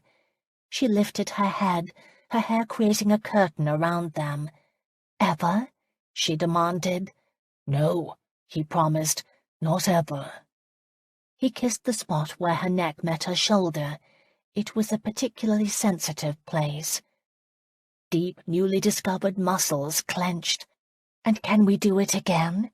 she asked, already knowing the answer. The proud head of his arousal was already moving against her. "As many times as you like, Mrs. Severson," he promised. He moved his hips. "Are we going to do it now?" Her own voice now sounded breathless. Experimentally, she moved her own hips. Her husband's reaction was immediate and swift. "Dear God, yes," he said, and so they did. Michael didn't ever want to leave their room at the inn. Isabel was like opium. The more he had of her, the more he wanted. They made love with a need he'd never experienced for another woman. There were no days and nights. Beyond the four walls of their room, the world could have ended, and he could have cared less. He had Isabel. She was enough. He was so besotted with her that he'd lie awake watching her sleep. Strands of her hair would curl around her neck and cheek. She looked so young in those moments, so innocent and pure. His wife gave without pretense or expectation of return, and it humbled him. Her generosity encouraged him to play to his best impulses, to be the man she wanted to believe he was. Isabel didn't trust easily. She trusted him. Michael could have stayed in their room at the inn forever, or so he thought. 3 days into their honeymoon, he woke up in the middle of the night to find himself alone in the bed. He sat up, alarmed, and didn't relax until he saw Isabel sitting in a chair by the window, wearing his shirt and staring out into the night. "What are you doing over there?" he asked. She turned, her face in shadows. "You were restless. You must have been having a bad dream. At first I tried to wake you, then I decided to leave you alone." He didn't remember dreaming. "Did I say anything?" Isabel drew her legs up, wrapping her arms around them and hugging them to her chest. "What did I say?" he insisted. You called out Alette's name. She paused, then said, When you were fighting fever, you spoke to her as if she were in the room with you. Michael put his feet over the side of the bed. What did I say? Nothing I could make out. She rocked back and forth in the chair seat a moment before asking, Do you think you could ever set it aside? He wasn't certain he wanted this conversation now. Set aside what? Her death. Michael lowered his head into his hands, not answering. From across the room, Isabel said, If you don't ever learn who murdered this woman, will you ever be able to let it rest? No. He looked up at her, wishing it could be different or that she didn't play a role in this. He'd set out to use her for his purposes, and in a bolt of insight he realized this could be a wedge between them. She was too fine and good to be a piece in his game against Elsic. And yet, what choice did he have? He'd already chosen his path. His only hope was that he could protect her. Isabel studied him a moment before saying, I didn't believe you could. If there was another way I would take it, he answered. It will be all right. Everything will be fine. Isabel smiled at him then, the moonlight caught in her eyes. Yes. She lowered her feet to the floor to stand. Tomorrow is the Sabbath. Mr. Oxley will expect us to be in church. Michael rarely set foot in a church. Michael wasn't a praying man, especially since God knew what game he played, but he could give her this. Of course, he said. Mr. and Mrs. Oxley were happy to see them at the Sunday service. Simon, the bell ringer and witness to their wedding, gave Michael a broad wink when he saw them. Michael winked back. Isabel looked back and forth between the two men, suspicious, but not offended. Going to church, Michael decided, wasn't such a bad thing. Mr. Oxley gave a competent sermon. The passages read from the Bible were fine enough. Everyone enthusiastically sang a hymn, albeit out of tune. But Michael didn't ever really connect to the worship and the prayers in the same way he sensed his wife did. No, instead his mind chewed on other matters. His wound was healed, his mind clear, his resolve firm. It was time to return to London. When he told Isabel, she didn't offer protest. Instead, she placed her hand in his, in a gesture of trust. Michael promised himself he would let no harm come to her. They spent their last day in the inn in the same manner they had been spending it, making love. Only this time, for him, the pleasure was bittersweet. He was a man who believed in a reckoning, and he knew the time would come. He vowed he would protect her at all costs. The next morning they left for London. Michael told Isabel they would make it a 2-day trip, and while Haddon probably had a stack of papers he wanted to foist off on Michael, there was no urgency to arrive. "Does he read?" she asked. Haddon had taken the phaeton back, and the burled coach was spacious but cosy, since her husband took up most of the room. Isabel didn't mind. "Of course," Michael answered, frowning at the card she had just discarded. They played to while away the time. He just doesn't like details, and he hates haggling. He claims Indians aren't good at negotiating against anyone but themselves, and he may have a point. Does he think of himself as an Indian? She wondered. She didn't. He thinks of himself as a Shawnee, but he is also very conscious that he is half white. Michael looked over his cards at her. "You must understand, the Shawnee believe there are Indians, and then there are the Shawnee. They are quite elitist." "But his father raised him, didn't he?" Michael laid down his suit of cards, neatly winning the hand. "He lived with his father until the man turned traitor. Then Alex returned to his mother's people. Isabel, let me warn you, he doesn't talk about his father much. In his mind, the man is dead." "I wish I could be the same." Isabel gathered the cards, the game forgotten. "Every turn of the wheel reminds me we are on our way to London. My path could cross his. I should be more like Haddon." Michael rested his hand on her leg. "I don't believe you could, any more than I believe Haddon has. I know what preachers say, but I don't believe man was meant to forget. I certainly haven't." "No, Michael, we were meant to forgive," she corrected him. "Have you forgiven your father?" Isabel leaned back in the corner. "I just want him to acknowledge my existence. Is that too much to ask?" "For some men." He put the cards into a wooden case and tucked it into the coach's pocket for storing such things. "On the other hand, I want it all, and I think you do too." "No, I've thought on this. I don't want very much from him." "Good. You probably won't receive much." He passed his verdict with absolute confidence, and a thought struck her. "Do you know the Marquis of Elsick?" For one fleeting second she sensed him hedge, but then he said easily, "Everyone does. He is a man of great influence." "Of course." Isabel nodded, hearing something else in his words. "I shall have to make my peace with that, won't I?" she said thoughtfully. "I will have to forgive. The irony, of course, is that his son was also linked to that actress they accused you of murdering. He would be my half-brother. You don't think he was involved, do you, Michael?" "You think too hard on it, Isabel." He pulled her into his arms. "Forget Elsick. The man you consider your father is the one who raised you. That's my thought." "Her stepfather?" She shook her head. "He never cared for me." "He had the keeping of you. He did more than Elsick." That was true, but still something in Isabel rebelled at the thought of giving her stepfather credit. It was her real father she wanted acknowledgement from, her real father whom she must see. Her husband pulled her up into his lap. "Don't think on it now, Isabel," he told her. "Don't make yourself angry."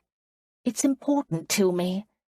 He interrupted her with a long, leisurely kiss, but Isabel wasn't ready to let go. "Michael, you will introduce me to the Marquis of Elsick, won't you?" Michael looked at her as if he weighed something in his mind, then he shrugged. "Isabel, I have other things to think on." "Like what?" He moved her to straddle his hips, and she could feel his arousal. He wanted to make love. His fingers tugged at the lacing in the back of her dress. Her initial thought was shock, then interest. "The coachman will know," she whispered. "But I'm making love to my beautiful wife. If they are men at all, they will hope I am." He pulled her lacings free. Isabel felt herself blush furiously, and yet she didn't offer protest as he pulled down the shades over the windows. It all seemed so wicked and exciting. Michael had swept into her life and changed everything. She found the buttons of his breeches and undid them with an expert's ease. Her husband kissed his way from her throat to her ear, knowing what she liked, covering her breast with his hand. They didn't fully undress. There was no need to. Sitting astride, Isabel took her husband deep within her. The sway of the coach added to the pleasure of their coupling. He pushed her dress down, his mouth binding her breasts, and their movements took on more intensity. Isabel no longer thought of the coachman. Her husband had the power to make her think of nothing but him. Their passion overwhelmed all other concerns. And when they were done, when they held each other in their arms, Isabel thought she was the luckiest of women. Michael hugged his sleepy, well-loved wife close and didn't want to think of Elsick. As he brushed his lips across the top of her head, drinking in the heady scent of her hair, he ignored the pang of conscience and promised himself it would all be fine. He would protect Isabel, and heaven help Henry and Elsick if they had killed Aletta Calendry. They stayed in an excellent inn that evening and left mid-morning the next day. Their coach rolled into London late in the afternoon. When Isabel had last left London, she had been in disgrace. Now she returned in far more style than even the Duchess had known. "You'll need to purchase a wardrobe," Michael said. She frowned at her brown day dress, so aware of her inadequacies. Michael read her mind. "You are beautiful," he said in her ear.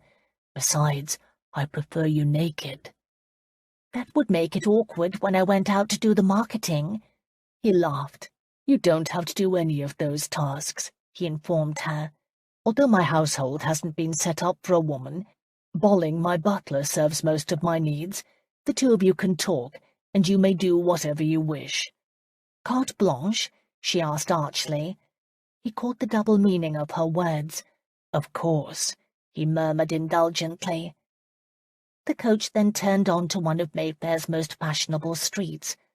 The homes were new, their limestone facades untouched by the elements. The coach stopped in front of a hunter green door with brass trimmings. It was a magnificent doorway. His arm around her waist, Michael gave her a little squeeze. "Welcome to your home, Madame Severson." Never in Isabel's wildest dreams had she imagined this moment. It was as if she had become a queen. The coachman opened the door. As they climbed out of the coach, the front door opened. Bolling was a tall, lean man with a hooked nose and that weary air of knowledge all good butlers should have. He was dressed in black, as befitted his station. "Hello, Bolling," Michael said. "Hello, sir.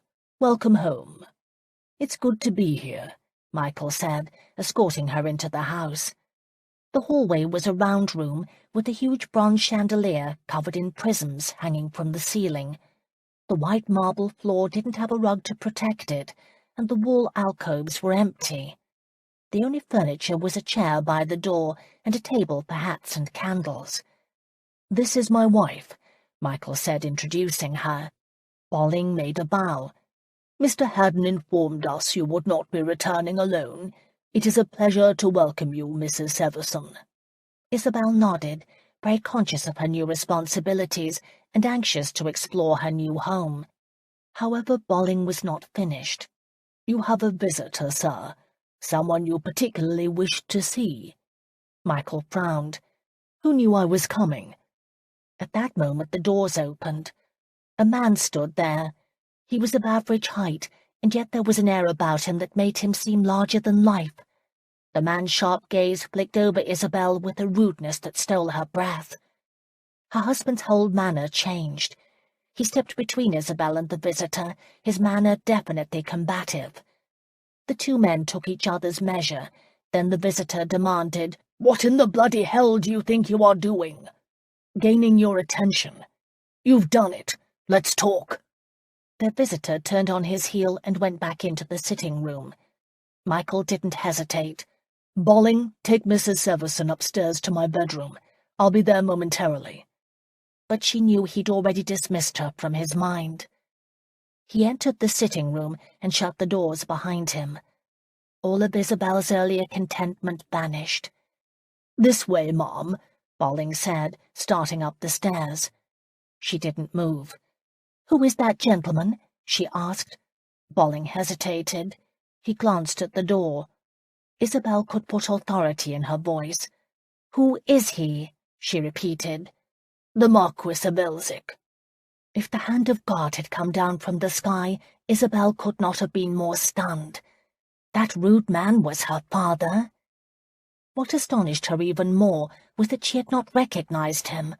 She'd always thought she would know, that there would have been some bond between them that would have informed her. He'd been a stranger. "Mrs. Severson, this way, please," Bolling said, reminding her of her husband's instruction. But Isabel had no intention of going upstairs. She had waited most of her life for that moment, and at last the hour had come. She walked over to the sitting room and threw open the doors. 10. The two men were so involved in their conversation that they didn't even turn at Isabel's entrance. They stood in front of a carved marble fireplace, but appeared never to have seen a fire in its grate. The Marquis was speaking in a low, angry voice. "Of course I'm here. I heard of your marriage and whom you married. You won't stop at anything in your attempt to get close enough to destroy me, will you? You are mad." "Sometimes I think I am. Michael answered. "You did your best to see me hang. If you weren't protecting Henry, why would you even care?" She interrupted, wanting to make herself known. "So this is my father?" Her quiet words were like a gunshot going off in the room. Both men looked up, startled. Her father's scowl grew deeper, and he muttered something to Michael, but Isabel didn't catch. Bolling came up behind her, apologizing. "I'm sorry, sir. Didn't realize she was going to do this, and couldn't stop her in time." Her husband waved him away and said, "Isabel, I'll explain all in good time, but for now go upstairs with Bolling." "Explain all in good time?" She slammed the door, the butler having the intelligence to move back and save his nose. "The time is now, Michael, now!" Her father surveyed her with dispassionate interest, his irritation plain. She shared his thick black hair and determined chin.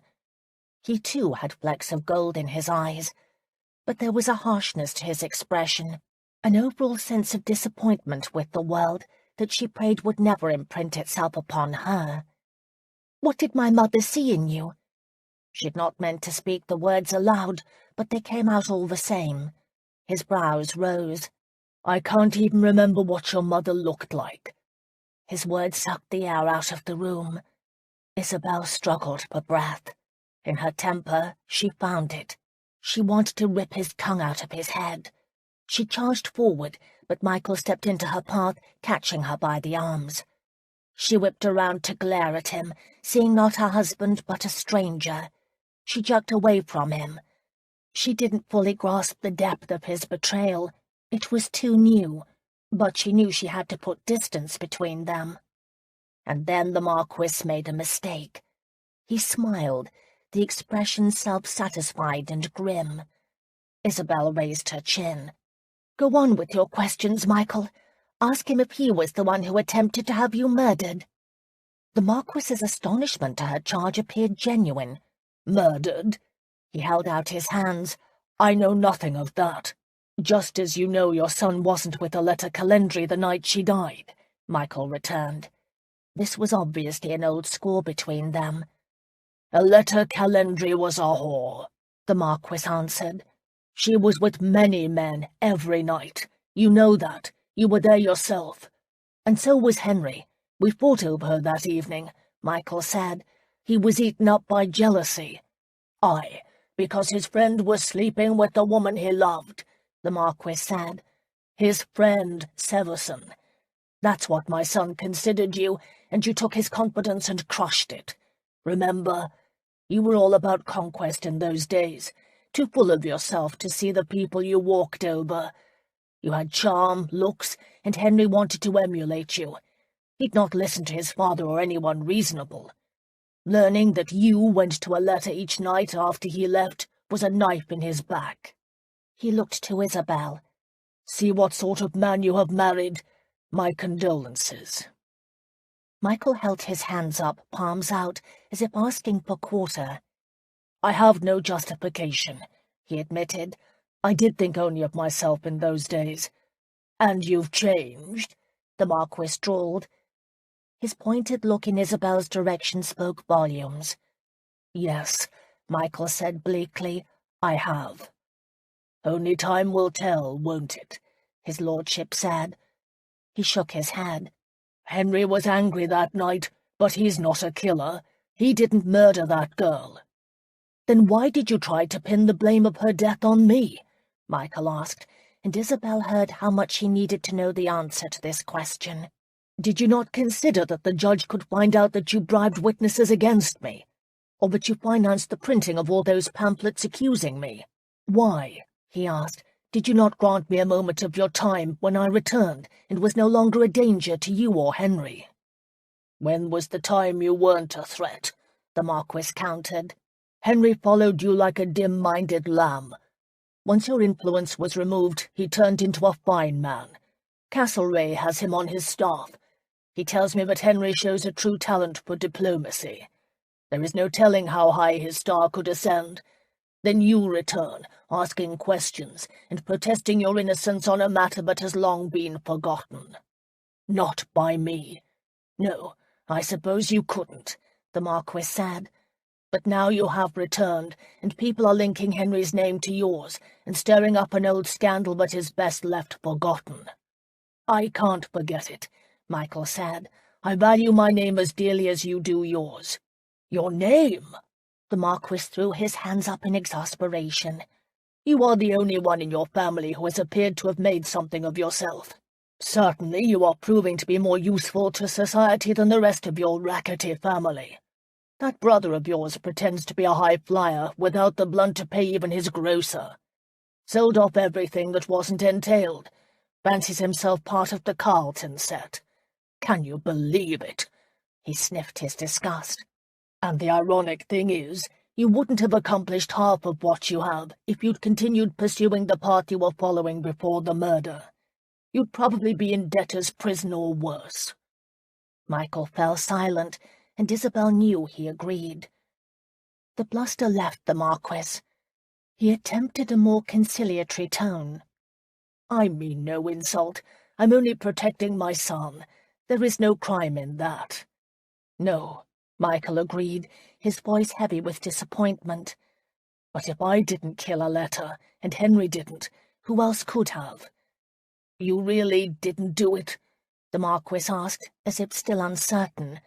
Michael shook his head. The Marquis considered the problem. "It could have been any number of men. She played every one of you for fools.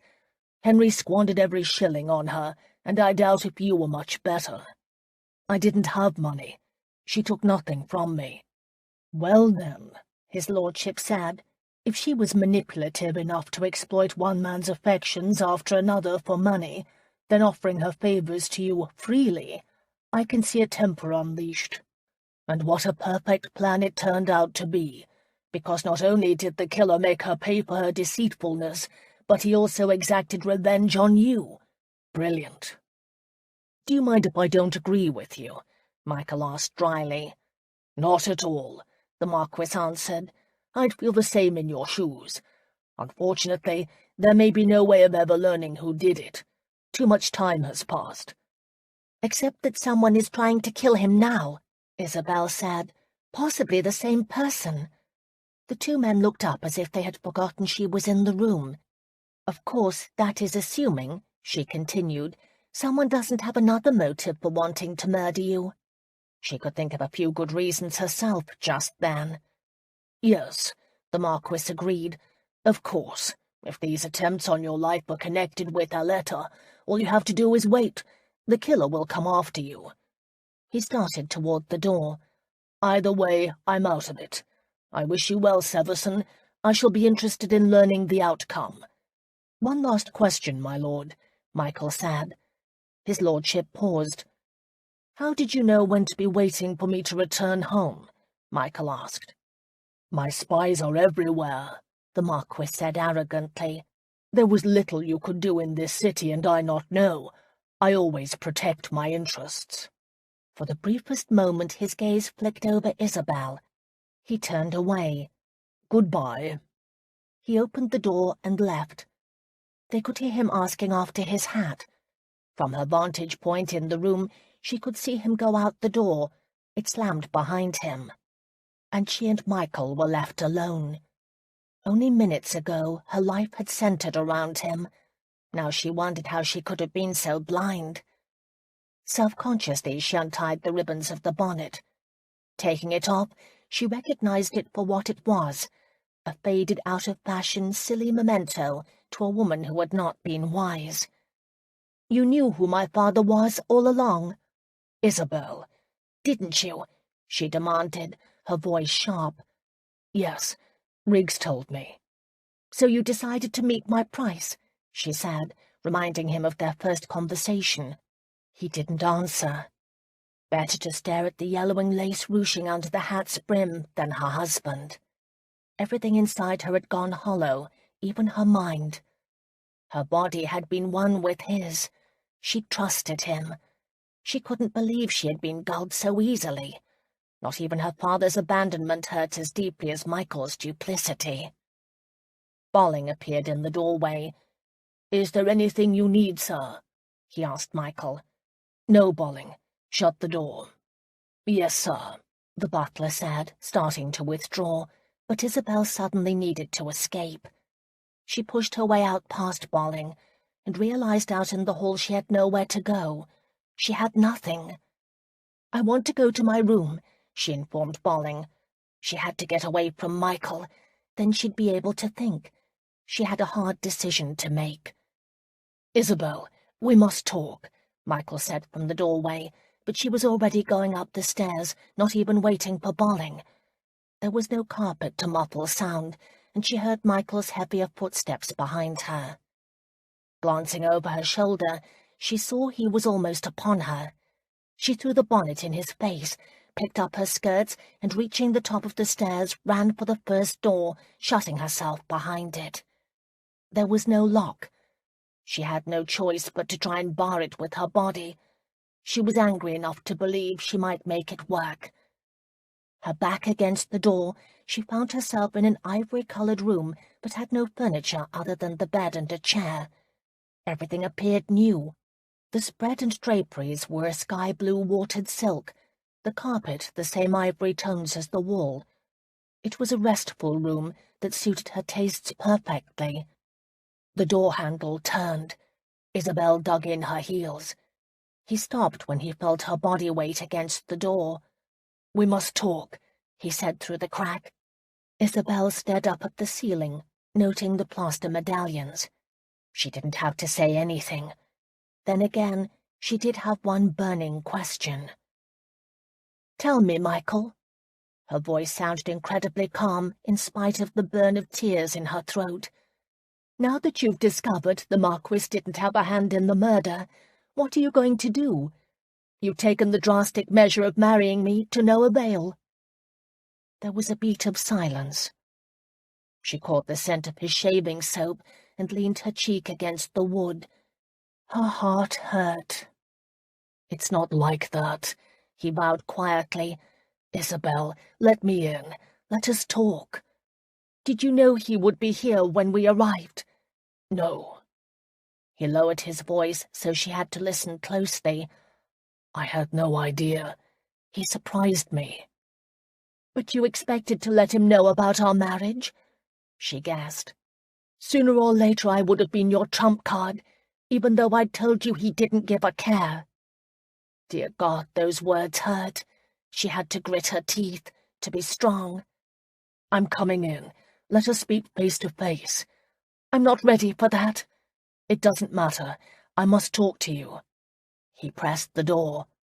She wouldn't be able to hold him back, and she didn't want to see him, not when she hurt in a way she'd never thought possible. Isabel pushed away from the door and crossed to the window. It overlooked the street. The roads were paved, and there was a charming fenced garden in the middle of the circle. She grabbed hold of the silk drape, clutching it as tightly as she could, anything to keep herself together. He entered and shut the door behind him. She could feel him staring at her. "I should have told you," he said. That was the least of what he should have done. "In the beginning it made sense to me," he said. "I marry you, and Elsic realizes he can't ignore me." He paused, and she could imagine him raking his hair with his fingers in that way he had when he was tossing something over in his mind. "It got all mixed up," he confessed. "I lost sight of what was important. From the moment I saw you, I wanted you in a way I've never wanted a woman before." She had to look at him then. She was pleased she was still dry-eyed. Men have been wanting women that way forever. "Yes, forever," he agreed pointedly. "Are you reminding me of our wedding vows?" she asked incredulously. "I'm sorry. I don't want to think about them now. After all, I'm good and trapped, am I not?" She didn't attempt to conceal her bitterness. His jaw tightened. "Our marriage seems to be working." "Why? Because you thought your scheme would work? Or because you were getting everything while I received nothing?" He jerked back as if she had slapped him. Isabel turned away, holding the drape and pretending to look outside, although she would have been hard-pressed to say what was out there. Still, he pressed on. When I was shot, the game changed, Isabel. You were so brave. You saved my life. No, she didn't want to think on any of this at all. I married you because you were honourable, he said, and marrying you was the honourable thing to do. Accuse me of whatever you want, but I have the impression that you enjoyed our marriage. You were happy until you walked into this house and saw your father. He's no father to me, she said ruthlessly, angry at Michael for daring to say such a thing. He immediately recognized he had made an error. I know that now. I'm sorry I put you through an interview with him, but Isabel, I had to know. She didn't want to hear his apologies. They weren't what she needed.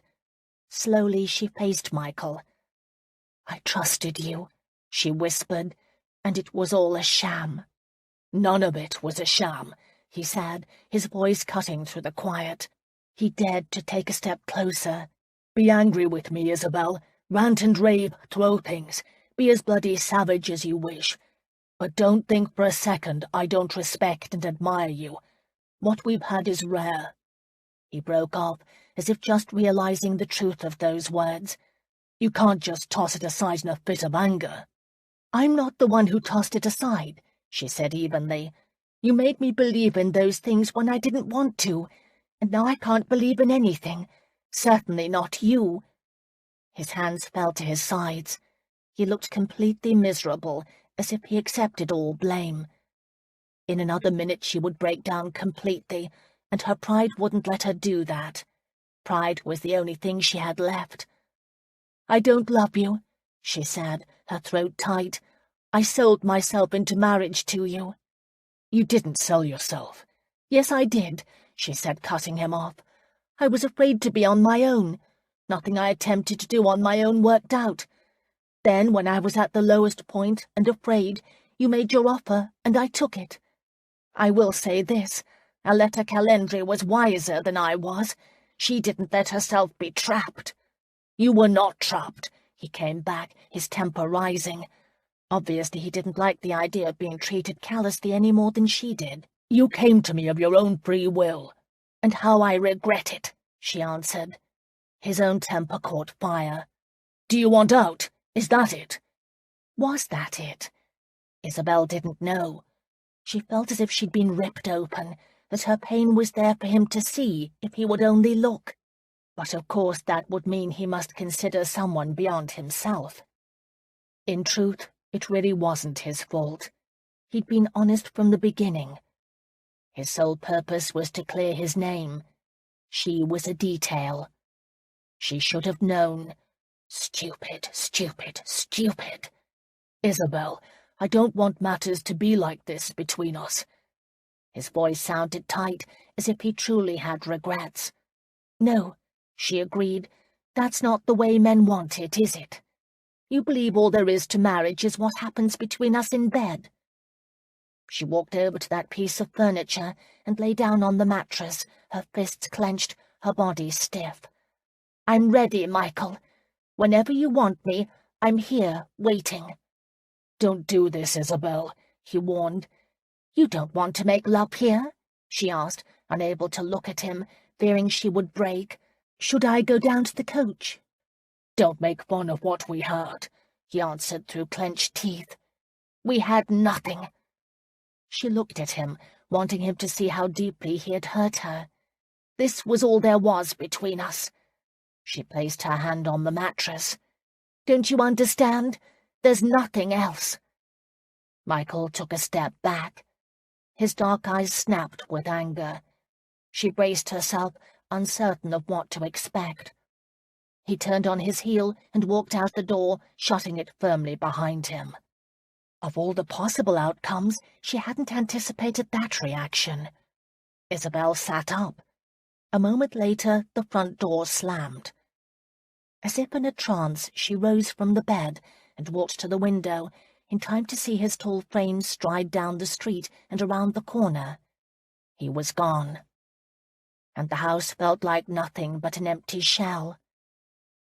She had entered it with hopes and dreams, and now stood in the middle of unused grates and cold rooms.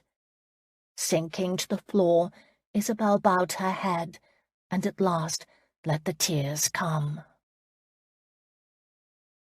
11. Bolling had protested Michael's leaving alone. He'd wanted him to take along Langston, a footman. He'd said Mr. Haddon would have his head on a pike if anything had happened to Michael. Michael wasn't in the mood to answer to anyone, and as he walked out the door, slapping his hat on his head, he'd announced he would welcome a good fight. Instead, he walked and walked and walked, not caring where he was going. It took a while before he could get his angry thoughts in order. And when he did, he didn't like what he had done. Isabel was right. He had used her. The extent had only become clear to him after Elsick had left the house, and he'd seen the look on her face. He'd been more concerned about getting his questions answered than the well-being of his wife. And what good had it done him? Elsick hadn't known a bloody thing. But she was wrong in thinking he didn't care about her. He did. He had every intention of honouring his commitments. She'd not had anything to complain about yet, had she? Suddenly he stopped, his temper leaving as quickly as it had come, to be replaced by an overwhelming emptiness. Isabel was going to leave him. He knew that, even if she hadn't quite realized it. The woman he'd married had walls around her, just as he'd had. He was familiar with what it took to scale those walls, and he had done it. She'd put her trust in him. The pain he had seen in Isabel's eyes was haunting. Another piece of the puzzle fell into place. He'd seen that expression before, in Aletta's eyes. Michael reeled back. He looked around him, surprised to see he had walked himself halfway across London, moving toward the docks. Not far from there was a popular tavern, the Crow, but he'd patronized years ago. He took a deep, steadying breath and let himself remember. Aletta's angry words echoed in his ears, words he hadn't been able to recall, and even now had only vague recollections of. A trio of burly sailors rolled down the street on their way back to the wharves. Michael stepped back, but one of them bumped into his shoulder. "Sorry," the tar barked out, keeping pace with his companions, and Michael saw himself saying, "Sorry." He'd repeated it several times. "Sorry." Flippant, offhand, slurry. He'd gone to Aletta for sex. The details started to fly at him out of nowhere. He'd argued with Henry about Aletta earlier that evening, and after drinking a good portion of the night, had decided he'd wanted her. Just that simple. So he'd gone to her apartment. Disturbed by the memories, Michael began walking down familiar streets that grew more narrow and crowded as he moved along. Evening was coming. Those that had homes to go to were heading for them. Others milled about, making plans and moving toward taverns. Michael moved with them. In his mind he could feel himself sway, blind drunk, the way he'd been the night of Aletta's death. She had wanted to talk. He hadn't. Looking back, he was amazed that he could have been that roasted, and still hot and ready. And of course Elsick had been right. Michael hadn't given a damn about Henry or Aletta. But he and Aletta had not had sex. He knew that now. She'd told him she wanted something more, that she would give up everything for him, and he'd laughed. He absently rubbed his chest where he'd been shot, feeling the plaster that covered the wound. Aletta had been furious. She'd thrown things at him. He'd been on the bed laughing, and it had infuriated her that he hadn't taken her seriously. But he couldn't. He was too far gone with drink to think of anything, and he recalled that he'd taken a pillow to protect himself, pulling it around his head, laughing to the point he'd started hiccuping. God, what a cruel bloody sot he had been. Michael stopped at the corner, not far from the Crow. His old drinking pub was still as busy as it had been years ago. He tilted his head as if he could force the memories out of his mind. He recalled a muffled male voice, a letter telling him to leave, and then... It was no use. Try as he might, no more would come. But he did recall mumbling sorry. He released his breath in a long sigh. He'd go mad before he figured this all out. A tall, blond man removing his hat as he entered the Crow caught Michael's eye. Riggs, and he wasn't alone. He was with Henry. His old acquaintance had changed over the years. He was heavier and looked older than his age. Elsick might be pleased, but Michael didn't think Henry looked all that happy with his life. The pairing was suspicious. Michael crossed the street to the Crow, neatly dodging a dray whose driver was too busy yelling at some boys to keep an eye on the road. He should probably send for Haddon and some of his men, but it would take a good 45 minutes for anyone to come, and he might not have that kind of time to spare. He wouldn't confront them, just watch them and see what happens. Inside, he didn't remove his hat. It wasn't necessary. This was a rough-and-ready crowd. More than a few punches would be thrown before the night was out. It also catered to a diverse clientele. Rakes and pickpockets mixed with Corinthians. Fobs argued with post drivers. Merchants discussed trade with sailors, while thieves hobnobbed with bankers. The main room was smoky and noisy. No one paid attention to Michael as he made his way along the edge of the tap room to a corner where he could spy on Henry and Riggs. They stood deep in conversation and didn't seem to notice anyone around them. Michael would have handed over his share of the sea serpent to know what they discussed. Suddenly, Henry turned abruptly from Riggs. He pushed his way toward the door. Riggs followed him, calling his name. Michael started to follow. He'd reached the door when it opened, and a new party of gentlemen pushed their way in. Anxious to follow his quarry, Michael tried to shove his way through. A man grabbed his arm, turning him around. "Michael?" "Yes," he answered, still moving out the door, and then stopped. He turned and found himself face to face with his brother. "Carter?" 10 years ago, his brother had been a fine-looking man. The years had not been kind to him. Deep lines marked his brow, while the redness of broken blood vessels on his nose were a sign of his fondness for port. He'd also lost much of his youthful muscle strength and developed a slump in his shoulders. His brother clapped him on the back.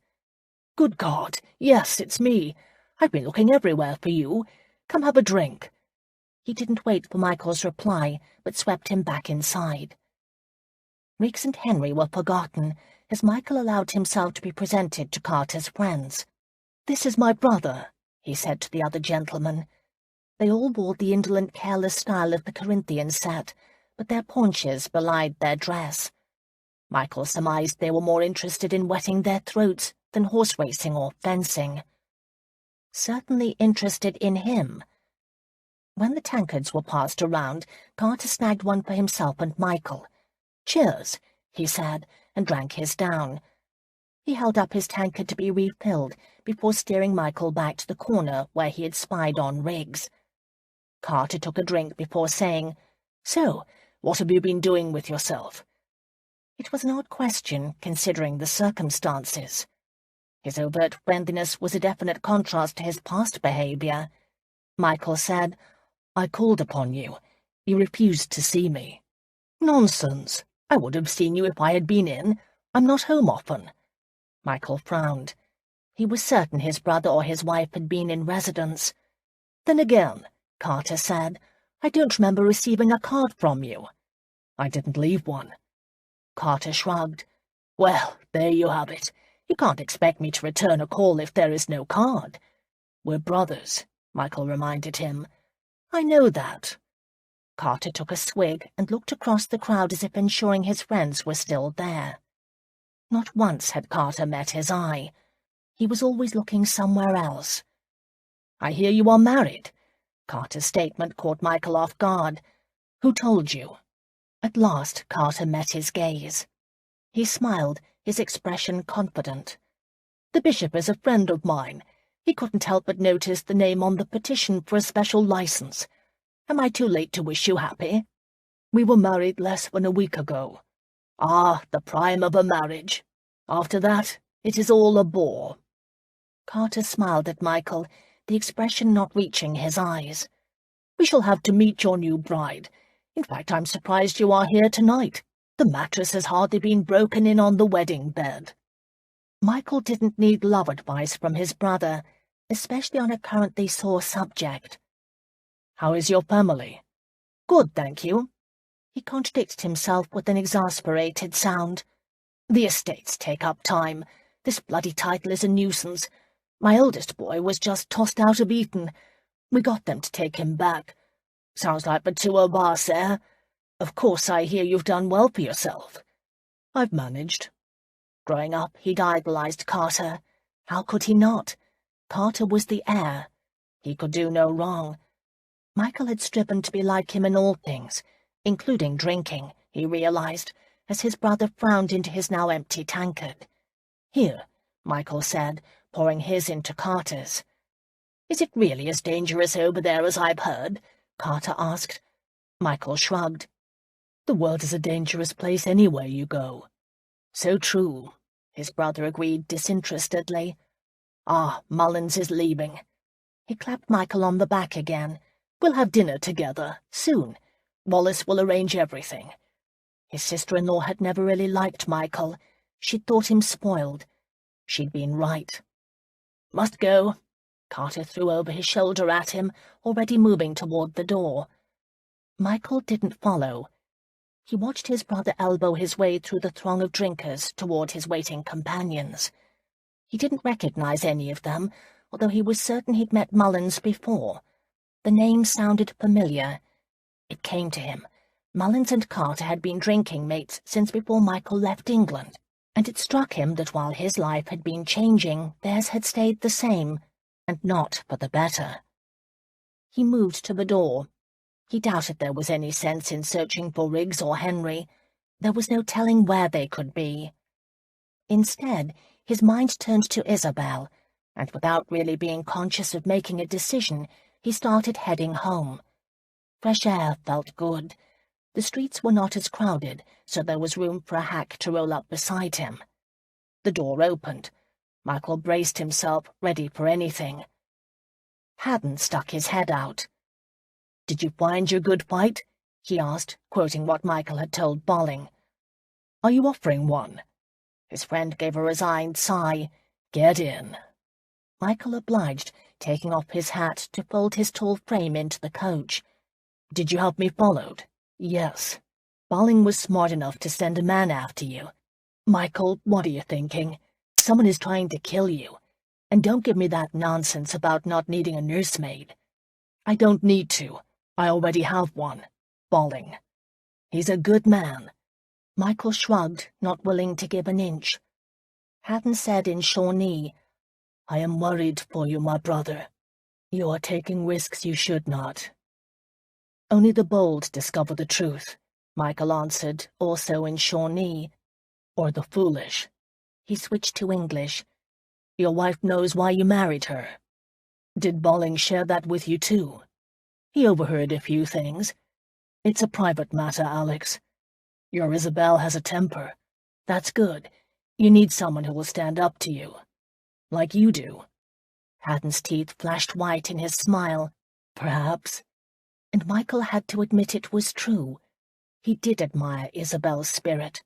He also realized he was not sorry he'd married her. He didn't realize how quiet he'd become until Haddon suggested, "You may be falling in love with her." The idea was so startling, Michael dropped his jaw. Haddon laughed quietly. I know," he said. "I'm the romantic. You are the one too consumed with revenge. I want justice," Michael shot back. Isabel had made the same accusation. "Justice," Haddon patiently amended. "Be careful that in pursuing your quarry, you don't toss aside what you value most." He had changed back to Shawnee, the words musical when he spoke them, and prophetic. Fortunately, Michael was saved from answering by their arrival at his front step. He opened the door. Alex placed a hand on his arm.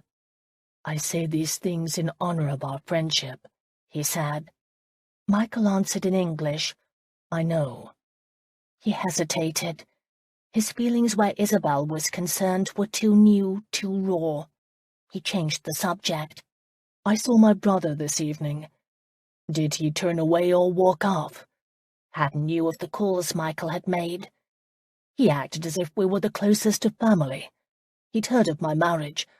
I also saw Riggs tonight with Henry, Elsic's heir. The light shining from the front door lamp reflected off the silver collar around Alex's neck. Are you surprised at seeing them together? Is that not what you suspected? Michael shook his head. I am not certain. This afternoon Elsic convinced me Henry couldn't be involved.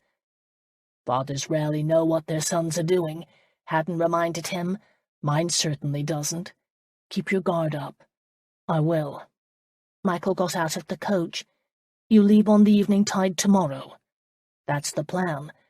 You like sailing that ship, don't you? Haddon nodded. I have discovered freedom.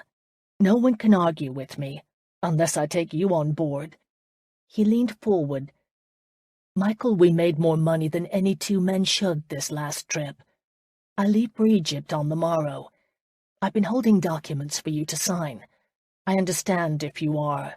He nodded to the house. Involved. I can always do what I've been doing, forging your name. I'll be there in the morning, Michael promised, and why shouldn't he be? Perhaps a bit of distance from each other was what he and Isabel both needed. Make it early. We'll be loading. I will. Michael shut the door and nodded to the driver to be on his way. Haddon stuck out the window to call as he drove away. Buy her something. Who? Your wife, Haddon said with some exasperation. Gifts always make negotiating easier, and I'm not talking about cheap beads. The hack rounded a corner. Michael stood a moment.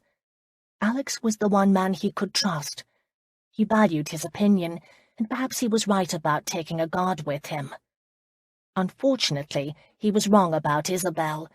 She couldn't be bought, unless he got her something he knew she wanted very much. Thoughtfully, he entered the house.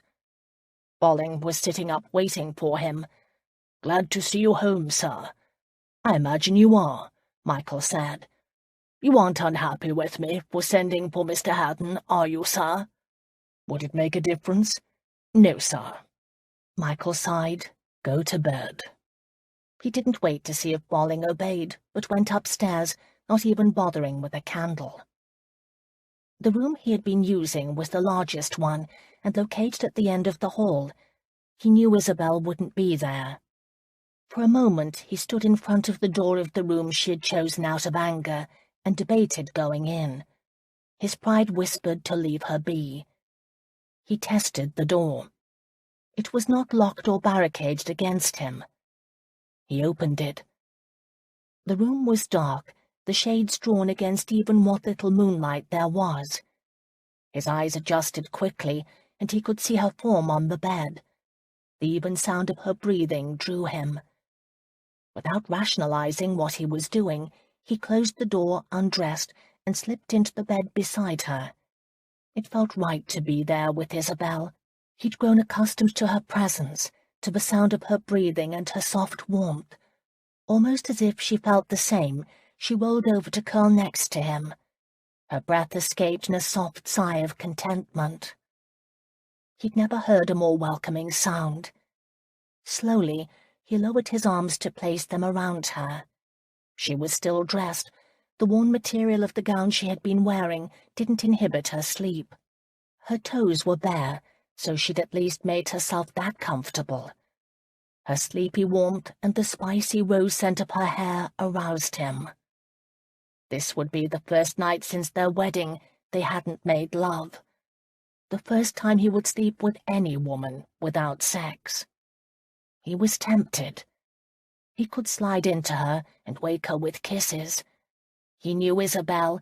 She would respond. And then what? As her body heat melded with his, a deep peace settled over Michael. This, being close to his wife, was, for that moment, enough. He fell asleep.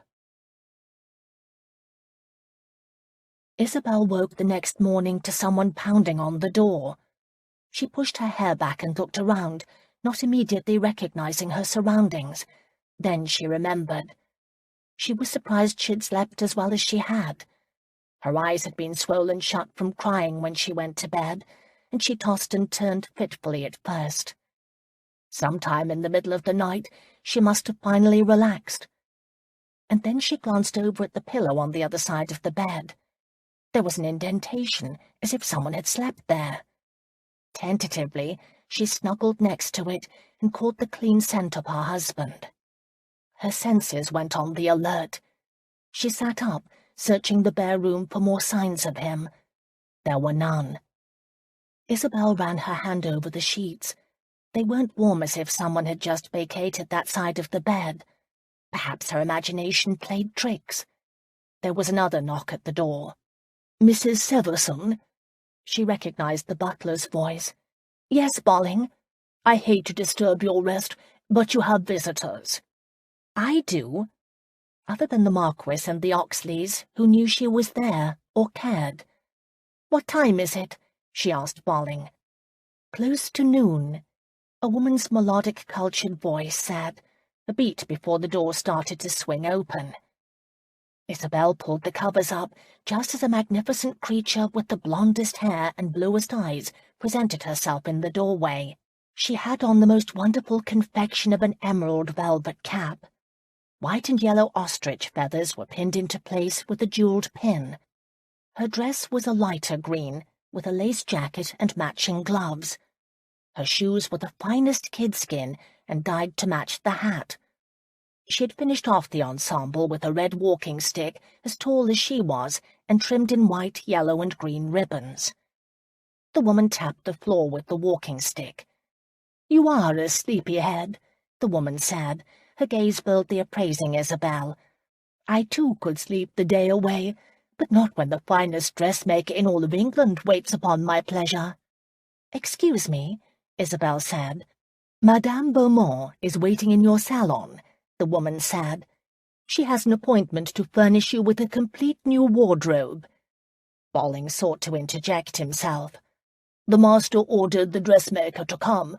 He said you are to have carte blanche." Michael had hired a dressmaker for her? The woman had no difficulty understanding. Her eyes danced with anticipation. "Did you hear that? Carte blanche. Men are rarely so generous to their wives. Come, come, Isabel, up." She walked across the room and threw open the drapes. The afternoon sun streamed into the room and made Isabel squint. Holding her hand to shade her eyes and feeling like a veritable scullery maid in the presence of such elegance, Isabel felt it almost churlish to ask, "And who are you?" The woman gifted her with a brilliant smile.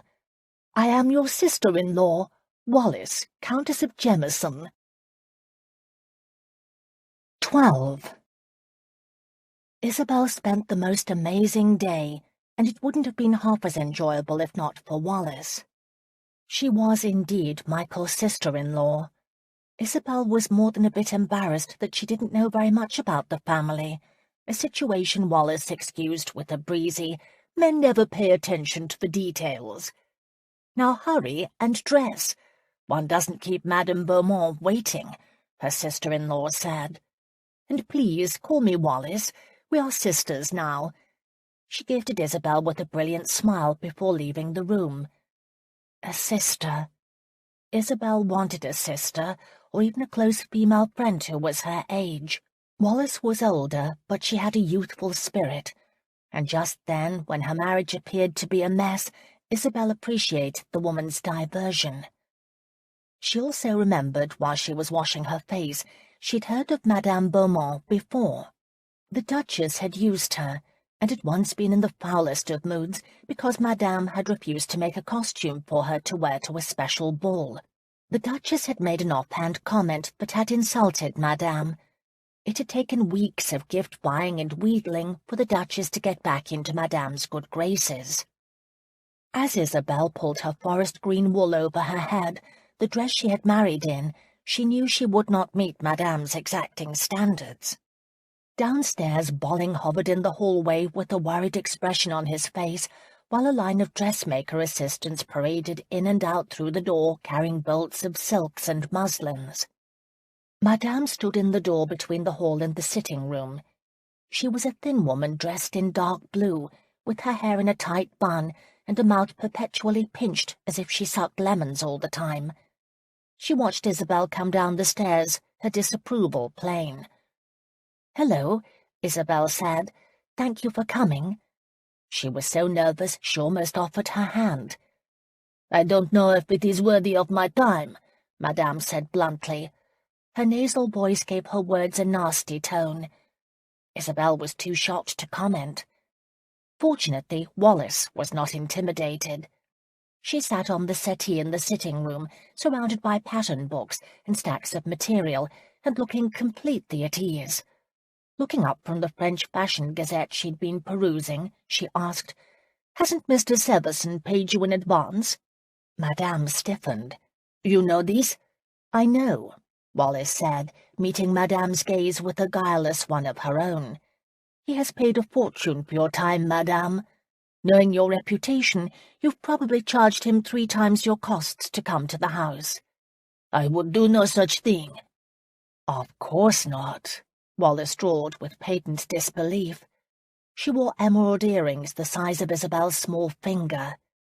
Even Madame's assistants were dressed more finely than Isabel. Wallace held the magazine up for Madame to see. "What do you think of this style, Madame?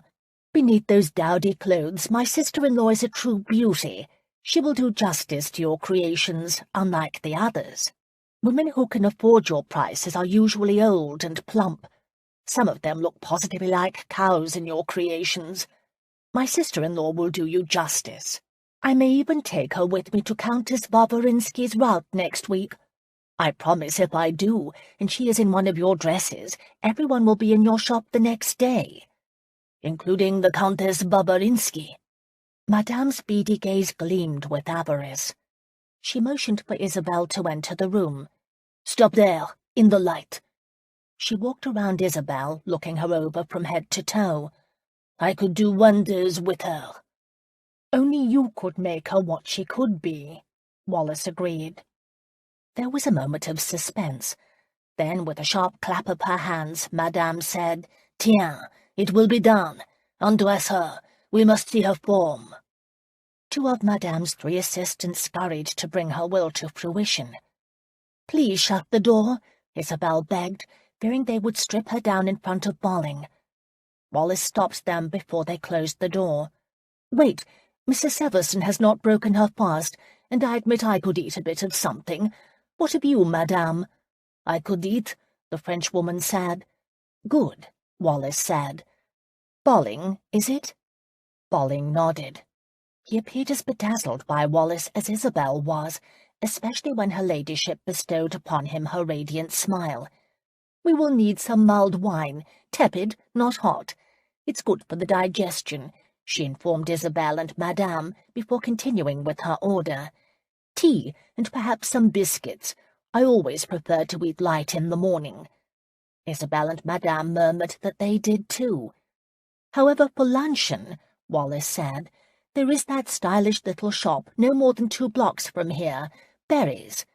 "I know the place, my lady," Bolling said. "They have the most incredible Portuguese ham, which they slice very thin.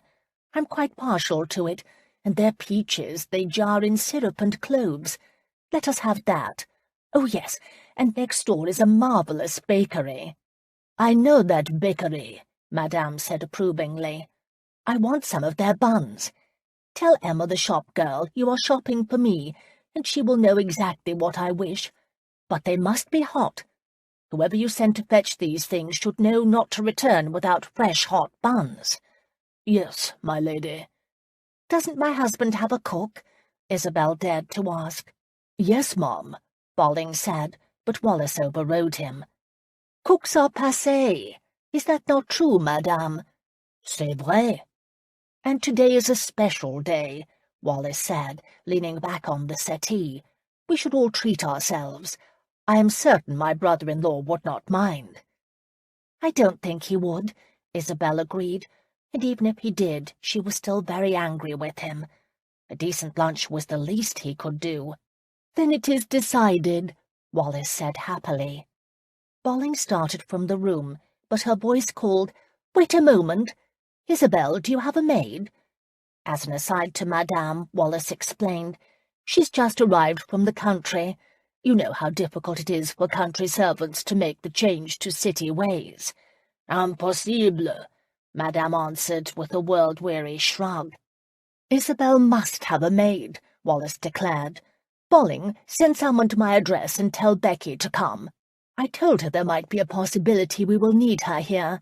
You will like her, Isabel. She's young, but eager to learn. My Annie has been training for this past year. Becky has such a way with hair."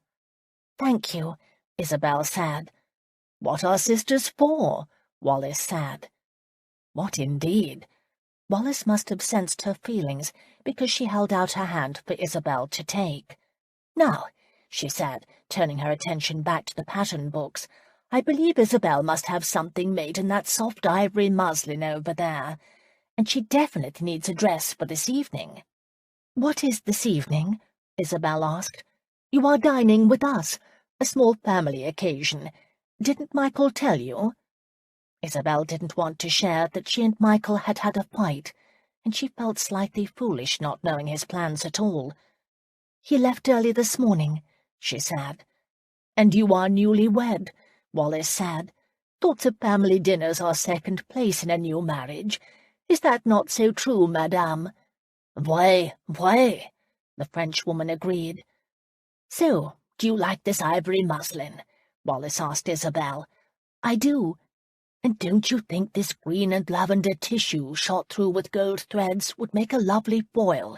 You know, as a shawl, something light?" Wallace asked. "Of course," Isabel said, finding the colours dazzling. "The material must cost a fortune." "This is the first dress, Madame," Wallace said. "You must have it ready this afternoon in this pattern, so that my sister-in-law can wear it tonight. Her husband will be stunned when he sees her in it, and will probably order many more dresses from you." "There are expenses to doing a dress in a day," Madame said. "Of course there are," Wallace agreed. "Discuss that with my brother-in-law. In the meantime, you need to collect Isabel's measurements. And Bolling, why are you still here?" Realizing he'd been dismissed, Bolling left to see to Wallace's wishes. Isabel placed herself in Madame's and Wallace's capable hands. It was not the easiest of endeavours. She was undressed and poked and prodded, while everything was ordered from small clothes to evening dresses. Wallace had no hesitation about spending Michael's money. She seemed to know what he was worth down to the penny, and if what she thought was true, Michael was far more wealthy than Isabel could ever have imagined. They drank tea and mulled wine in the morning, feasted on a delightful lunch, and nibbled on cheese and fruit all afternoon. The maid Becky arrived. She seemed a willing young woman, anxious to prove her mettle. From time to time Wallace would order something from Madame for herself. Not dresses, but scarves, shoes, a petticoat. The first time she did it, Madame raised a sceptical eyebrow. "I can place this on your outstanding account," she suggested. "Oh, no, I'm certain my brother-in-law would wish to cover this himself. You know how difficult my husband can be." "Mais oui," Madame answered, her expression one of disbelief. Obviously she didn't fear offending Wallace over money. "What do you think, Madame Severson?" she asked Isabel. Wallace had done so much for her. Isabel couldn't imagine Michael would mind. She could not have handled Madame by herself. And let Michael discover a wife wasn't just some tool for his own uses. Let him realize he was getting more than he bargained for. "Of course my husband wants Lady Jemison to have the scarf," Isabel said. "In fact, I believe she should have 5 of them, including one made out of that tissue she liked so much earlier." "The one for your shawl?" Madame queried. "Let me have the same fabric," Wallace said smoothly, "but in different colours. Then we shall complement each other," she told Isabel, and so it was done. After that, though, neither Wallace nor Madame asked permission. It was assumed. Isabel had too many other decisions to make to worry. There were stockings and shoes to order, cloaks and wraps, undergarments of all sorts, and dresses. Carriage dresses, opera dresses, dresses to promenade in, dresses to dance in, dresses for sitting at home. The whole affair was both exhausting and exhilarating, but worth every moment, when late in the afternoon one of Madame's assistants returned with the ivory muslin made into a dress. The lines were simple, but the colour brought out the creaminess in Isabel's skin. It had been trimmed in lavender and green ribbons, and when she put it on she felt as if she'd changed into a princess. "Do you have the right shoes for it?" Wallis asked. "I have a pair of kid slippers," she said, thinking of the ones that had belonged to her mother. "Good, then you are ready for this evening." Wallis rose from the settee where she had spent much of the day directing things. Madame and her assistants were packing. Isabel took Wallis's hand. "Thank you. I could not have handled her by myself." Wallis smiled and gave her a wink. "Madame will do anything for money." She leaned closer. "Speaking of which, do you have the money for the veils?" "The what?" "The gratuities for her assistants," Wallis whispered. "I must pay them. A little something, especially since they are in your home." Isabel thought of the meagre hoard of coins in her purse. "Yes, I can get some." She started for the door, but Wallis, still holding her hand, pulled her back. "Send Becky." "Yes, Becky," Isabel agreed, overwhelmed. The maid was already on her way out of the room. Apparently, while Isabel had been trying on clothes, the clever maid had been familiarizing herself with the house and Isabel's possessions. She was back in a blink with Isabel's cloth purse. The veils were appreciated. Isabel wasn't certain whom to tip. She didn't believe Madame was eligible, and yet the dressmaker held out her hand. There wasn't much money left by the time she was done. "You appear exhausted," Wallis observed after the dressmakers had left. "Perhaps you should have Becky rub your feet." "What I'd really like is a bath," Isabel confessed. "Becky," Wallis prompted, and the maid hurried to see it was done. Wallis gave Isabel an indulgent smile. "You aren't accustomed to servants, but you soon will be. Michael must hire more. Your staff is absolutely down to the bare bones. And furniture. You must buy furniture. I know a wonderful decorator. He's brilliant. By the way, Becky's wages are £25 a year, and an allowance for board." "That high?" Isabel had been fortunate to be paid that as a governess. "A good lady's maid is worth her weight in sterling," Wallis assured her. "Now, let me be on my way. I have much to do before this evening." To Bolling, who hovered outside in the foyer, she said, "Call a hack for me." The butler hurried to comply. Isabel wished she had Wallis's sophistication, especially around servants. Her sister-in-law placed her green velvet hat on her head at a rakish angle and picked up her gloves and shawl, moving with elegant ease. Bolling came in. "I have a vehicle for you, my lady." Wallis acknowledged him with a shrug. "Until this evening, dear sister. 8:30, she said, taking Isabel's hand for another sisterly squeeze. "Are Michael's sisters as kind as you?" Isabel asked. A look of doubt crossed Wallis's face, but she answered, "I will let you form your own opinions on Margaret and Sarah. However, I believe you and I shall be the best of friends." "I'd like that." "So would I. Other than my children, I have no one close. Not even your husband?" Wallis's smile froze on her face. "Of course we are close." There was something there that perhaps in time Isabel would learn about her, but at present she wouldn't pry.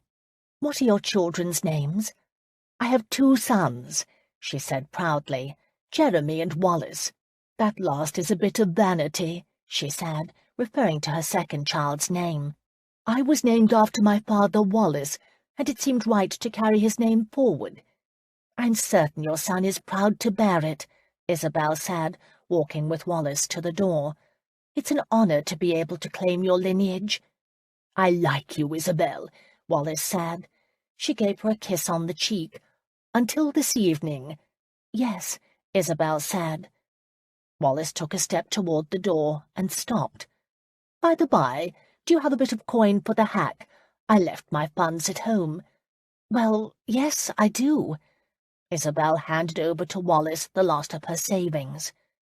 Wallace didn't touch the money. She gave Bolling a pointed look, and the butler stepped forward. He went outside to pay the driver. "It was a wonderful day, Isabel. A bientôt." Wallace went out the door. Isabel stood in the hallway, feeling as if a whirlwind had struck and gone. She had no idea where Michael was or when he would return. She assumed he'd be home before 8:30. She remembered her bath, and her spirits lifted. She went up to her room to find Becky busy making preparations. The maid had located a very deep tub, had it set up in the bedroom, and had organized the heating of water in the kitchen. "I can't locate your scented soaps, Mom," she said. "Because I don't have any," Isabel could have said, but didn't. She was aware of how unsophisticated she must appear to the Londoners, including the maid.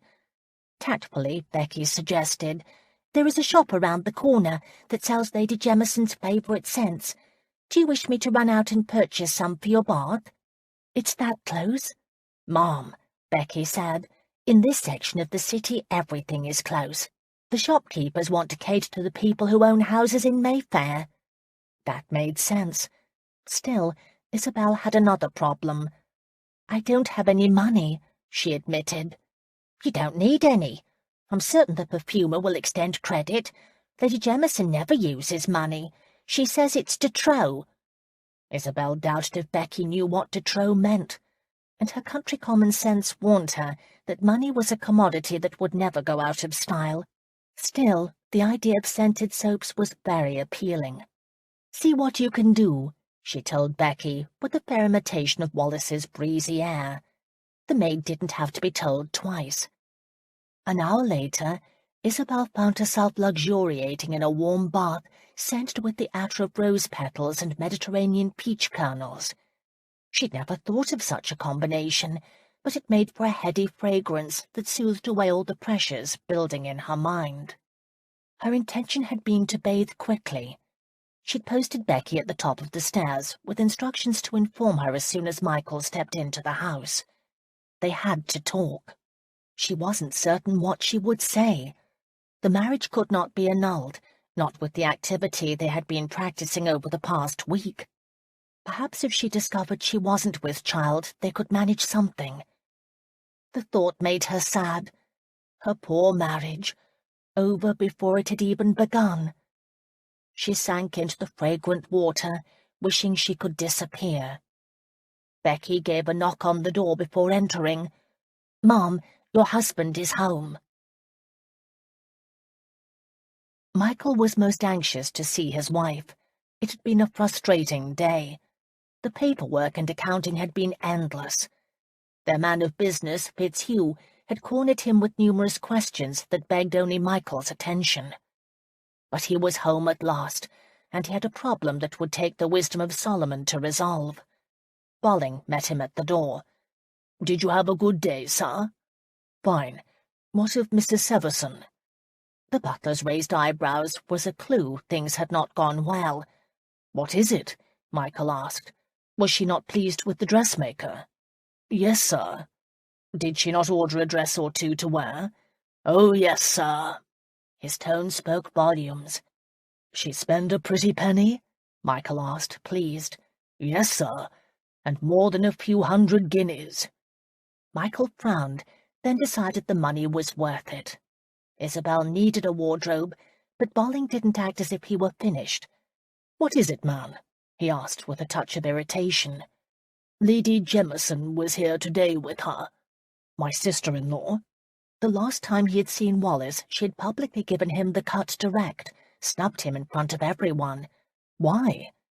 "She helped Mrs. Severson with the dressmaker, and if I can make an observation, I believe Mrs. Severson appreciated her help. Lady Jemison left this for you." Michael took the note from Bolling and cracked the seal. Wallace had terrible penmanship. In her childish scrawl, she reminded him they were having dinner together that evening. "I knew nothing about an invitation for dinner," Michael murmured to himself. It had to have something to do with his seeing Carter the night before, and it really wasn't important to him. His true desire was to see his wife. "I've already had Gus put up the coach, and this is too short a notice. I don't believe we will be going anywhere this evening. Where is she?" he asked Bolling. Bolling didn't need to be told who she was. "Upstairs, sir." "Thank you." Michael took the stairs 2 at a time. He and Isabel needed to talk. However, he didn't expect to have his way barred by a fierce pink-cheeked maid in a mob cap. "I'm sorry, sir. Madame is not at home," she informed him boldly. Michael frowned. "Who the devil are you?" "Becky." "Well, Becky, this is my house, and I want to see my wife." "She's not at home," Becky repeated stubbornly, placing her hand on the door jamb to block his way. Michael was stunned at the effrontery of the girl. "Did she tell you to do this?" The maid's chin lifted. "She said she is not at home," she repeated, but he could see that she was starting to wonder if she was wise in defying him. He pointed his finger away from the door. She pressed her hands against the jamb, as if determined to hold her ground, but then, wisely, capitulated. She scurried out of the way, and he reached for the door handle. The door swung open before he could touch it, and when Michael saw his wife standing there, all he could do was gape. Isabel stood there, but this was not the same woman he'd left in bed this morning. This woman was the very height of fashion. She wore a dress of soft ivory muslin that made her skin glow. Her hair was swept up in coloured ribbons, the style emphasizing her long neck. A shawl of lavender, green, and gold threads reflected the light with her movement. She was a goddess. At that moment, every penny he'd spent on the dress was well worth the money. "You're beautiful." The words fell out of his mouth before he thought them. They sounded trite. He'd said them to her before. "Stunningly beautiful," he managed. For the barest of moments, he thought he saw her lower lip tremble. "Isabel, we must talk." "We are already close to being late to dinner at your brother's house," she said. She came out of the room sidestepping. "I think it best we have separate rooms." "I don't." "It's done," Isabel said, sounding for all the world like a governess chiding an unruly pupil, and he didn't like her high and mighty tone at all. "I'm not going to dinner with my brother," Michael stated. "We must," she answered. "They are expecting us." "I've put up the coach and let Gus have his evening." "Then we'll take a hack," she informed him, and started down the stairs. For a second he debated not going after her, and then he caught a whiff of her fragrance. He started down the stairs. And perhaps they should go to his brother's house. Why not? A hired hack was suddenly a good idea. It would be close quarters, and she couldn't escape him then. They would have privacy without an insolent lady's maid listening in. At the foot of the stairs she glanced over her shoulder. "Aren't you going to dress for dinner?" He stopped in mid-stride. Who did she think she was? She'd never given a toss for how he dressed for dinner before. A part of him wanted to stomp down the stairs and shake her back into being his Isabel, back into the woman he'd fallen in love with. His whole world suddenly tilted upside down. He had fallen in love. Haddon had seen it. He'd known. He'd warned him. Slowly, Michael sat down on the stairs, completely stunned. He was the blind man who could finally see. He was in love. Deep, mad, inescapable love. At last, life made sense. It all started and ended with Isabel. She stood in the foyer pulling on long gloves, studiously ignoring him, and he noticed she still wore her wedding band. All was not lost. He knew she was hurt. Suddenly he understood the pain he'd heard in her voice last night. He had the power to hurt her. Michael rose from the steps, a different man than the one who had sat on them a moment earlier. Clearing his name no longer took precedence. "Let me change," he said. She looked up, mistaking his meaning. "We are late as it is. There is no time for you to dress for dinner." He was tempted to correct her, but realized it was not the time to declare himself. Later, when they were alone and she'd worn thin her temper, then he would tell her what he'd discovered in his heart. "They'll wait," he answered, and went to dress. The battle between them was far from over, and it was one he planned on winning. 13. Michael was taking his time getting dressed. They would be late, another sin Isabel could lay at his door. She crossed her arms, tapped her toe, then stopped. Bolling stood company with her, and she didn't want to appear peevish, even if she was. If she could have her preference, she would have left without him, except she had no money to pay the fare. She didn't even know where they were going. Isabel felt she'd managed to hold her own so far, but opening that bedroom door and seeing him standing there had challenged her resolve, especially when he had spoken to her in that hushed tone of appreciation. When Michael told her she was beautiful, she felt beautiful. And having him so close played havoc with her emotions. She was so angry, so terribly betrayed, and yet she wished everything could be different. But she did have her pride. She just didn't know what to do with it. A sound on the step told her Michael was coming. She turned to the door, wanting to make her displeasure with his tardiness known. Bolling stepped forward, but he wasn't the one to open the door for her. It was Michael. He reached around, placing his hand on the small of her back. She tried not to look at him, or notice that he'd taken an extra minute to shave.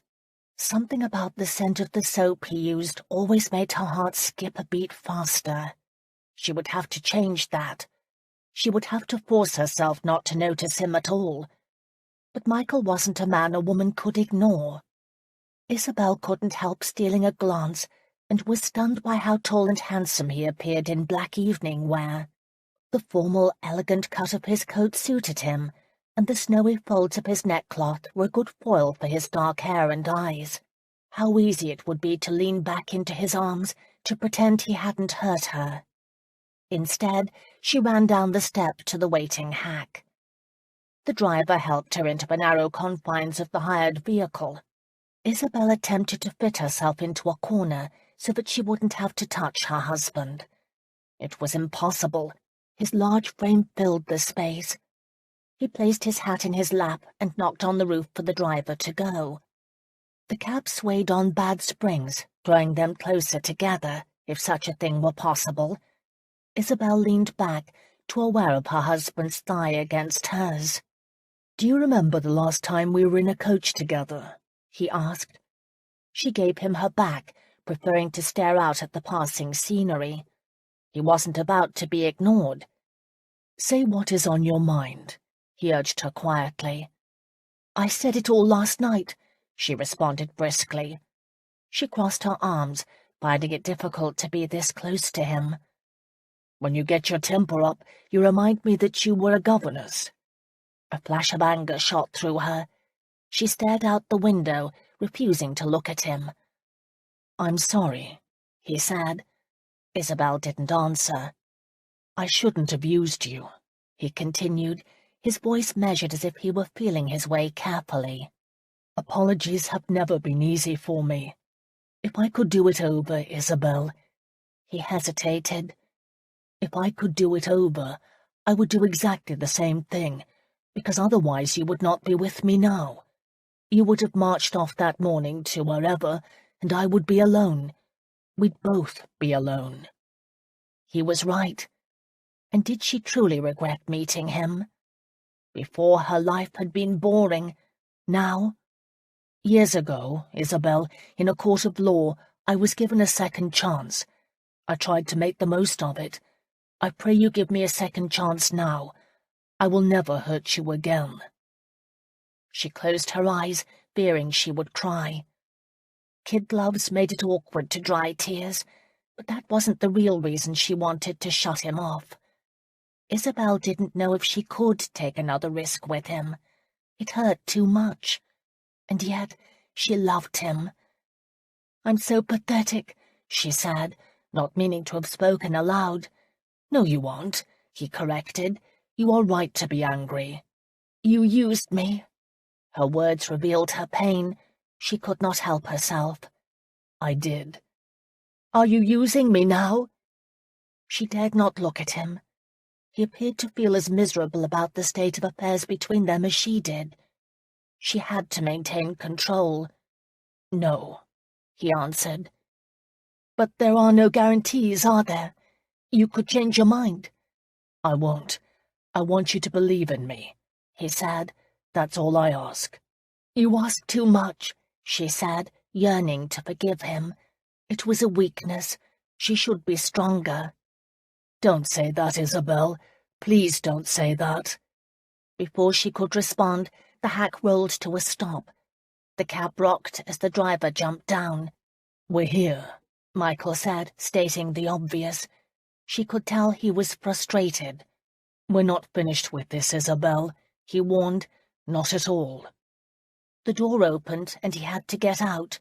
He held his hand for her. Even this casual contact was almost too much for her. She ignored his hand and climbed out on her own. A footman opened the front door, and Isabel hurried up the step. She left Michael behind to pay the driver. A butler held open the front door. Isabel stepped inside. Michael came up behind her and handed his hat to a servant. "I'm having the hack driver wait for us," he said. She nodded. Wallace came out of the front sitting room to greet them. She was dressed as fashionably as she'd been earlier, but still wore the same emeralds. "Welcome, Isabel." "Hello, Wallace," Michael said. Wallace blushed. "Was I ignoring you, Michael? How thoughtless of me." She placed a dutiful sisterly kiss on his cheek. "Welcome home. I'm certain you will find everything unchanged." "It wouldn't be home if it was," he murmured. There was a current of distrust between them, but Isabel couldn't quite fathom why.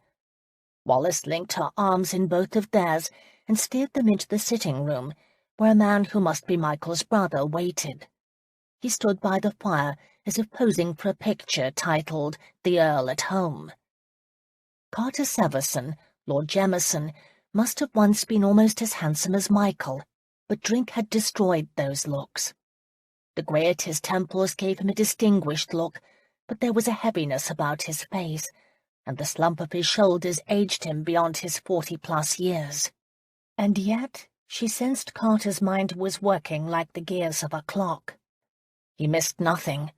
He caught every detail, including that she and Michael stood a distance apart.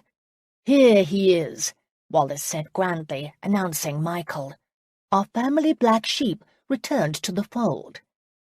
Isabel knew her husband hated being labelled in this manner, but she wasn't going to defend him. If she did so, he would believe she was ready to relent, and she was nowhere close to doing so.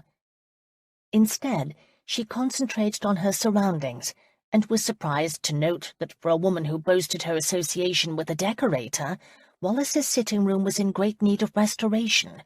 The carpet was threadbare, and the upholstery well worn. Michael had said his family were gamblers. Isabel didn't think they won often, if that was the case. Nor was his brother what she had anticipated, especially after spending the afternoon with Wallace. He appeared lifeless in comparison to his vibrant wife. The couple did not like each other. Everyone was relieved when a moment later dinner was announced. Carter offered Isabel his arm. Wallace and Michael followed them. It all seemed so formal for a family dinner. The walnut-panelled dining room was far too large for such a small party.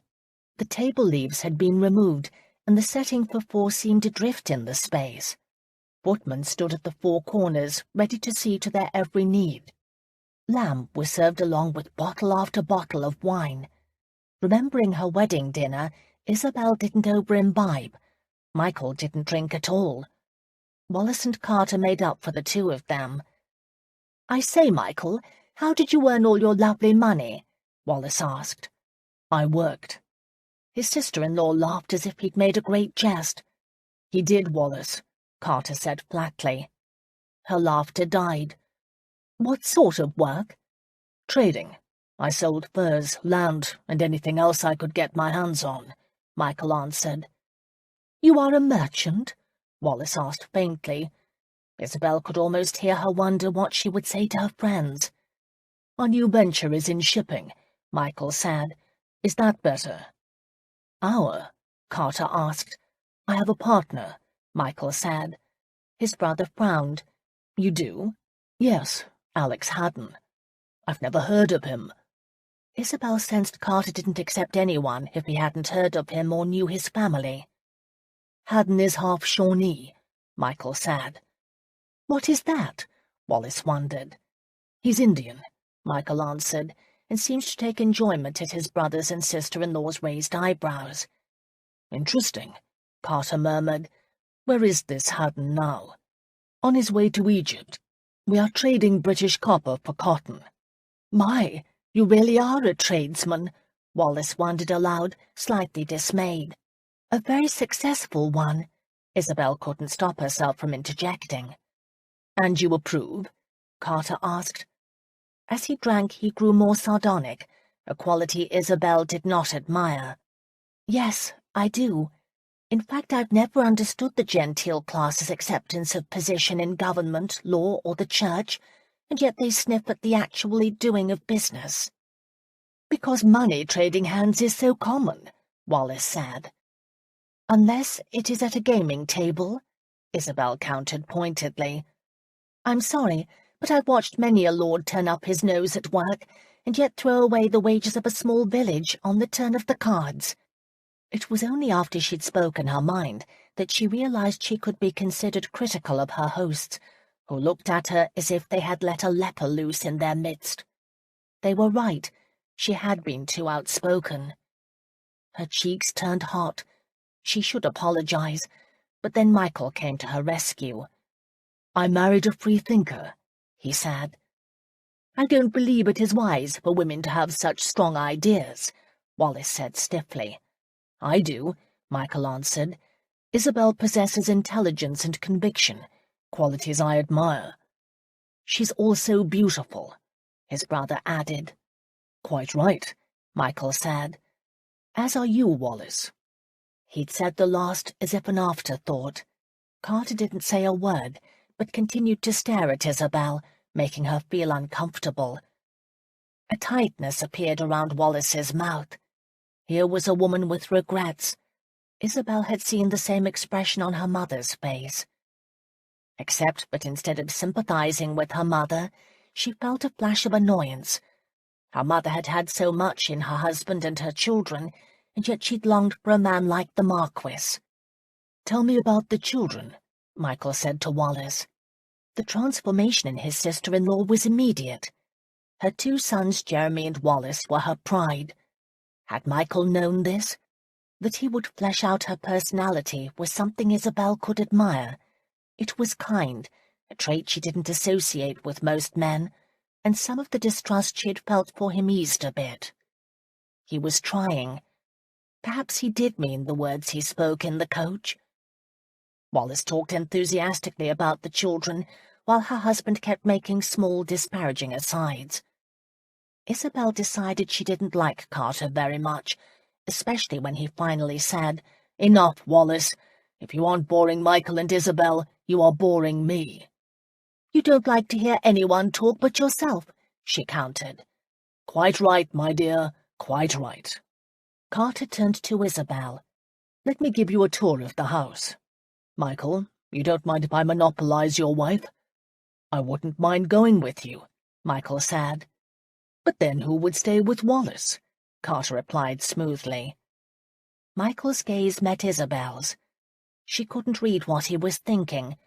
She wasn't particularly anxious to accept Carter's offer, but when Michael said, "Of course not," she felt she had no choice. "Shall we?" Carter said, helping her up from her chair. Out in the hall he took her arm at the elbow. "Let us go to the library. There is something I think you will find interesting." Isabel slowed her step, uncertain if she wanted to be alone with him. "Such as?" A portrait of Michael and me as boys. He mentioned the one thing that could make her go with him. She started walking, and Carter fell into step beside her. The house was a gift to the second Earl of Jemison for service to the Crown during the Great Fire, he said. What did he do? She asked. I don't know. Never gave a thought to it before, Carter admitted. He lit a candle for himself and one for her from a hall table and opened a door. This is the library. Their candles cast an eerie light on the bookshelf-lined walls. Isabel noticed the books didn't appear to have been taken from their places on the shelves very often. She'd learned long ago not to trust a library where all the books were shelved by height and the spines were lined up evenly. Those were libraries whose books were rarely read. What did catch her eye was a portrait over the room's desk. Immediately she recognized Michael. Carter was a young man, and Michael a boy of about 10. He held the reins to a bay pony and looked up at his brother with so much admiration in his eyes it gave the portrait life. The artist had also caught their similarities, despite their age differences. Even as young as he was, Michael had the shape of his brother's head and shoulders. They even held themselves in the exact same way, a mannerism Isabel recognized as true even today. Isabel moved closer. She was fascinated to see the innocence in Michael's face. This is what their son would look like if she stayed in the marriage. My brother is fortunate to have a woman like you to love him, Carter said. Isabel started. She'd almost forgotten his presence. What makes you say such a thing? She asked, wanting to know. The way you defend him. You have a good head on your shoulders, Isabel. You married wisely. Some would not agree with you. She tried not to show emotion. It was hard, because contrary to every resolution she had made in the past 24 hours, Isabel knew she still loved Michael. She was as trapped as her mother had been. Look at him, Carter said. Who would have thought he would become wealthy? He was never good at his studies. Were you? No, he said decisively. However, Michael was always lucky. He worked for his money. I'm not talking about the money. His gaze met hers. I'm talking about women. He always had charm. You must have charm too, Isabel suggested, taking a step toward the door, which she was surprised to see had been closed. He must have shut it while she was so taken with the portrait. After all, you have Wallace, she reminded him, and her lovers. Isabel parted her lips in surprise. Carter smiled grimly. You didn't know about those. There have been a number over the years. This last one. He rolled his eyes. He was young enough to be her son. Lord Riggs chases anything in skirts. I told Wallace that. She is growing less and less discreet with age. Lord Riggs? Isabel repeated, uncertain if she'd heard him correctly. You know him? He looked at her expectantly. Isabel wondered if he was teasing. The coincidence was too great. We've met. If I meet him, it will be with my sword. Well, shall we return to the others? They'll start to wonder where we are. Of course, I wouldn't mind seeing if Wallace can get jealous, although I would not want to insult my brother. That statement got Isabel moving toward the door. Matters were complicated enough without this sort of nonsense. Michael's family was strange. She now believed he had good reason to keep a distance from them. However, a thought struck her as she reached the door. She faced her brother-in-law. Do you believe Michael when he says he didn't murder Aletta Calendry? No. You are so certain? Absolutely, Carter responded. And why is that? I was there. 14. Isabel closed the door. You were there? Carter nodded. You saw him... She couldn't use the word murder. It had suddenly taken on a very real connotation. No, but I was there afterward. Michael sent for me. I helped him home. How did Michael send for you? Carter gave his head a little shake, as if he was surprised she would question him. She thought of the wine he'd imbibed with dinner. He was probably clearing the fumes. "He sent a servant," Carter said. "Who didn't testify against him in court?" Carter sliced the air abruptly, as if warding her off. "They didn't find him. The lad bolted, not wanting to be part of it all." But what reason would Michael have to hurt her? She wondered. She touched her wedding band. Funny, but to everything she had not removed it. Jealousy. Isn't that the motivation for all murders? Starting with Cain and Abel? Carter nodded.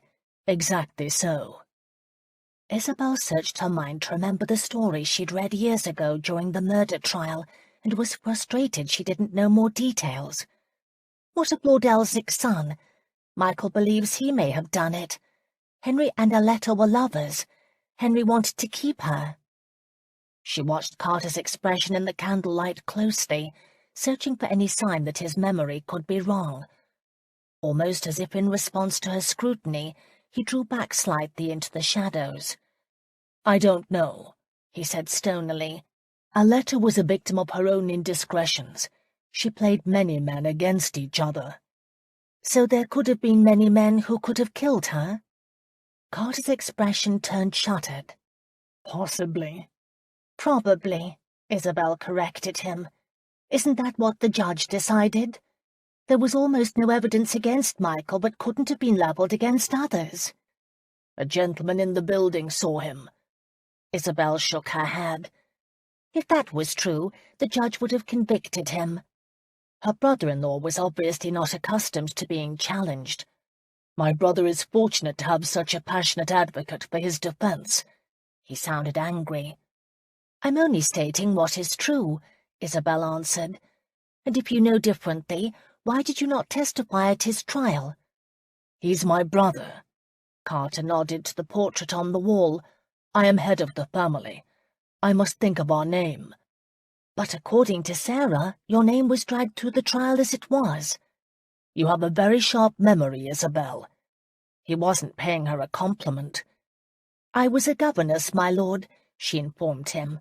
"I've had my wits honed by 10-year-old boys, and the most wayward girl imagined. I listened to everything." Carter's eyebrows rose with understanding. "I did not know you'd been in service." "You don't approve?" "I didn't say that," he answered, coming toward her and reaching for the door handle, a signal their interview was at an end. But Isabel had one more question. She blocked his way. "Has it ever bothered you over the years that there was no justice for that woman's death? That her ghost must cry for vengeance?" "Do you want me to turn over your husband?" They stood close to each other, their faces in the circle of the candle's glow. "I just wanted to know if you had a conscience, my lord." God knew Michael did. Carter frowned. "I do what I must for the good of my family." Was that not why the Marquis protected his son? And also his reason for ignoring her? She was inconsequential, a by-blow of nature taking its course, nothing more, nothing less. The ruthlessness behind such an attitude went against everything Isabel believed. The Marquis and Carter seemed to believe they had the divine right to order the world as suited their whims. "You must not be pleased that Michael returned," she said. Carter dropped his voice very, very low. "Poor, poor Isabel, in love with a man who has taken one woman's life. Do you fear for yours?" His quiet taunt caught her off guard. What kind of a person said such things about his own blood? "Not at all," she replied, her spirit returning. She pulled open the door and ran into her husband in the dark hallway. Wallace stood beside him. Michael's arms came around her. He felt good and solid. "I wondered where you had gone off to," he said. Carter came out with the candle. "I showed Isabel the family portrait. Seeing you with your pony almost brought her to tears. Or was that laughter?" he suggested lightly, as if they had been having a good time. "Laughter, I'm sure," Michael answered. He looked down at Isabel. "Are you ready to leave? It's been a long day." "Yes, it has," she quickly agreed, wanting to get away from Carter's unsettling presence. Michael led her to the front hall. The butler waited with Isabel's gloves and shawl. They didn't linger over saying good night. Unsettled by her conversation with Carter, Isabel was anxious to be away. She was convinced that Wallace deserved a lover, even one such as Richard. They murmured their goodbyes, then her husband took her arm and steered her outside. The moon hid behind clouds that threatened rain for the next day. The hack waited for them across the street, its lamps lit. The driver held the door open for them. His fuzzy hair sticking out from under his hat caught Isabel's attention. She didn't remember noticing it earlier, but then she'd been very upset. However, Michael stopped. "Where is the driver who was here before?" "He's my brother. Sent a message for me to come and take over. He probably wanted to check on his wife. She hasn't been well lately. Stomach problem." "Do you know where we are going?" The driver gave Michael's address. Satisfied, Michael removed his hat and took his seat next to Isabel. The driver closed the door. He didn't wait for Michael's signal, but started the horses. Isabel sat back against the hard leather seat, realizing that in spite of everything, she felt safe with Michael. It was Carter who disturbed her. "What happened in the library?" Michael asked. He rested his ungloved hands on his thighs. His was a big hand, with long tapered fingers, a swordsman's hands. She remembered that a letter had been strangled. "Charles talked to me about the murder," she said. There was a beat of silence. "Are you surprised?" she asked. Michael leaned back into his corner of the cab. "No. In fact, that is more in line with the distance he kept when I returned to London. I didn't understand his sudden friendship. Apparently, he wanted to blacken my name further with you." "So much for close family." "Yes," he echoed. "What did he say?" It didn't even cross Isabel's mind not to be honest with him. It wasn't in her nature. "He said he was with you that night." "I don't remember." His fist clenched in frustration. "That sounds ridiculous. I should remember, but I don't. Nor am I taking you for a fool. I don't, Isabel. I've already made one mistake in not trusting you. I won't make another." He hesitated a moment, then said, "I want another chance at us." And she did too. Against all logic, she loved her husband. The initial pain of his betrayal had been dulled by other concerns. She would not commit at once. Her pride wouldn't let her. She was glad she'd never confessed her love, and she'd be wiser this time around. But oh, how she wanted the closeness they'd had before they came to London. She just feared being played the fool again. So she didn't comment on his declaration. She focused instead on the murder. "So you don't remember Carter being present at all?" "He told me he saw me home. All I know is I woke up the next morning with the worst case of cop shot I'd ever had, and magistrates' men pounding on my door." "He said someone saw you at Aletta's apartment." "A neighbour. The judge wouldn't accept his testimony because he never actually saw me. It was dark in the hall, and all he really noticed was the silhouette of a man. Of course he was willing to testify it was I, but since he was half blind, the judge didn't allow it." He made a sound of disgust. "Exasperating, isn't it? I have tried to relive those missing hours of my life, and I can't. I've searched my mind, and it isn't there." "Do you ever think you could have done it?" she asked softly. His response was immediate. "Dear God, at one time I feared I had." The pain in his voice ripped through her. She reached over and took his hand. "Then what made you return to clear your name?" she asked. He searched her face, and she sensed now he was wondering whether to trust her. "Do you believe in dreams?" he asked. As in foretelling events? Yes, or in allowing you to see what you hadn't before. Isabel shrugged. Sometimes I think I've done something I've dreamed, only to realize it was probably a real or similar event I am recalling. I'm not particularly superstitious. The Shawnee are, he told her. I was never either, and yet when you are around people who believe dreams have great power, you start to wonder. Did you have a dream? Yes, but it was one I'd had before, or thought I'd had. Right after the murder I dreamed it often, but once I'd left England it stopped. Then, about 6 months ago, it occurred again, only this time it seemed more real, and now I'm beginning to wonder if it truly is a dream at all. Lately memories have been coming back to me. I had such a strong sense, but I needed to get to you when you were in the library with Carter. I felt you were in some danger. Your brother has an odd sense of humor, she said, and absolutely no family loyalty.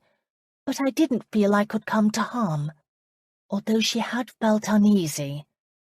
Tell me your dream. Michael leaned close, as if not wanting to be overheard. I see myself in a letter's apartment. I'm lying down, but it's not in a bed. She is in another room, arguing with a man. I hear his voice, but I can't make out who he is. What are they arguing over? I don't know. There is a moment of blackness, and when I next see a letter she is dead, and I know who killed her. I can't see the man's face, but I know him. Does the dream end there? No, he said. I leave. I walk home, but I move unsteadily as if I'm drunk. And it is night, and I am afraid. What happens next? I wake then. My fear wakes me. I know she is dead, and it all seems so real to me. I can recall every emotion I felt that night. How did you feel that night? Senselessly drunk. And what emotions do you feel in the dream? He made an exasperated sound. Irritated at having my sleep disturbed when I hear the argument. Sick to my stomach when I realize Aletta is dead. And finally, panic. She sat back amazed by how vivid his dream was. What makes you believe you didn't kill her? I didn't kill her, he said firmly. I know myself better now than I did then. I've fought in battles. I've taken lives. I've done things I'm not proud of, but I've never hurt an innocent. He faced her. I remember other things too, Isabel. Aletta loved me. That's why Henry and I argued. She turned down his offer because she wanted me. Did you love her? The words she had promised herself she'd never ask were out of her mouth before she could blink. No, Michael said. I was too selfish, and usually too foxed to think of anyone but myself. He paused, then said, Did I detect a note of jealousy in your voice? Could it be that you still care for me? Could he hear how loud her heart beat? I don't know what I want yet, she confessed. I do, he answered. The hack had pulled to a stop, but neither of them had registered they weren't moving until the door on Isabel's side was thrown open and she was rudely hauled out of the coach. She started to scream. A gloved hand was slapped over her mouth. They weren't any place close to Mayfair. All was black night, save for the moon and the feeble light from their coach. Her assailant smelled like fish. The hack driver jumped down from his perch, a horse pistol in his hand, and growled, Pull her in the bushes and finish her off. He raised his voice. Do you have him, Tom, or do you need my help? The answer was the ominous sound of a body dropping to the ground. At the realization that Michael might be dead, Isabel went mad with rage. She kicked and twisted, reaching back with her nails ready to claw the man who held her. Help me, he said to the hack driver, but his accomplice had his own problems. As if coming out of nowhere, Michael dropped from the roof of the coach onto the driver. The pistol went off. The horse bolted with a scream. Isabel's captor released her and took off into the night. She fell to the dirt road, then tripped on the hem of her skirt as she came to her feet to help Michael. "Stay back," her husband warned. "He has a knife." Almost too late, she saw the gleam of the blade in the man's hand. She stepped back. The hack driver waved the knife menacingly, but Michael laughed in his face. "You'll have to do better than that." The driver jumped at him. Michael stepped out of his way and caught his wrist. There was a snapping sound, and the knife fell to the ground. The driver cried out in pain and doubled over. Michael had the knife in his hand in a blink. Rolling on his back, the driver started begging for his life. "I'm not going to hurt you," Michael said, "or call the watch, but I'll break your bloody neck if you don't shut up." The driver closed his mouth. "And your friend Tom is still alive," Michael assured him. "He will wake with a headache, only little the worse for wear." "You didn't kill him?" "Not yet," Michael warned softly. "Isabel, are you all right?" "I think so." She was shaking and a bit roughed up, but otherwise fine. He didn't recognize their surroundings. The buildings were low, and she could smell fetid water. They must be close to the Thames. The horse had not run far, but stood wild-eyed by a wall some 100 yards away. The driver decided to try his luck running. He scrambled to his feet, but Michael had anticipated the move and tripped him. The man sprawled out in the road close to his friend Tom. Michael put his boot on the broken wrist. "No, sir," the driver cried. "Then tell me who hired you," Michael ordered quietly. Isabel's eyes had adjusted to the night. She could see that the driver was a weasel of a man, wry and mean, but there was something familiar about his frizzy hair. "I can't," the man said. She made the connection. "You were the dray driver in Rutland. You drove past us while we were arguing. You shot him." "No, I didn't," the driver said, his voice rising an octave and betraying him. Michael tossed the knife up in the air and caught it, the point aimed at the driver's heart. "Who hired you to kill me?" he asked as pleasantly as could be, and Isabel realized he was in his element. The driver grasped that too. He babbled information as quickly as he could. "I don't know his name. No names, just money. Met him at the Crow, and it was a different man who tracked me down to let me know you still lived." "Do you know how to get in touch with him?" Michael asked. "Honestly, sir, I don't. They found me. They were both working for someone. I know that. They spoke of a gentleman. They said they were servants. You could tell by the way they talked about him. Said I had to finish up, or it would be my neck." "Did they pay you well?" Michael asked. "They didn't want to pay me, but I insisted, and they had no choice, did they?" "No, none at all.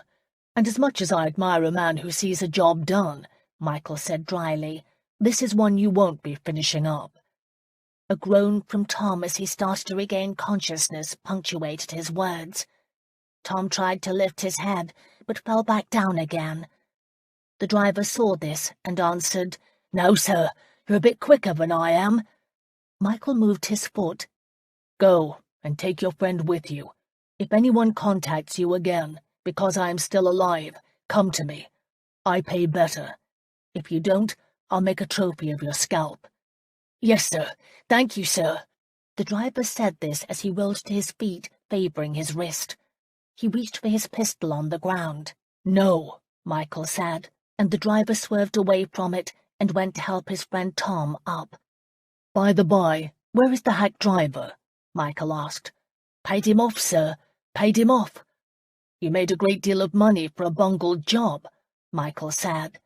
"Aye, sir." The two men hobbled toward the hack. Michael's voice stopped them. "Sorry, gents, the hack and horse are mine now." They didn't argue. In a minute they vanished between the warehouses and were gone.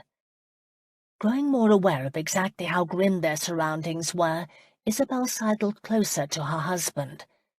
"This isn't any place close to home, is it?" she asked. "No." Her husband's jaw tensed. "I should have been more aware." His arm came down around her protectively, and without conscious thought she put her arms around him and hugged him close. Their arguments no longer mattered.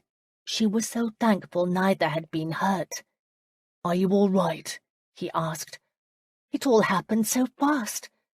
The colourful ribbons that had held her hair in place were gone, along with her pins. She pushed her hair back. "I'm fine. It was all so horrid. It was just like it was the day they did shoot you. She swallowed, unable to go on. Michael kissed the top of her head. "Isabel, don't think about what could have been." His calm response helped her regain her composure, and with it, her courage. "What do we do now?" "That's my girl," he said approvingly. He took her hand and started toward the hack. "I'm going to take you home." She stopped. "Are you going to stay with me?" She doubted it. He confirmed her suspicions when he said, "No, I'm going to confront Elsick and his son." "Are you certain it is they?" "Who else has the money to see me dead, or could gain anything from it?" A coldness stole around Isabel's heart. She had no doubt that if Michael hadn't acted as quickly as he did, they would have killed her too. "He would want me dead also." Michael didn't contradict her. "I believed Elsick 2 nights ago. He'll need to convince me again." "And me," Isabel responded. "I'm going with you." Michael frowned. "No, Isabel, I don't know what to expect, and I want you safe." "I must go," she said, standing up to him. "I want to see the look in his eye when he sees you. He has much to answer for, first for being a coward who hired someone to do his dirty work." Her husband studied her a moment, then agreed. "Let us go." He picked the pistol up off the ground. "Tonight we've finished this." 15. Michael drove the hack. Isabel sat by his side. He'd suggested she ride in the cab, but after their recent experience, she wanted to be out in the open with him. He'd found a blanket beneath the driver's seat and placed it around her legs. She didn't mind the chill in the night breeze. The fresh air reminded her of how good it was to be alive. She tucked her hand in the crook of his arm, not only for his body heat against the night air, but also because she wanted to lend her strength to his. They didn't speak. They didn't need to. They were in complete accord. Together they would defeat all enemies, starting with the man who had fathered her. The buildings grew closer together, and more traffic appeared on the streets. Isabel quite liked sitting up on the driver's seat, and if they caused comment from those who noticed them drive by, all the better. Michael navigated the hack as if he were born to the trade. The streets grew wider and less populated as they travelled into the residential areas. The Marquis lived in the older section of the city. The houses were larger than the ones in Mayfair. Isabel knew, because once when she'd been working for the Duchess, she had made the effort to see the Marquis's house. She'd debated going up to the door, but her courage had left her. It would not leave her that night. As they turned into his street, they could see his house was well lit, with a line of vehicles and horses outside waiting for guests. Coachmen and footmen gathered in small groups gossiping. "It appears he's entertaining," Isabel said. "Perhaps we should wait." "Absolutely not," Michael said, and drove the hack right up to the front door. A footman in blue livery broke from his conversation to greet them. He opened the hack door, then frowned as he realized no one was in it.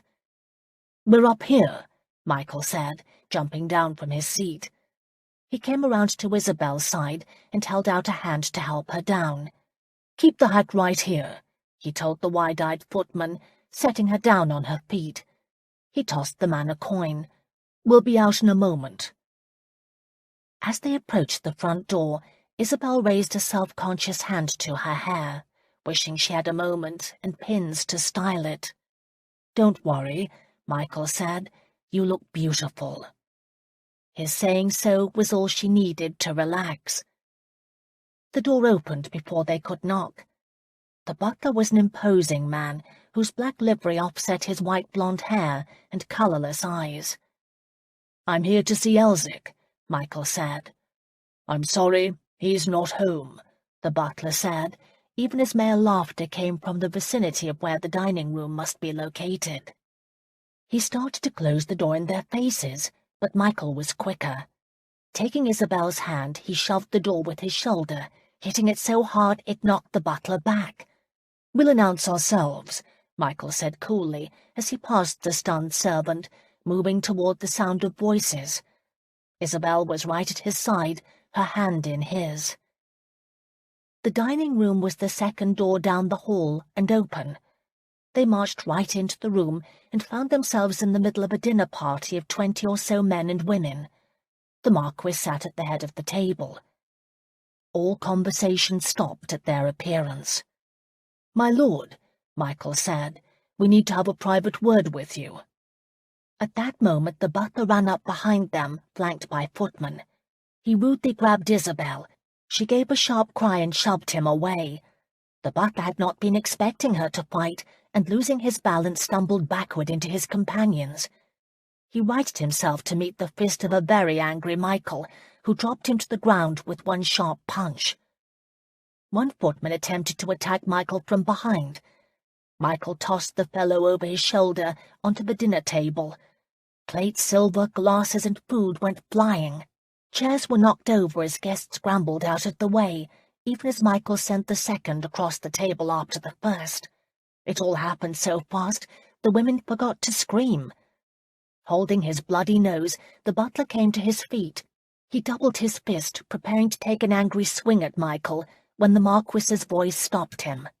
"That will be all, Roberts." Of everyone in the room, he appeared the most at ease. He still sat at his place at the table and didn't seem to have moved a muscle. Roberts frowned as if debating disobeying his lord. Visibly taking himself in hand, he pushed his hair back and bowed. "Yes, my lord." "Take the footman with you," the Marquis said. The servants were only too happy to escape the dining room. Both wore the evening's meal on their uniforms and faces. They were not happy. Isabel and Michael faced the Marquis. His lordship took in their dishevelled appearances with a bored eye. Isabel met his gaze with a disdainful one of her own. To her surprise, he smiled. Turning to his guests, he went so far as to introduce them. "Let me present to you all Mr. Severson, you know, Jemieson's brother. The lady standing next to him is his wife." Several eyebrows were raised as they recognized the name. "Is that the one accused of murder?" the woman closest to the Marquis's right asked. "Yes," the Marquis said, as if he enjoyed the word. It was then that Isabel saw Richard. He'd bent down to pick up a broken glass, rising slowly when her gaze met his. He didn't appear happy to see her. Michael didn't flinch from any of them. "I wish a word with you now, my lord, or I won't be the only one who stands trial." His words had the desired effect. A murmuring ran through the elegant company. The Marquis rose. "I suppose if you must," he drawled. "I must," Michael assured him without sympathy. "Excuse me," the Marquis said to the room in general. He started toward them, then stopped by the chair of a very attractive grey-haired, blue-eyed woman. Of the assembly, she had been the only one who hadn't moved to scramble out of the way during Michael's battle with the footman. Isabel saw that she couldn't have. She sat in a wheeled chair. She also, in spite of her grey hair, bore a remarkable resemblance to Isabel's mother. They would have both been of the same age if her mother was still alive. The woman wore diamonds around her throat and at her ears, and, by the deference the Marquis showed her, Isabel realized this was his Marchioness. "You shall see to everyone, won't you, my dear?" the Marquis asked. "We shall await your return," his wife replied calmly. A part of Isabel, the childish one, wanted to announce who she was, to let everyone in the room know what her father would deny. And then the Marchioness smiled at her, an expression touched by sadness and compassion. She knew. Isabel drew back toward Michael, her gaze inadvertently meeting the Marquis's. He'd been waiting for her to denounce him. She realized that now. He had anticipated her creating a scene, and part of his cool demeanor had been in preparation for such a thing. He cared what his wife thought. Seeing this chink in her sire's armor humanized him in a way she'd not thought could be possible. It didn't excuse the hurt she'd felt by his disregard, but it gave her the chance to be the noble one. Michael placed a possessive hand on her elbow as they followed the Marquis down the hall to a library. It was a man's room, lined with books and panelling and smelling of leather. Its books had been read. The Marquis shut the door after them. His calm veneer vanished. "What the devil do you think you are doing, charging into my house that way, Severson, and threatening me?" "Threatening you? No, I wanted to surprise you," Michael answered. "After all, your attempt on my life failed, and I thought it best to inform you in person." "My attempt on what?"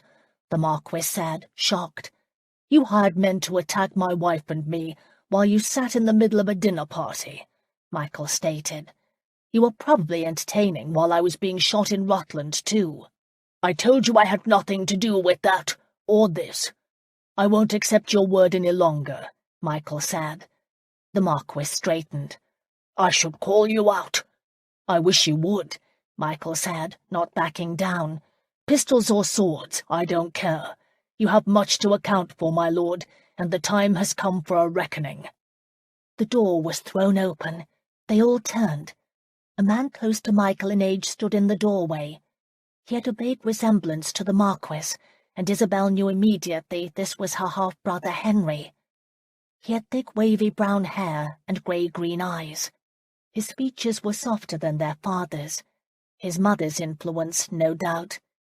"Stop it, both of you," Henry said, entering the room and closing the door behind him. "Leave us," the Marquis ordered. "This isn't your fight." "I'm sorry, Father. It is. It sounds as if you have been working on my behalf, and yet I know nothing of your activities." "I haven't done anything," the Marquis said. "Did you arrange for Severson to be murdered?" Henry asked quietly. The Marquis recoiled, as if such a question from his son was an abomination. "I did not." Henry released his breath, and Isabel realized he'd feared the answer. He faced Michael. His gaze had not once looked toward Isabel. "It's been a long time," he said. Michael's expression was indecipherable. "Did you hire someone to have me killed?" "No," Henry answered, "nor did my father." "What makes you so certain?" Michael asked. "Because if he'd hired someone to kill you, you'd be dead." "Just as a letter calendry is." Michael's eyes had gone bright with suppressed anger. Henry did not take offense. Instead, he said, "There was a time we were closer than brothers, and now we know each other so little." "It's been a while since we last spoke," Michael said. 10 years, and our last conversation was an argument over a letter." "We're going to have another argument now," Michael assured him. "You believed I murdered her. You testified against me. Your father actively pursued seeing me hanged. Like everyone else, I thought the worst." Henry shook his head. "I don't know what I believe any more." "You have changed your mind," Michael suggested, his voice dangerously silky. Henry took a step closer to Michael. He spoke as if they were the only two in the room. "Even during the trial, I didn't believe you were the sort of man who could kill. Besides, it was you she loved. I was the one torn with jealousy. And I'm the one who has believed all these years that you killed her out of anger and left me to take the blame. No, Michael, I did nothing of the sort. The night of the murder, everyone saw me in my club getting drunk because my best friend, the man I loved as much as a brother, had stolen the woman I believed I loved more." Michael cut the air with a sudden movement of his hand. "You lie." "I do nothing of the sort. It was investigated. You were so busy with your own defence you couldn't pay attention. They asked me questions. I proved my innocence." The last was a direct reference to the fact Michael could still fall under suspicion. Her husband looked away a moment before turning back and asking, "What have you been doing with Riggs, if not planning a convenient place to ambush me?" "Riggs is my wife's godson," the Marquis said. "He's here this evening at my wife's invitation for her birthday." Michael shook his head. "I saw you and Riggs at a tavern called the Crow," he told Henry. Isabel recalled that the name of the place the driver who had tried to murder them had made his contact. "The Crow is a popular place," Henry said, "because it is so close to the government buildings. You saw us together last night." "I did." "Richard came to me," Henry said, "because he's had this change of heart. He's decided to become responsible, partly through your influence and partially through mine. He decided if we could change and make our lives better, then so could he. He's accepted a commission to India." "And what brought about this wondrous change?" Michael asked skeptically. "My sister," Henry said. Isabel didn't realize who he was talking about until they all looked at her. She took a step closer to her husband. "Richard fell in love," Henry said, "with your wife. He didn't realize how much she meant to him until you married her. He believes he could have had her if he'd made an honourable offer instead of an insulting one. He went a bit mad for a week or so, brawled a bit and carried on. You remember how it was. I intervened. I understood how it felt to have a woman choose you over myself. I have no regrets in marrying Isabel," Michael announced proudly. "But her letter would have made your life hell, Henry. She was that kind of woman. The only person she loved was herself." "So his mother and I have told him over the years," the Marquis said. "She was never worth your devotion," he told his son, "ever." "You haven't married?" Michael asked. Henry frowned. "I could. I've not been ready." The Marquis grunted an opinion. "Perhaps if this woman hadn't been murdered, my son wouldn't have made her into such a saint. He has an obligation to his title, and still he hasn't married. He's the only one who even remembers who she was." His disdain for his son's sentiment was obvious. But Michael's reaction was different. "Good God," he said quietly, "I was such a clod." He shook his head. "I have no excuse. I drank a great deal. I was selfish." He paused. "I would like to believe I would not do that now." Henry raised his shoulders, but did not speak, and Isabel understood. He'd loved and lost, and dared not risk his feelings again. It didn't matter that the woman was not worthy of him. Unrequited love hurt. And suddenly, in this half-brother, she saw herself. All her life she had been searching for love. She'd wanted it from a mother who lived with her own bitter disappointments, and from a father who might have sired her, but was no parent. In truth, the only person who had really given a care to her comings and goings had been her stepfather. He'd educated her and provided food and shelter. He'd made her strong enough to fend for herself. And then Michael had come along with his dangerous quest, and without realizing it, she had let down her guard. She'd fallen in love, a love he didn't return. But she now understood that taking that risk was better than living in the shadow of a life she'd lived before, the life Henry lived.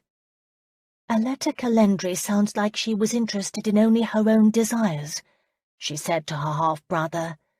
Such a person can be destructive. Your father is right. You need to go on with your life. It's sad to realize that you've been mourning all these years for something that never really was. He didn't like her saying such, but Isabel didn't care. For her, the link between them was severed. She looked at the Marquis and his son and saw strangers.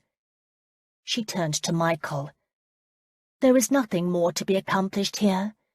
They had nothing to do with the attempts on your life. She laid her hand on her husband's arm.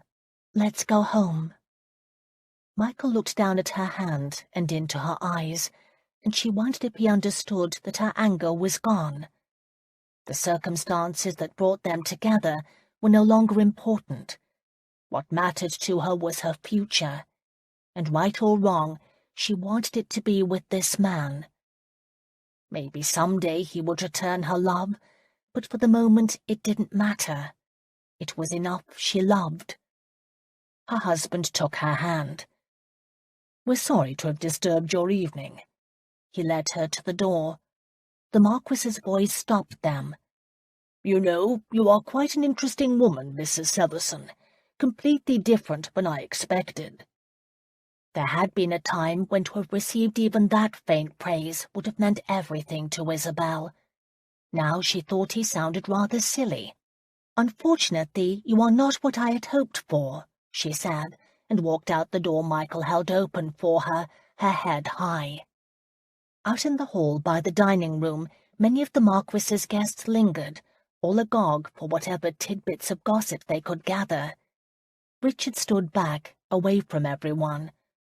Isabel mentally wished him well with his new life, but she did not stop. The Marchioness sat near the dining-room door in her wheelchair. Isabel could feel her watching them leave. She sensed the woman's sadness, but that was not part of her life. Not any more. She tucked her hand in the crook of Michael's arm, and they went outside to the waiting hack, where he helped her up into the box as if it were the most natural thing in the world. They drove off. They'd not gone long before Michael reined the hack horses to a halt. He faced Isabel. "I want you to know you made a choice back there in Elsick's library. You chose me." He said the words almost defensively. "I know," she said, meeting his gaze with a steady one of her own. "I won't let you go," he continued, as if she hadn't spoken. "And I may never clear my name, Isabel. I may have to leave England. I won't leave you behind. I'll take you with me, even if I must carry you kicking and screaming and vowing to hate me all your days." Isabel heard what he didn't say and thought, what fragile creatures we all are, needing love and yet so afraid to open ourselves to its possibilities. She was not going to be afraid, not any longer. She would take the risk. "I could never hate you, Michael," she said. "I love you." 16. "You love me?" Michael repeated dumbly, as if amazed. She nodded. "I admit it is rather foolish of me." "No," he broke in. "It is the least foolish thing you've ever done. You love me," he had to repeat, wanting to hear the words from her lips one more time before he could believe. "I love you." If the heavens had opened with choirs of angels, Michael could not have been more overjoyed. He stood right there in the box, the world suddenly aglow with possibilities. "Even after all the mistakes I've made in my life and with you?" he had to ask. "No, wait, don't answer that. Don't ever say another word." She listened, wide-eyed. "I know," he admitted, "I'm acting like a madman, and yet suddenly everything makes perfect sense. For the first time in my life, it all matters." Michael reached down, took her by the arms, and brought her up for a kiss. He kissed her long and kissed her hard. Right there, in the middle of the street, standing in the hack's box, and he didn't care who saw him. When he was done, she had to lean against him for support. She loved him. Almost reverently, he brought his hand up to her face, awed that this beautiful, vibrant woman loved him. "Michael," she whispered, "let's go home." Home. She'd used the word before, but now it meant something. The anger that had been inside him for so long evaporated. He hadn't even realized it had been there until it was gone, and he felt new and whole. All because of this one woman. "Let's go home," he agreed. And after they'd both sat, picked up the reins, and could have flown the hack back to their house. Bolling opened the door. If he was surprised to see his employer driving a hired vehicle, he didn't betray it by look or comment. Michael placed his hands around Isabel's waist, but didn't set her on the ground. Instead, he lifted her in his arms and carried her into the house. "See to the vehicle, Bolling," he tossed out as he passed the butler. "To whom does it belong, sir?" "I believe it is mine now," Michael said, climbing the stairs. Isabel had her arms around his neck. "Do you remember the last time you carried me upstairs?" she asked slyly. "As if it were last week," he answered, and she smiled. Isabel, his wife, his love. He reached to open the bedroom door, but it opened for him. The maid who had defied him earlier stood waiting for her. "Becky, I won't be needing you tonight," Isabel said calmly. "Yes, Mum." The maid ducked her head and slipped around them. "Is there anyone else waiting for us?" Michael asked. Isabel laughed. "We don't have that many servants." "We've seen them all tonight," he vowed, and kicked the door shut before setting her on her feet. Her maid had lit a fire burning in the grate, and the bed was turned down. Candles burned on the side tables. Isabel rose on her tiptoes to kiss him, but he pulled back. "No, not yet. There is something I must say, and if I don't do it now, my courage will leave me," he told her. "What is it?" He took her shawl, which even after the adventures of the night still shimmered with the golden threads, and tossed it aside. He pulled off her gloves, taking his time, putting the right words together in his mind. Holding her left hand, he said, "I want us to start our marriage from this night on. This is the day we shall remember as our wedding date." "Why is that?" she asked, watching him carefully. Michael didn't flinch from meeting her eye. "Remember when the Reverend Oxley told us that we were the celebrants of our own marriage?" She nodded. "Well, I'm calling upon the sacrament here and now, Isabel. You mean everything to me." No words he'd ever spoken had been more heartfelt.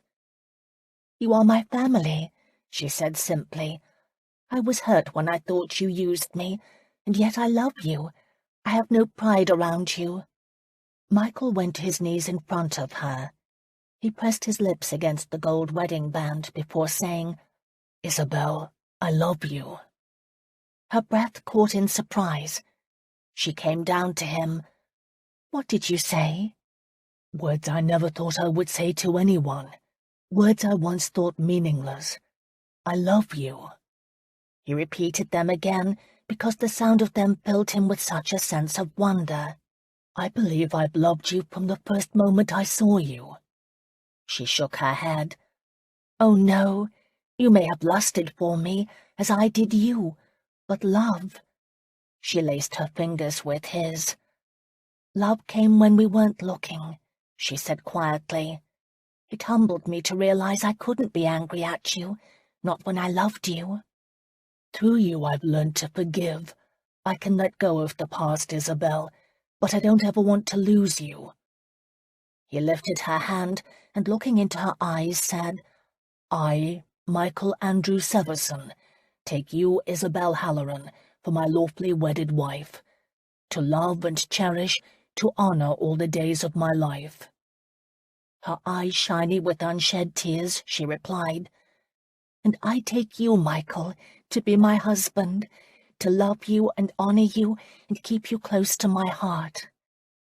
"Please, never let me leave that place," he requested, his own eyes burning. "I've been in such darkness. You are the light, Isabel. Together we are one, and no one can tear us apart." "Not even ourselves," she whispered. "No," he agreed. "We chose each other." "We choose to love each other." "May God bless our union." Isabel smiled, and he didn't think anything could be more dear to him than his wife's smile. He leaned forward to seal their vows with a kiss. Isabel met his kiss. Their lips touched, and it was as if a current flowed between them. Anything was possible. They had always been compatible as lovers, but now their love-making took on deeper meaning. They took their time undressing each other. He knew where she tickled. She understood how to master him. There was laughter and kisses and everything there had always been, and yet it was not the same. It was more. They soon found themselves in the bed. Michael settling himself between her legs, feeling the draw of her heat. Her body curved to meet his. He was physically a powerful man, and right then his desire for her was most evident. She smiled, knowing. "I love you," he vowed, entering her. He filled her deep, and knew that being this connected to her gave life meaning. They began moving, the dance as old as time, but for them this night it was new and fresh. She held him closer, her lips against his shoulder, and repeated his name over and over. Had it ever been like this between them? He couldn't recall. Together they moved toward completion, and yet when it came, it was nothing that they'd ever experienced before. The earth rocked on its foundations. Time lost meaning. She cried out his name, and he swallowed the sound with his kiss. His sweet, brave Isabel, she meant everything to him. Without her he would be lost. And she knew it. Once he had not believed in love, now he whispered his love to her over and over. What was happening between them wasn't just nature, but creation. Isabel hugged him close, humbling him with the generosity of her love. His senses were full of her. Never before had he felt so vital and alive. Slowly, they drifted back to reality together, and it was still as sweet. Michael slid off her, but cuddled her close. He reached for the bedsheets, pulling them up over their bodies. Gently he kissed her temple, her eyes, her cheek, her chin. "My wife," he murmured sleepily. She nestled close to his chest, her hand possessively on his hip. "My husband," she answered. He smiled, his eyes closed, and together they fell asleep. Isabel woke to discover her husband awake and studying the ceiling. She pushed her hair back. The candles burned very low. "What is it?" she asked. "I had the dream again. I didn't think I would have it now." He turned to her, shadows in his eyes. "Why does she come to me now?" "Tell it to me." She listened as he repeated everything as it had been before. "Perhaps you had it again because of the attempt on your life," she suggested. "No, I'm missing something. She's warning me that it isn't over." He looked to her. "I want it to be over." "I know." She rested her hand on his chest. He brought it up to his lips and kissed the tips of her fingers. "I love you. I don't want anything to hurt you." "It won't," she said. "Dreams are also the sign of a vivid imagination."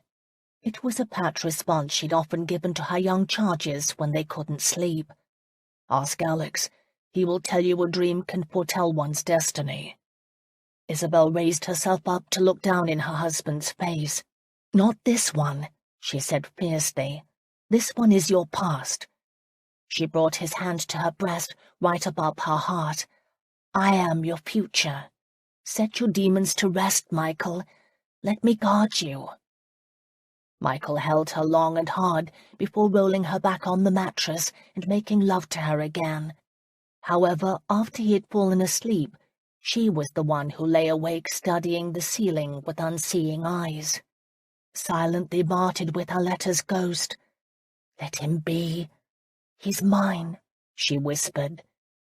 There was no answer. But deep in her woman's soul, Isabel knew that sooner or later there would be a reckoning. Isabel refused to fear the future. As the weeks passed, she had discovered her place in the world. It was beside Michael, and it was enough. In turn, he appeared to have entered a new stage of his life. He rarely spoke of the murder. It was as if he'd come to a conscious decision to focus on their future. Of course, Isabel was no fool. She insisted Michael travel with the guard. In spite of 2 attempts on his life, he refused. So when Alex returned, he and Isabel hired a man to keep a discreet eye on her husband and follow him until he returned home. However, as the days turned into weeks, she began to hope that the past would stay buried. Michael and Alex kept their London office. Isabel and Michael fully intended to make their home there. Of course, there were still whispers and rumours around Michael's name. One didn't attack the Marquis of Elsick during his own dinner party and escape gossip. However, neither Isabel nor Michael gave a care to what people thought any more. They were too busy planning their lives. The house in Mayfair became a home, their home. The decorator that Wallace thought Isabel needed was never called. Instead, Isabel and Michael enjoyed exploring the city and searching for just the right items that suited their tastes. They purchased colourful India carpets and chairs made of precious woods. Silver was chosen for their table and pots for their kitchen. Michael's cook decided to go off sailing with Alex, so they tested cooks and settled on a gentleman from Italy who had quite a way with the French methods of sauces, and, of course, he needed a complement of kitchen staff. Isabel moved down the hall into Michael's bedroom. Her maid Becky had suggested that it was more the fashion for husbands and wives to have separate suites of rooms. Isabel didn't care about being fashionable. She wanted always to sleep next to her husband. Every night when they went to bed, she fell asleep touching him in some way or the other. Most often they slept curled up with her back against his chest. This was her favourite, because he'd often wake her in the middle of the night to make love. Otherwise she would sleep on her stomach, her hand tucked between his body and the mattress. Michael would stroke her hair, and she'd drift off into the sweetest dreams. Every day she told Michael she loved him. She couldn't say the words often enough, and he felt the same. He'd say them when they were alone, or beside each other in church or in a crowded bank. He'd say them for her ears alone, or when everyone could hear him. One morning she was sitting over breakfast when Alex arrived. He and Michael were to be at a meeting with wool merchants. Instead, he was there. Michael had told Isabel that Alex followed Indian time, which meant he did things as he deemed them necessary, not according to the clock. Isabel suspected Alex just didn't like meetings, and Michael didn't want to go sailing and roaming the world. Their differences made for a good partnership, and their shipping venture prospered. They had 2 ships, the Sea Serpent, and one Alex had purchased and christened the Warrior. He was to leave that afternoon to go fetch it from Portsmouth. Isabel enjoyed teasing him about the name. Having missed the meeting, Isabel asked Alex if he wished to join her for breakfast. He was happy to do so, and she realized she appreciated his friendship. He was a generous man who had extended his deep respect for her husband to herself. This morning he pleased her by saying, "I've never known Michael to be so settled." "We're both happy," she told him. "And he never broods any more?" "Not that I know of. The wonder of all wonders is we're starting to find friends, albeit slowly. There is some stigma attached, but time will help." "Good." Alex reached across her for cream to pour into his tea, and caught a glimpse of the floor plan she was sketching. "What are you designing now?" "A nursery," she said dreamily, then could have kicked herself. Alex's eyes widened. "Don't tell Michael," Isabel begged. "Michael? A father?" He set aside his spoon. She nodded. She had no doubt she was increasing. She was starting to show all the signs that meant that she had conceived the night they had repeated their vows. It made this baby all the more special. "I've been waiting until I was certain," she said. It was easy to be frank with Alex. The Shawnee side of his nature seemed to make him more aware of the natural order of things than an Englishman would be. There are some small signs, but— "When are you going to tell Michael?" "Wait, don't do it until after we get the provisions for this new journey ordered. He won't be worth anything once he hears this news and will expect me to do my own accounting." He shook his head and sat back. "Michael, a father." This time the words sounded more definite. "You've completely changed his life." "He's changed mine." She ran her fingers lightly over the vellum sketch. "When do you leave, Alex? I don't know if I can hold off telling him much longer. Having confided in you makes the possibility all that much more real." "In 2 days, provided the warrior is ready. We're heading to Spain again, then Morocco." Alex grinned, a happy man. He liked sailing his ship, and he liked being in charge without Michael pestering him over details. "I'll try to hold off for 2 days," she promised, "but my husband is an observant man. He could notice." "Not with the wool merchants irritating him," Alex said. Then his expression turned thoughtful. "What are you thinking?" she asked. "That I will have to come up with a new name for my friend." "For Michael?" "He has a Shawnee name, Lone Wolf. It no longer suits him." "And what name would you choose?" she wondered, stirring cream into her morning tea before taking a sip. Alex considered the matter less than a second before daring to suggest, "Happy Rabbit." Isabel almost spewed her tea in the most unladylike way. She and Alex both started laughing, so they didn't hear Wallace's arrival until she walked into the breakfast room.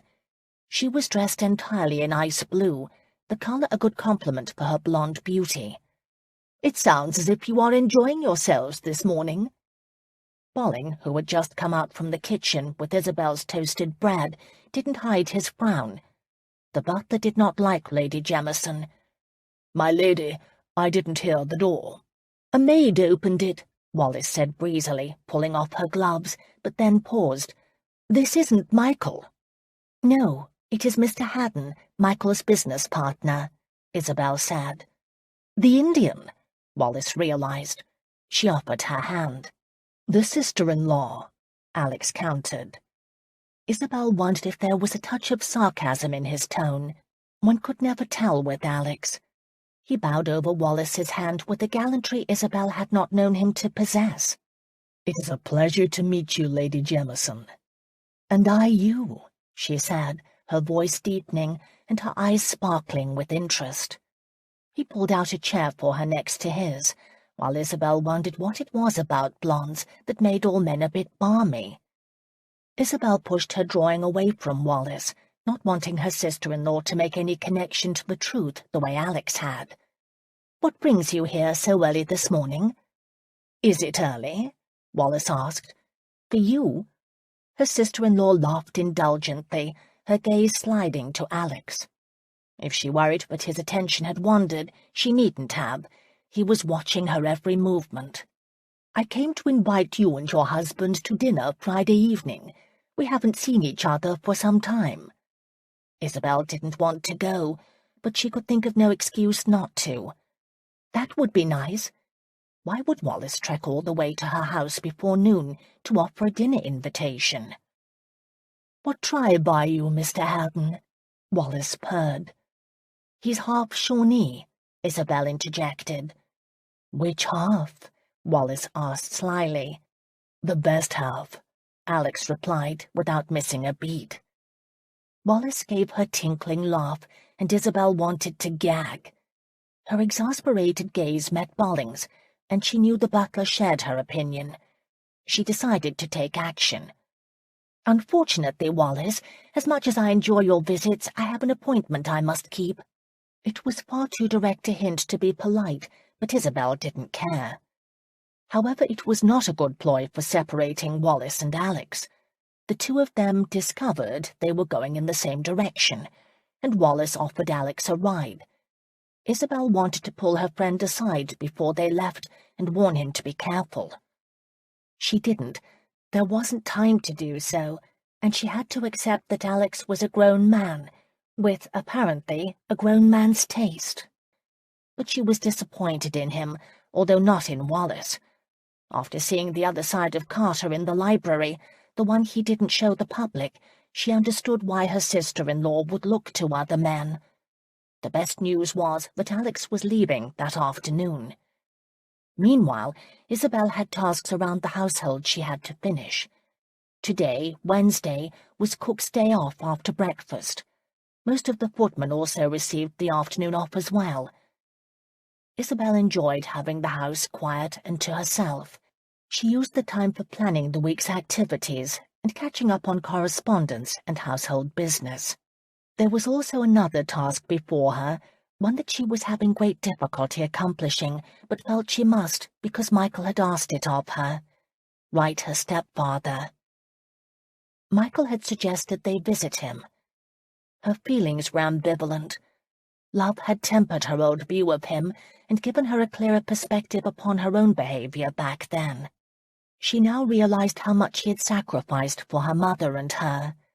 The air needed to be cleared between them, and yet what would she say? She was having difficulty even writing a letter asking if they could visit. About mid-afternoon, she received a note by messenger from Michael, asking her to send Bolling to him with some papers he'd left in the library. Since her husband still preferred not to have a secretary or valet, Bolling often acted in those capacities. It was unusual for Michael to forget any detail in business, and Isabel made a mental note to tease him about it later.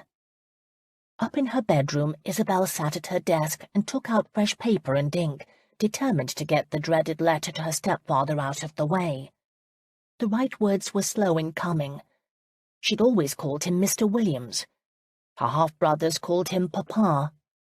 When she was younger, she'd done so too, but as the years had passed and her resentments grown, she'd needed to keep distance between them. For the first time, Isabel wondered if she had been responsible for the rift between them. It hadn't been intended. She'd been too young to understand her own feelings. Becky brought her a tray from the kitchen of cold chicken, cheese, bread, and wine. Isabel was more than ready for a break. "Has it started raining yet?" she asked her maid. "No, but the skies threaten to open at any time, Ma'am," Becky answered, plumping the pillows on the bed. "I brought you some mulled wine. I thought it would taste good on a day like today." "Thank you." Isabel sipped the wine and found its sweetness to her tastes. The baby forming inside her must like it. "Mom, would it be possible for me to have some free time this evening?" Becky asked. "Are you going to be walking with Langston again?" Isabel asked. Becky blushed. She'd been keeping time with one of the footmen. "He may go with me," she admitted. "My cousin has returned from the army, and I'd like to see him this evening, if I might." "Of course," Isabel said. She knew how important free time was to a servant. "Who is here?" "Mr. Bolling." "That is fine," Isabel said. "My husband will be home shortly. You have a good time." "Thank you, Mom." Becky left the room in a rush. With a sigh, Isabel went back to her letter and crossed out most of what she had written. She finished her wine and put the cup on the tray. Outside came the first rumblings of thunder. Isabel hoped Becky had made her way to her cousin before the downpour. Those plumped-up pillows called to her. Her words on the paper were looking more and more like meaningless scribbles, whereas a nap seemed a very good idea. Isabel gave up writing her stepfather just as the first big drops of rain hit the window. She blew out the candle, so tired she could barely make it over to the bed. She didn't even bother kicking off her shoes. She thought she dozed. She wasn't certain. The bedroom door opened. Her eyes half shut, she saw Michael standing there. No, it wasn't Michael. The man had the same set of the head, but the shoulders were different. They had been bent by time. "Carter?" she whispered. "Yes, it is me," he answered. Isabel tried to raise her head, but couldn't. It wasn't as if she were in pain. Actually, she felt quite pleasant, and she understood Michael's dream. "Why did you kill Aletta Calendry?" He walked to the side of the bed and smiled down at her. "Ah, Isabel, you are far too smart for your own good. It shall make me sad to kill you." Strangely, his words didn't alarm her. She supposed she had been drugged. Who would have thought it? And while her limbs felt useless, her mind was working. "You told me you knew Michael killed her," she said. "I lied." 17. Michael sensed something was wrong the moment he entered the house. Bolling wasn't at his post, and all was entirely too quiet. No candle burned, no fire gave off heat in the grate. Or did the heavy rain outside his door fuel his fears? The skies had opened, and the downpour seemed to deaden all sound. He'd learned to listen to his instincts. He didn't call a greeting, but quietly slipped out of his damp greatcoat, placing it on the floor with the stealth of a hunter. Alex had sent a note about Wallace's visit to Isabel that morning. It had been an unusual action for such a woman, and the sort of thing both of them had been waiting for. Michael had never doubted a letter's killer would someday find him, but he was shocked by his own suspicions. He wanted to believe Wallace decided to rise early that morning and had good reason to pay a call. Wallace, one of Briggs's lovers. Then there was the man they had caught in Portsmouth early that morning in the act of sabotaging the Warrior so it would sink with Alex and all on board. He had been hired at the Crow, just like the robbers who had waylaid his and Isabel's coach. Always the Crow, where Riggs went. Even though he was rumoured to be far away, Michael didn't trust him. In truth, Michael hadn't seen anything harmless in anyone since he'd set foot on English soil. Nor did he trust Isabel's maid, whom Wallace had recommended. He'd never felt comfortable around her, so he'd assigned Langston to keep watch. That afternoon, Becky had left the house with her packed bag and climbed into a hack. Either Isabel or Langston would have told him if they'd known Becky was leaving his employ. She climbed into a hack, and Michael was glad he'd taken the precaution. Ladies' maids did not hire hacks. Something was afoot. While Langston continued to follow Becky, and Alex went to Portsmouth with the bailiff to gather evidence against Riggs, Michael had decided to come home. What harm could there be in seeing with his own eyes that the wife he loved so much was well and happy? Now, as he climbed the front stairs of his house, careful where he placed his feet, keeping even his breath quiet, he prayed he was wrong. At the top step, he looked down the hall. Their bedroom was the only one open. That was not unusual, but it added to his anxiety. Isabel was his life. If anything happened to her, he would never forgive himself. He heard her voice. She was in the bedroom talking to someone, and Michael's knees almost buckled with relief. God, he was a suspicious fool. But what was he to think after they had received word of the attempted sabotage?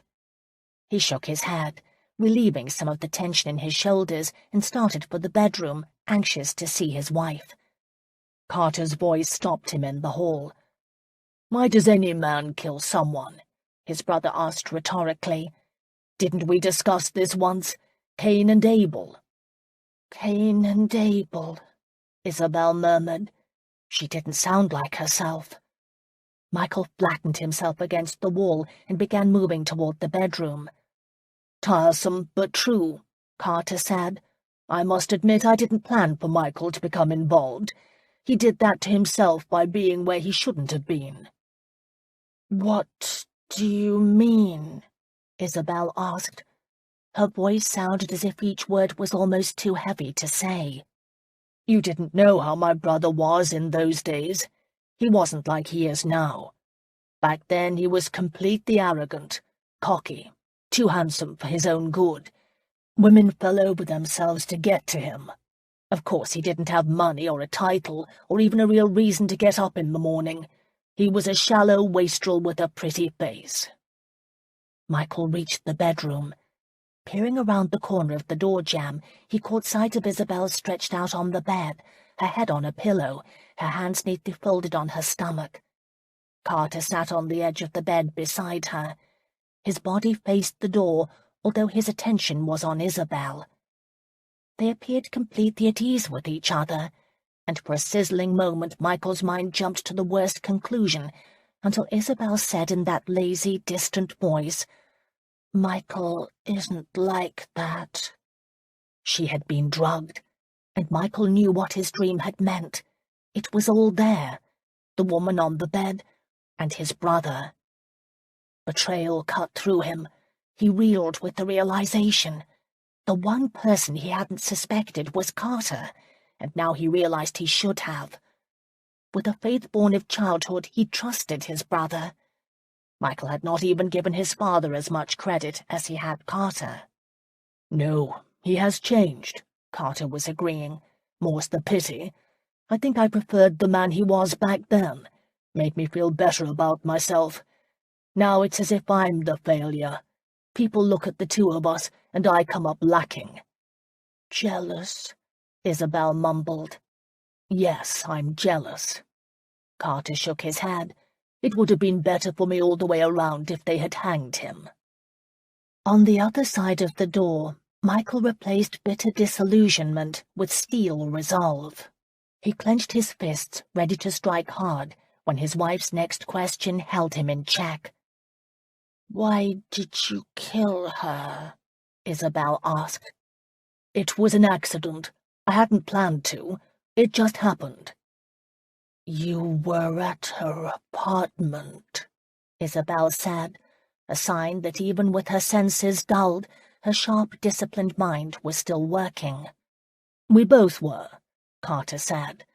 "I was in her bedroom waiting for her when Michael arrived. Aletta would do that, make a man think she was going to give him some and slip away. She told me to leave, and there he was, so drunk he'd passed out on her couch. Can you imagine how I felt?" "Angry," Isabel whispered. "Yes, I was angry. No one ignores me, not after they've taken my money." "Not drunk now?" "Michael? No. He appears to have become a paragon of virtue," Carter said sarcastically. "But back in those days he was sloppy.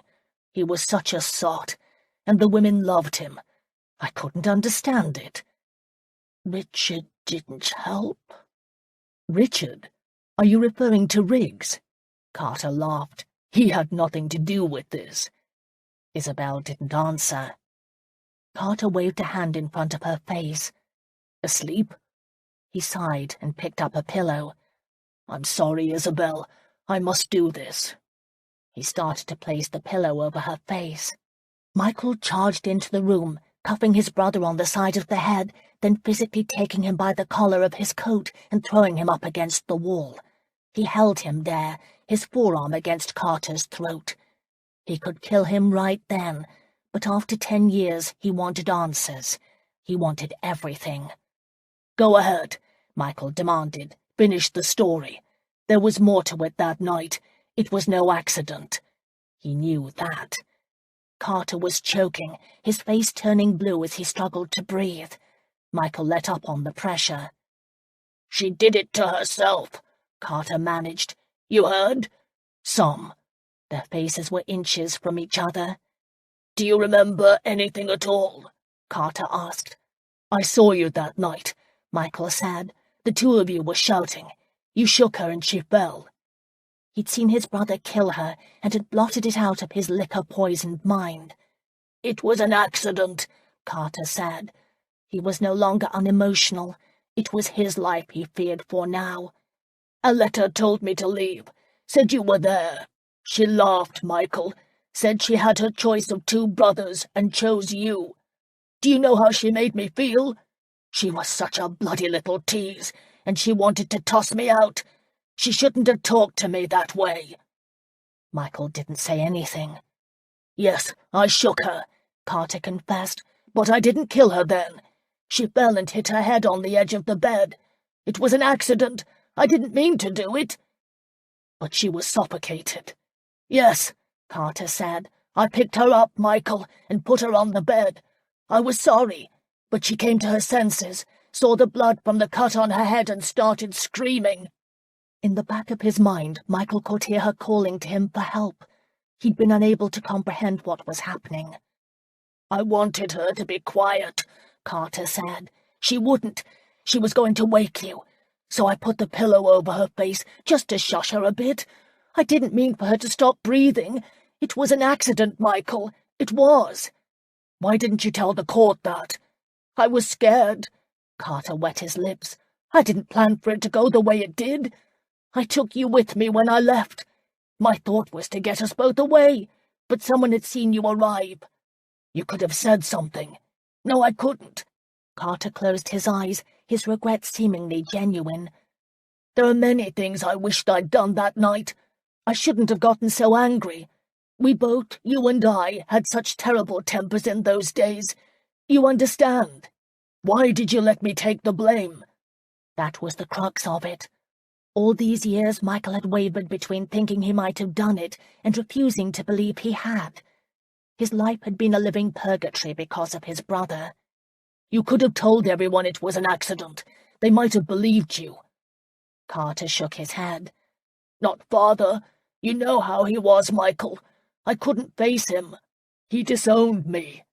The pain was still there. Well, at least you weren't the heir. You can never understand the pressure of the title, how difficult everything is. Michael stepped back from his brother. I don't know you. I may never have known you. Released from Michael's hold, Carter slumped against the wall. We'll go to the magistrate now, Michael said, unable even to look at his brother. We'll tell the story. There is a chance they will believe it was an accident. His concern now was for his wife. What did you give her?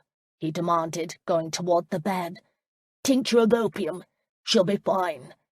Michael placed the back of his fingers against her cheek, just as an ominous click sounded behind him. He turned around. Carter had regained his balance. He stood tall, a gun in his hand. It was a small pistol, the sort that could be concealed. The click had been the sound of it cocking. Michael didn't feel fear. He'd faced death before. Why? Carter actually laughed. I'm broke. The Duns hound me, and my lovely wife keeps spending.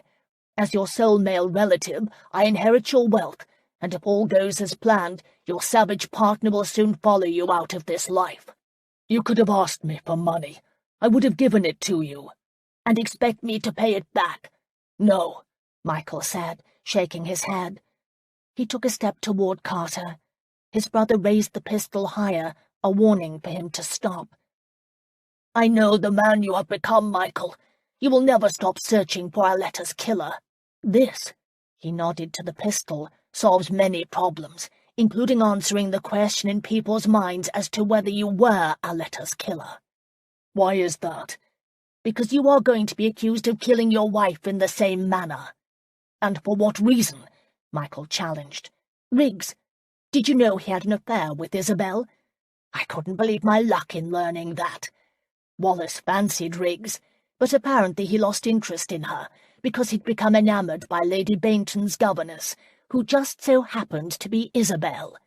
Wallace was furious to have been unceremoniously dumped for a servant. Understand, I was only peripherally aware of all this. It was a stroke of luck, actually. However, my awareness of Riggs led to the information that you were to accompany him to a hunt party out in Rutland. I arranged a hunting accident for you. I don't think most people would have cared if you lived or died back then. You weren't very well liked, Michael. Your questions and accusations made people nervous. Isabel has changed a lot of that for you. He was right. His wife had opened doors that had previously been closed. Was Riggs ever an accomplice? Unwittingly. Of course he can't testify against me. He is now far away in India. You tried to kill me a second time. I tried to have both you and Isabel removed, Carter answered. You can't imagine how frustrated I've been. Murder is not an easy thing to plan. I imagine it is easier when it is spontaneous, Michael answered, forcing himself to control his anger. Yes, his brother admitted, and less a burden on the conscience, although I shall manage to live with myself. After that last attempt failed, I've had to bide my time. It's been difficult. And you are doing this all for money, Michael said, letting his scorn show. He looked his brother in his eye. Kill me, but leave Isabel out of this. He thought about the guard Isabel had hired to keep watch over him. The man usually stationed himself across the street in the park when Michael was home. If he could get Carter to fire and miss, then perhaps it would alarm his bodyguard enough to come and help. "I can't, Michael," Carter said. "She's breeding, and I don't want to share the fortune. She also isn't as gullible as you were. Your wife has a quick mind. It's led to her undoing." Michael felt as if he'd been punched in the head. "Isabel is pregnant?" Carter smiled. "I heard that directly from her maid. The husbands are always the last to know. I could never tell with Wallace. 2 sons, and I never had an inkling until she made an announcement. Of course, her maid always knew." Isabel carried his child. The love they had for each other had manifested itself in a child. It was a sacred and powerful moment, one that gave Michael the strength he needed. He moved fast and low, head down, charging his brother and hitting him full force before he could fire. Michael reached for the gun, and there was a moment when they both had their hands on it. Of course, Carter had his hand close to the trigger. Michael kneed him, and with a grunt, Carter let go, throwing it aside so that Michael couldn't have it. Both hands free, Carter grabbed Michael by the neck.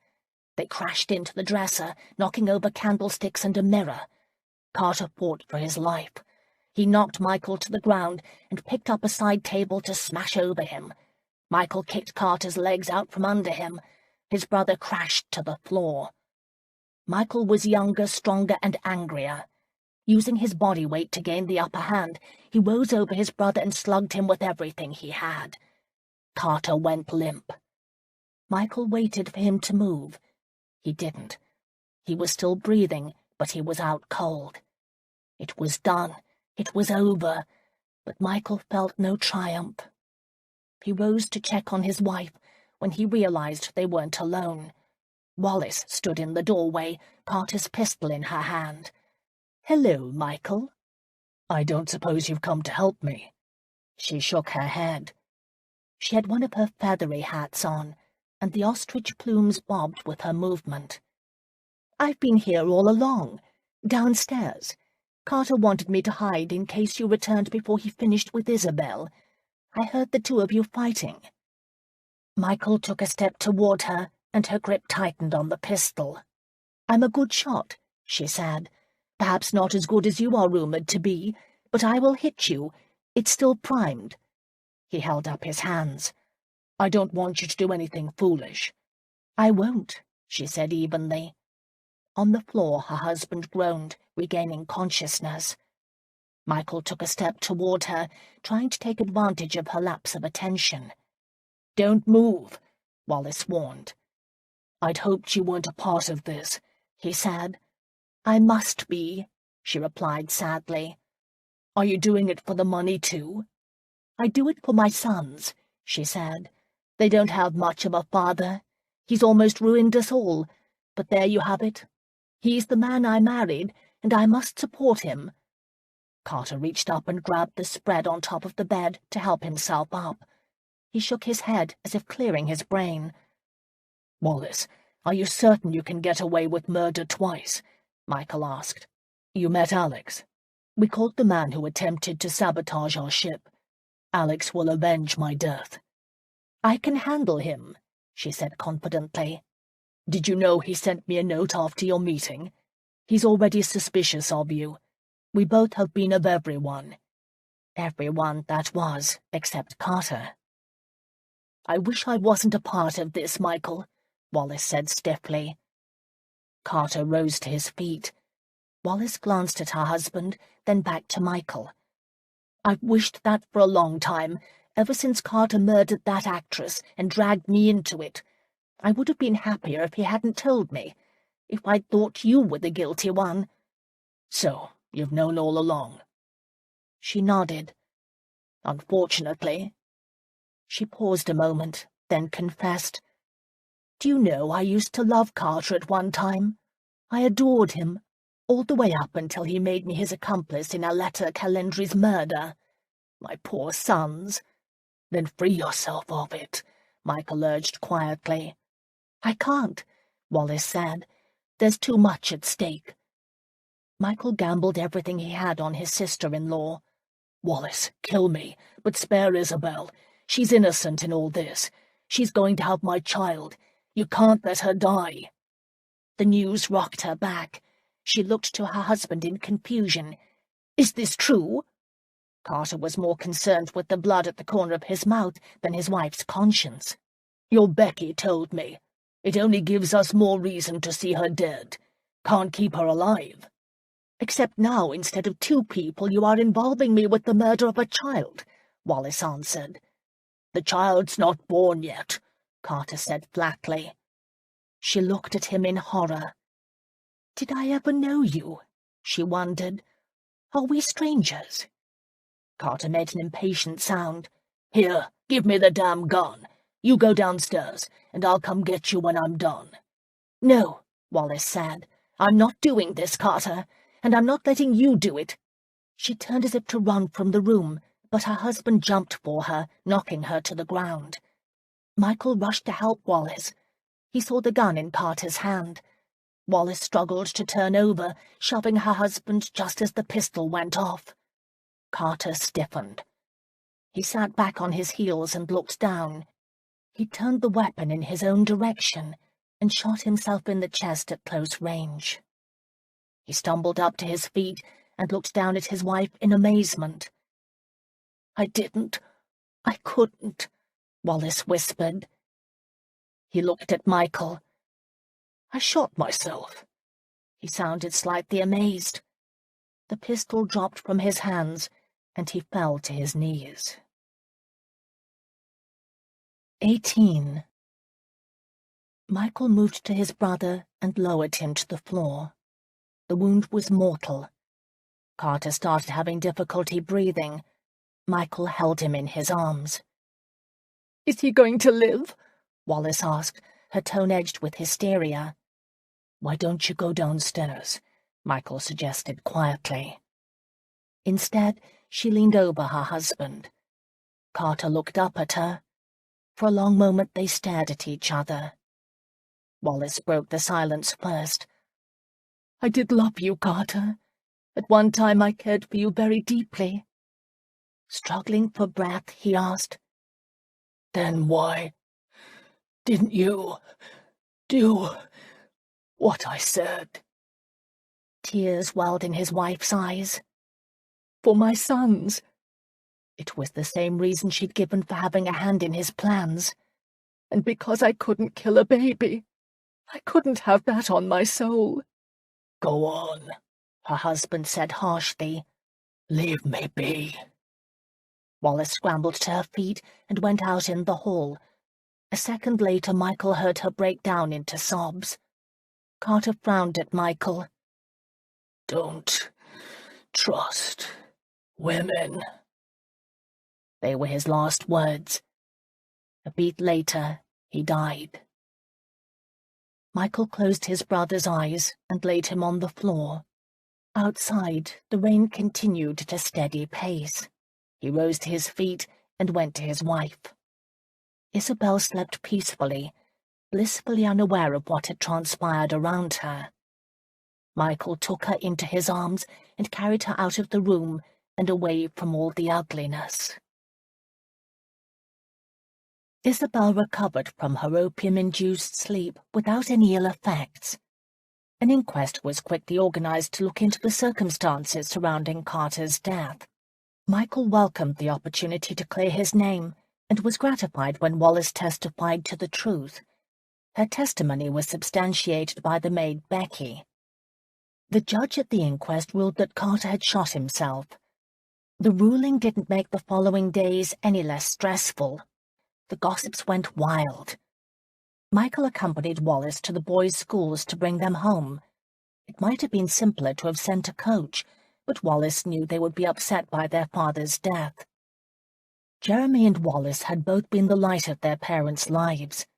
They appeared to be good boys who had respected their father and thought of their uncle as a murderer. Breaking the news to them was not easy, especially since rumor travelled faster than Michael and Wallace. By the time they arrived at Eton, The eldest Jeremy had already heard many of the stories concerning his father's death. He refused to see his mother, and that cut almost destroyed Wallace. "I must talk to him," Michael told the headmaster. "He is being very firm in his decision," the gentleman said. "He's a boy. Tell him I will see him." The headmaster did not dare defy Michael. He met Jeremy in the headmaster's gloomy office. When the boy entered the room, his carriage was so erect, Michael sensed he might break if he bent even the slightest bit. Therefore, he was not surprised when Jeremy refused his offer to sit in the chair across from his. "I'd rather stand, sir." He spoke to Michael as if he were a stranger, and sadly, he was. "You look very much like your father," Michael said. It was true. "Thank you." "You know who I am?" "Yes, sir." Jeremy's voice had gone fainter. "I'm sorry," Michael said, meaning the words. For the first time his nephew looked at him. His eyes were shiny. "I wish you had been the guilty one," he said, his voice tense with emotion. "I know." There was no other way to deal with this issue than honesty. "Here, sit," Michael said. This time Jeremy practically collapsed in the chair. "You have a great weight on your shoulders," Michael began. He would not talk down to his nephew. "You are going to be named the Earl of Jemison." "I know, sir." "There are responsibilities that accompany a title." "Yes, sir." "One of them is seeing to the family." The boy nodded. Michael wasn't telling him anything he didn't know. "I loved your father." Now he had Jeremy's attention. "I looked up to him," Michael said. "I tried to follow in his footsteps." "You ruined him." The boy's face was tight, as if he suppressed all emotion. "No, we all make our choices, and your father made his. He chose his own path, Jeremy, but it doesn't have to be yours." "I know that." There was such pride in those words. "Your brother needs you, as does your mother." The child in him surfaced at last. "They say she killed him," he said, looking to Michael. "Is that true?" Michael leaned forward. "No." Jeremy swallowed. His anger and fear battled with his love of his mother. "She did the right thing, Jeremy. Your father attacked her. The shooting was an accident. He had the gun in his hand, not her. And I will be honest, he wanted her to kill me and my wife. If she had gone along with him, both of your parents would have been charged with murder. A man can't run forever from his actions. The truth would have been known sooner or later." "I don't want to believe he murdered anyone." Jeremy swung around to Michael. "You were the bad one. We all hated you." This was what Carter had done, the legacy he had left behind. Michael was determined to see it end here. "It's always a challenge when you believe one thing, then you discover you have been told a lie." "My father wouldn't have lied to me." "No, your father wouldn't. And I like to think the brother I once had would not have done so either. But life changes us, Jeremy. Like the heroes in those Greek myths your tutors force you to read, each of us is given a set of challenges. We are tested and expected to face those tests with courage. My brother failed in many ways to meet the challenges he was given, but not in what he felt for his sons. Both of your parents loved you very much." There had been a time when he would not have used that word, love. Now he knew how important it was. "If he had truly cared for me," Jeremy said, "he would not have disgraced his name, and my mother would not have—" He broke, unable to finish the sentence. "Your father left her no choice," Michael said.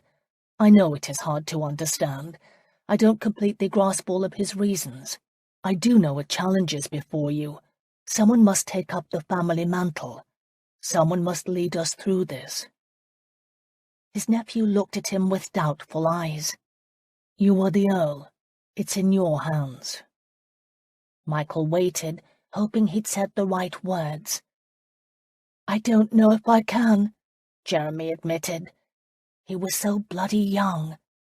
"I will be there to help you, and so will your mother. She believes in you. She knows you will be a fine earl, a great one."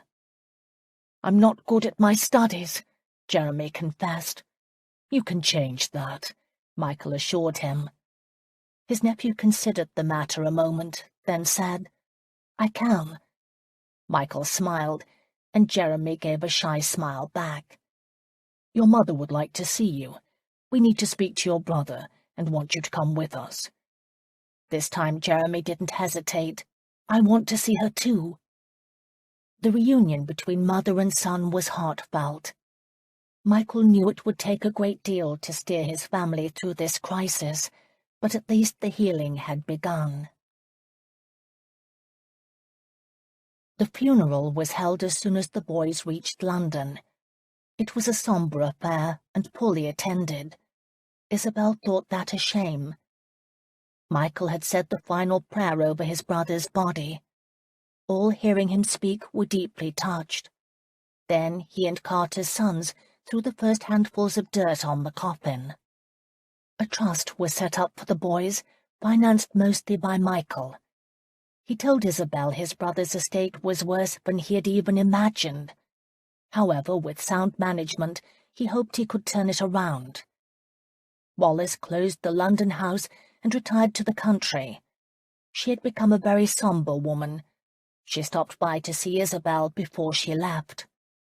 The two of them had never spoken about the events of that afternoon. Their talk always centered around Jeremy and Wallace and other safe topics, and so it was that day. However, as she was leaving, Wallace said, "I sold my emerald earbobs. I wanted to pay for my husband's headstone myself." "Wallace, Michael and I would have covered that." They had paid the other funeral expenses. "I told Michael no," Wallace said.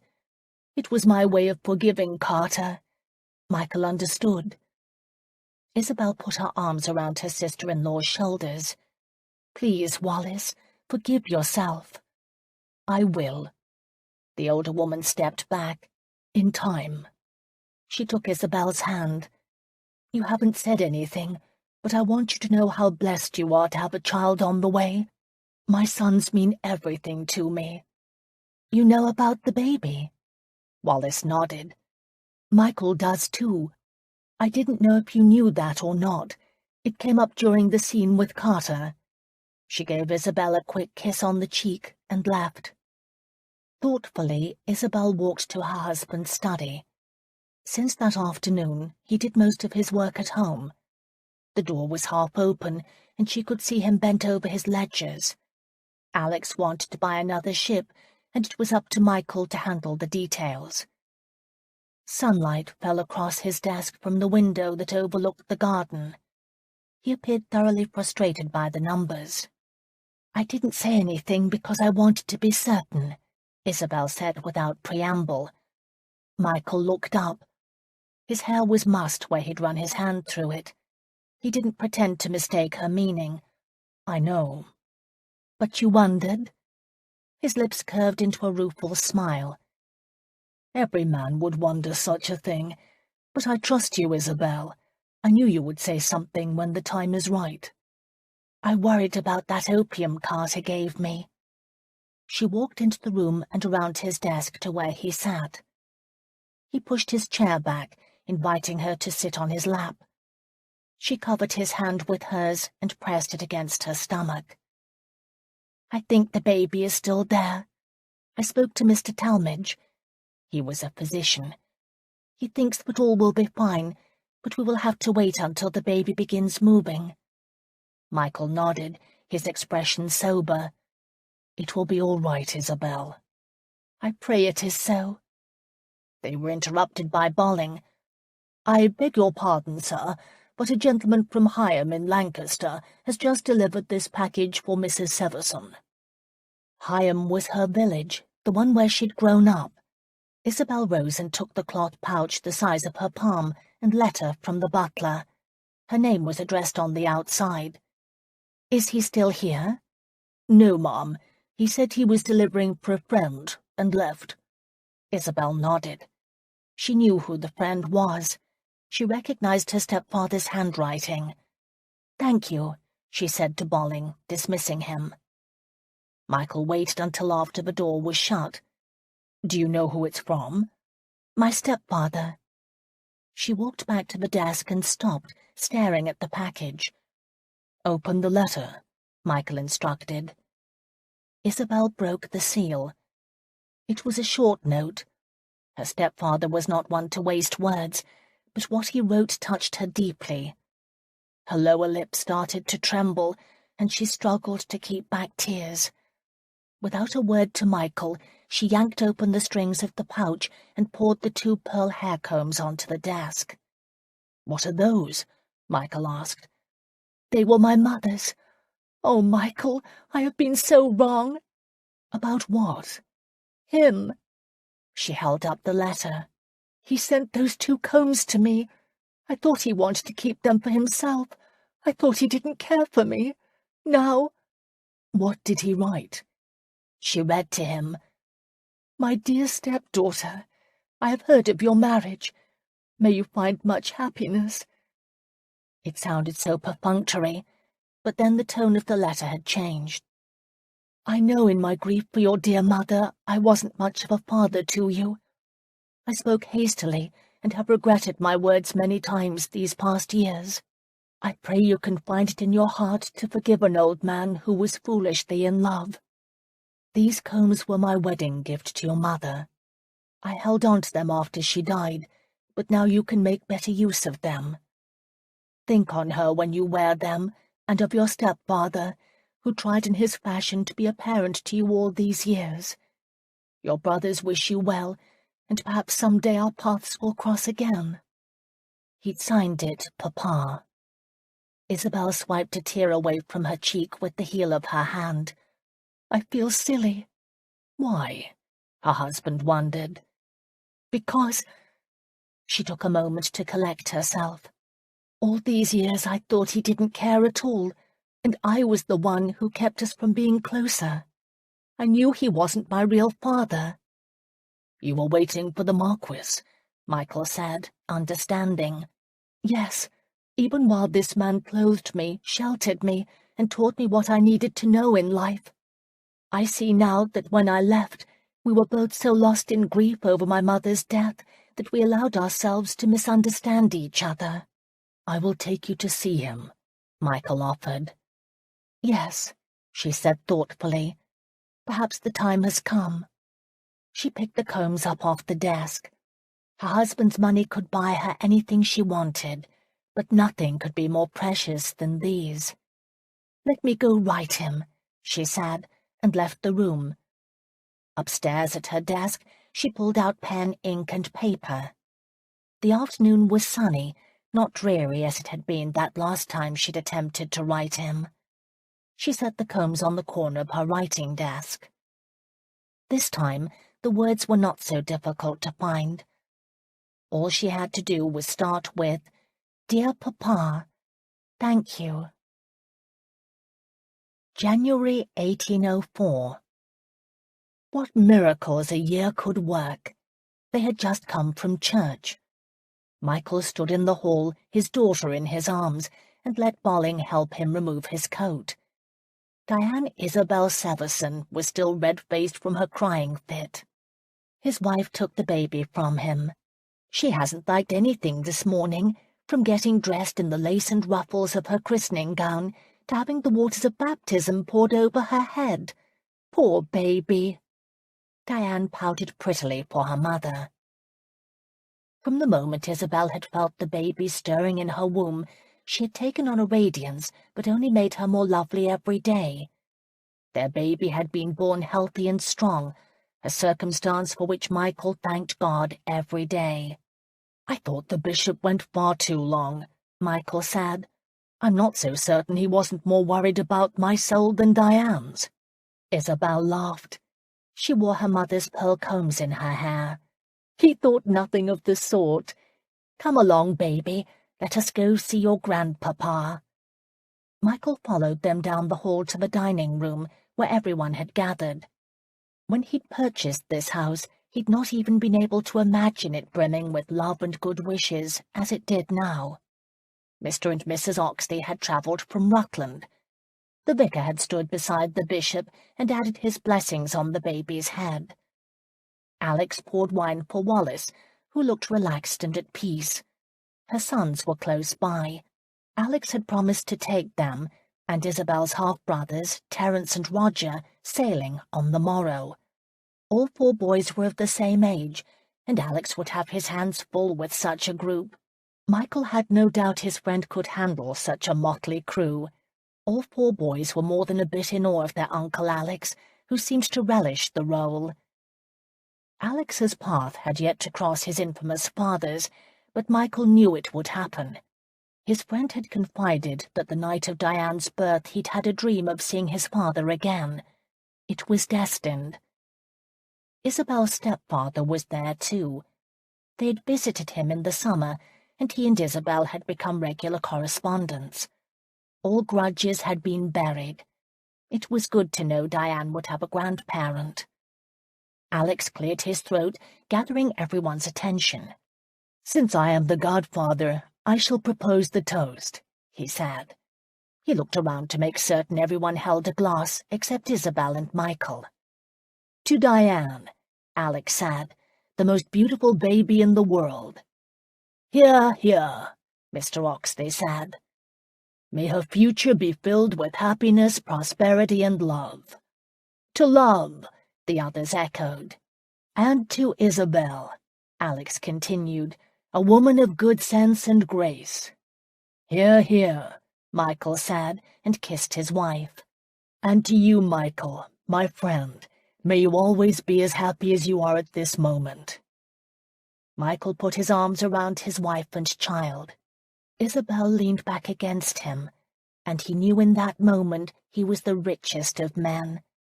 Life had meaning. He had come home. This concludes Temptation of a Proper Governess by Cathy Maxwell. Narrated by Anne Flosnick. Copyright 2004 by Cathy Maxwell. This unabridged audiobook is published by arrangement with Avon, an imprint of HarperCollins Publishers, and was produced in the year 2020 by Tantor Media Incorporated, a division of Recorded Books, which holds the copyright thereto. Please visit tantor.com for more information on our growing library of unabridged audiobooks.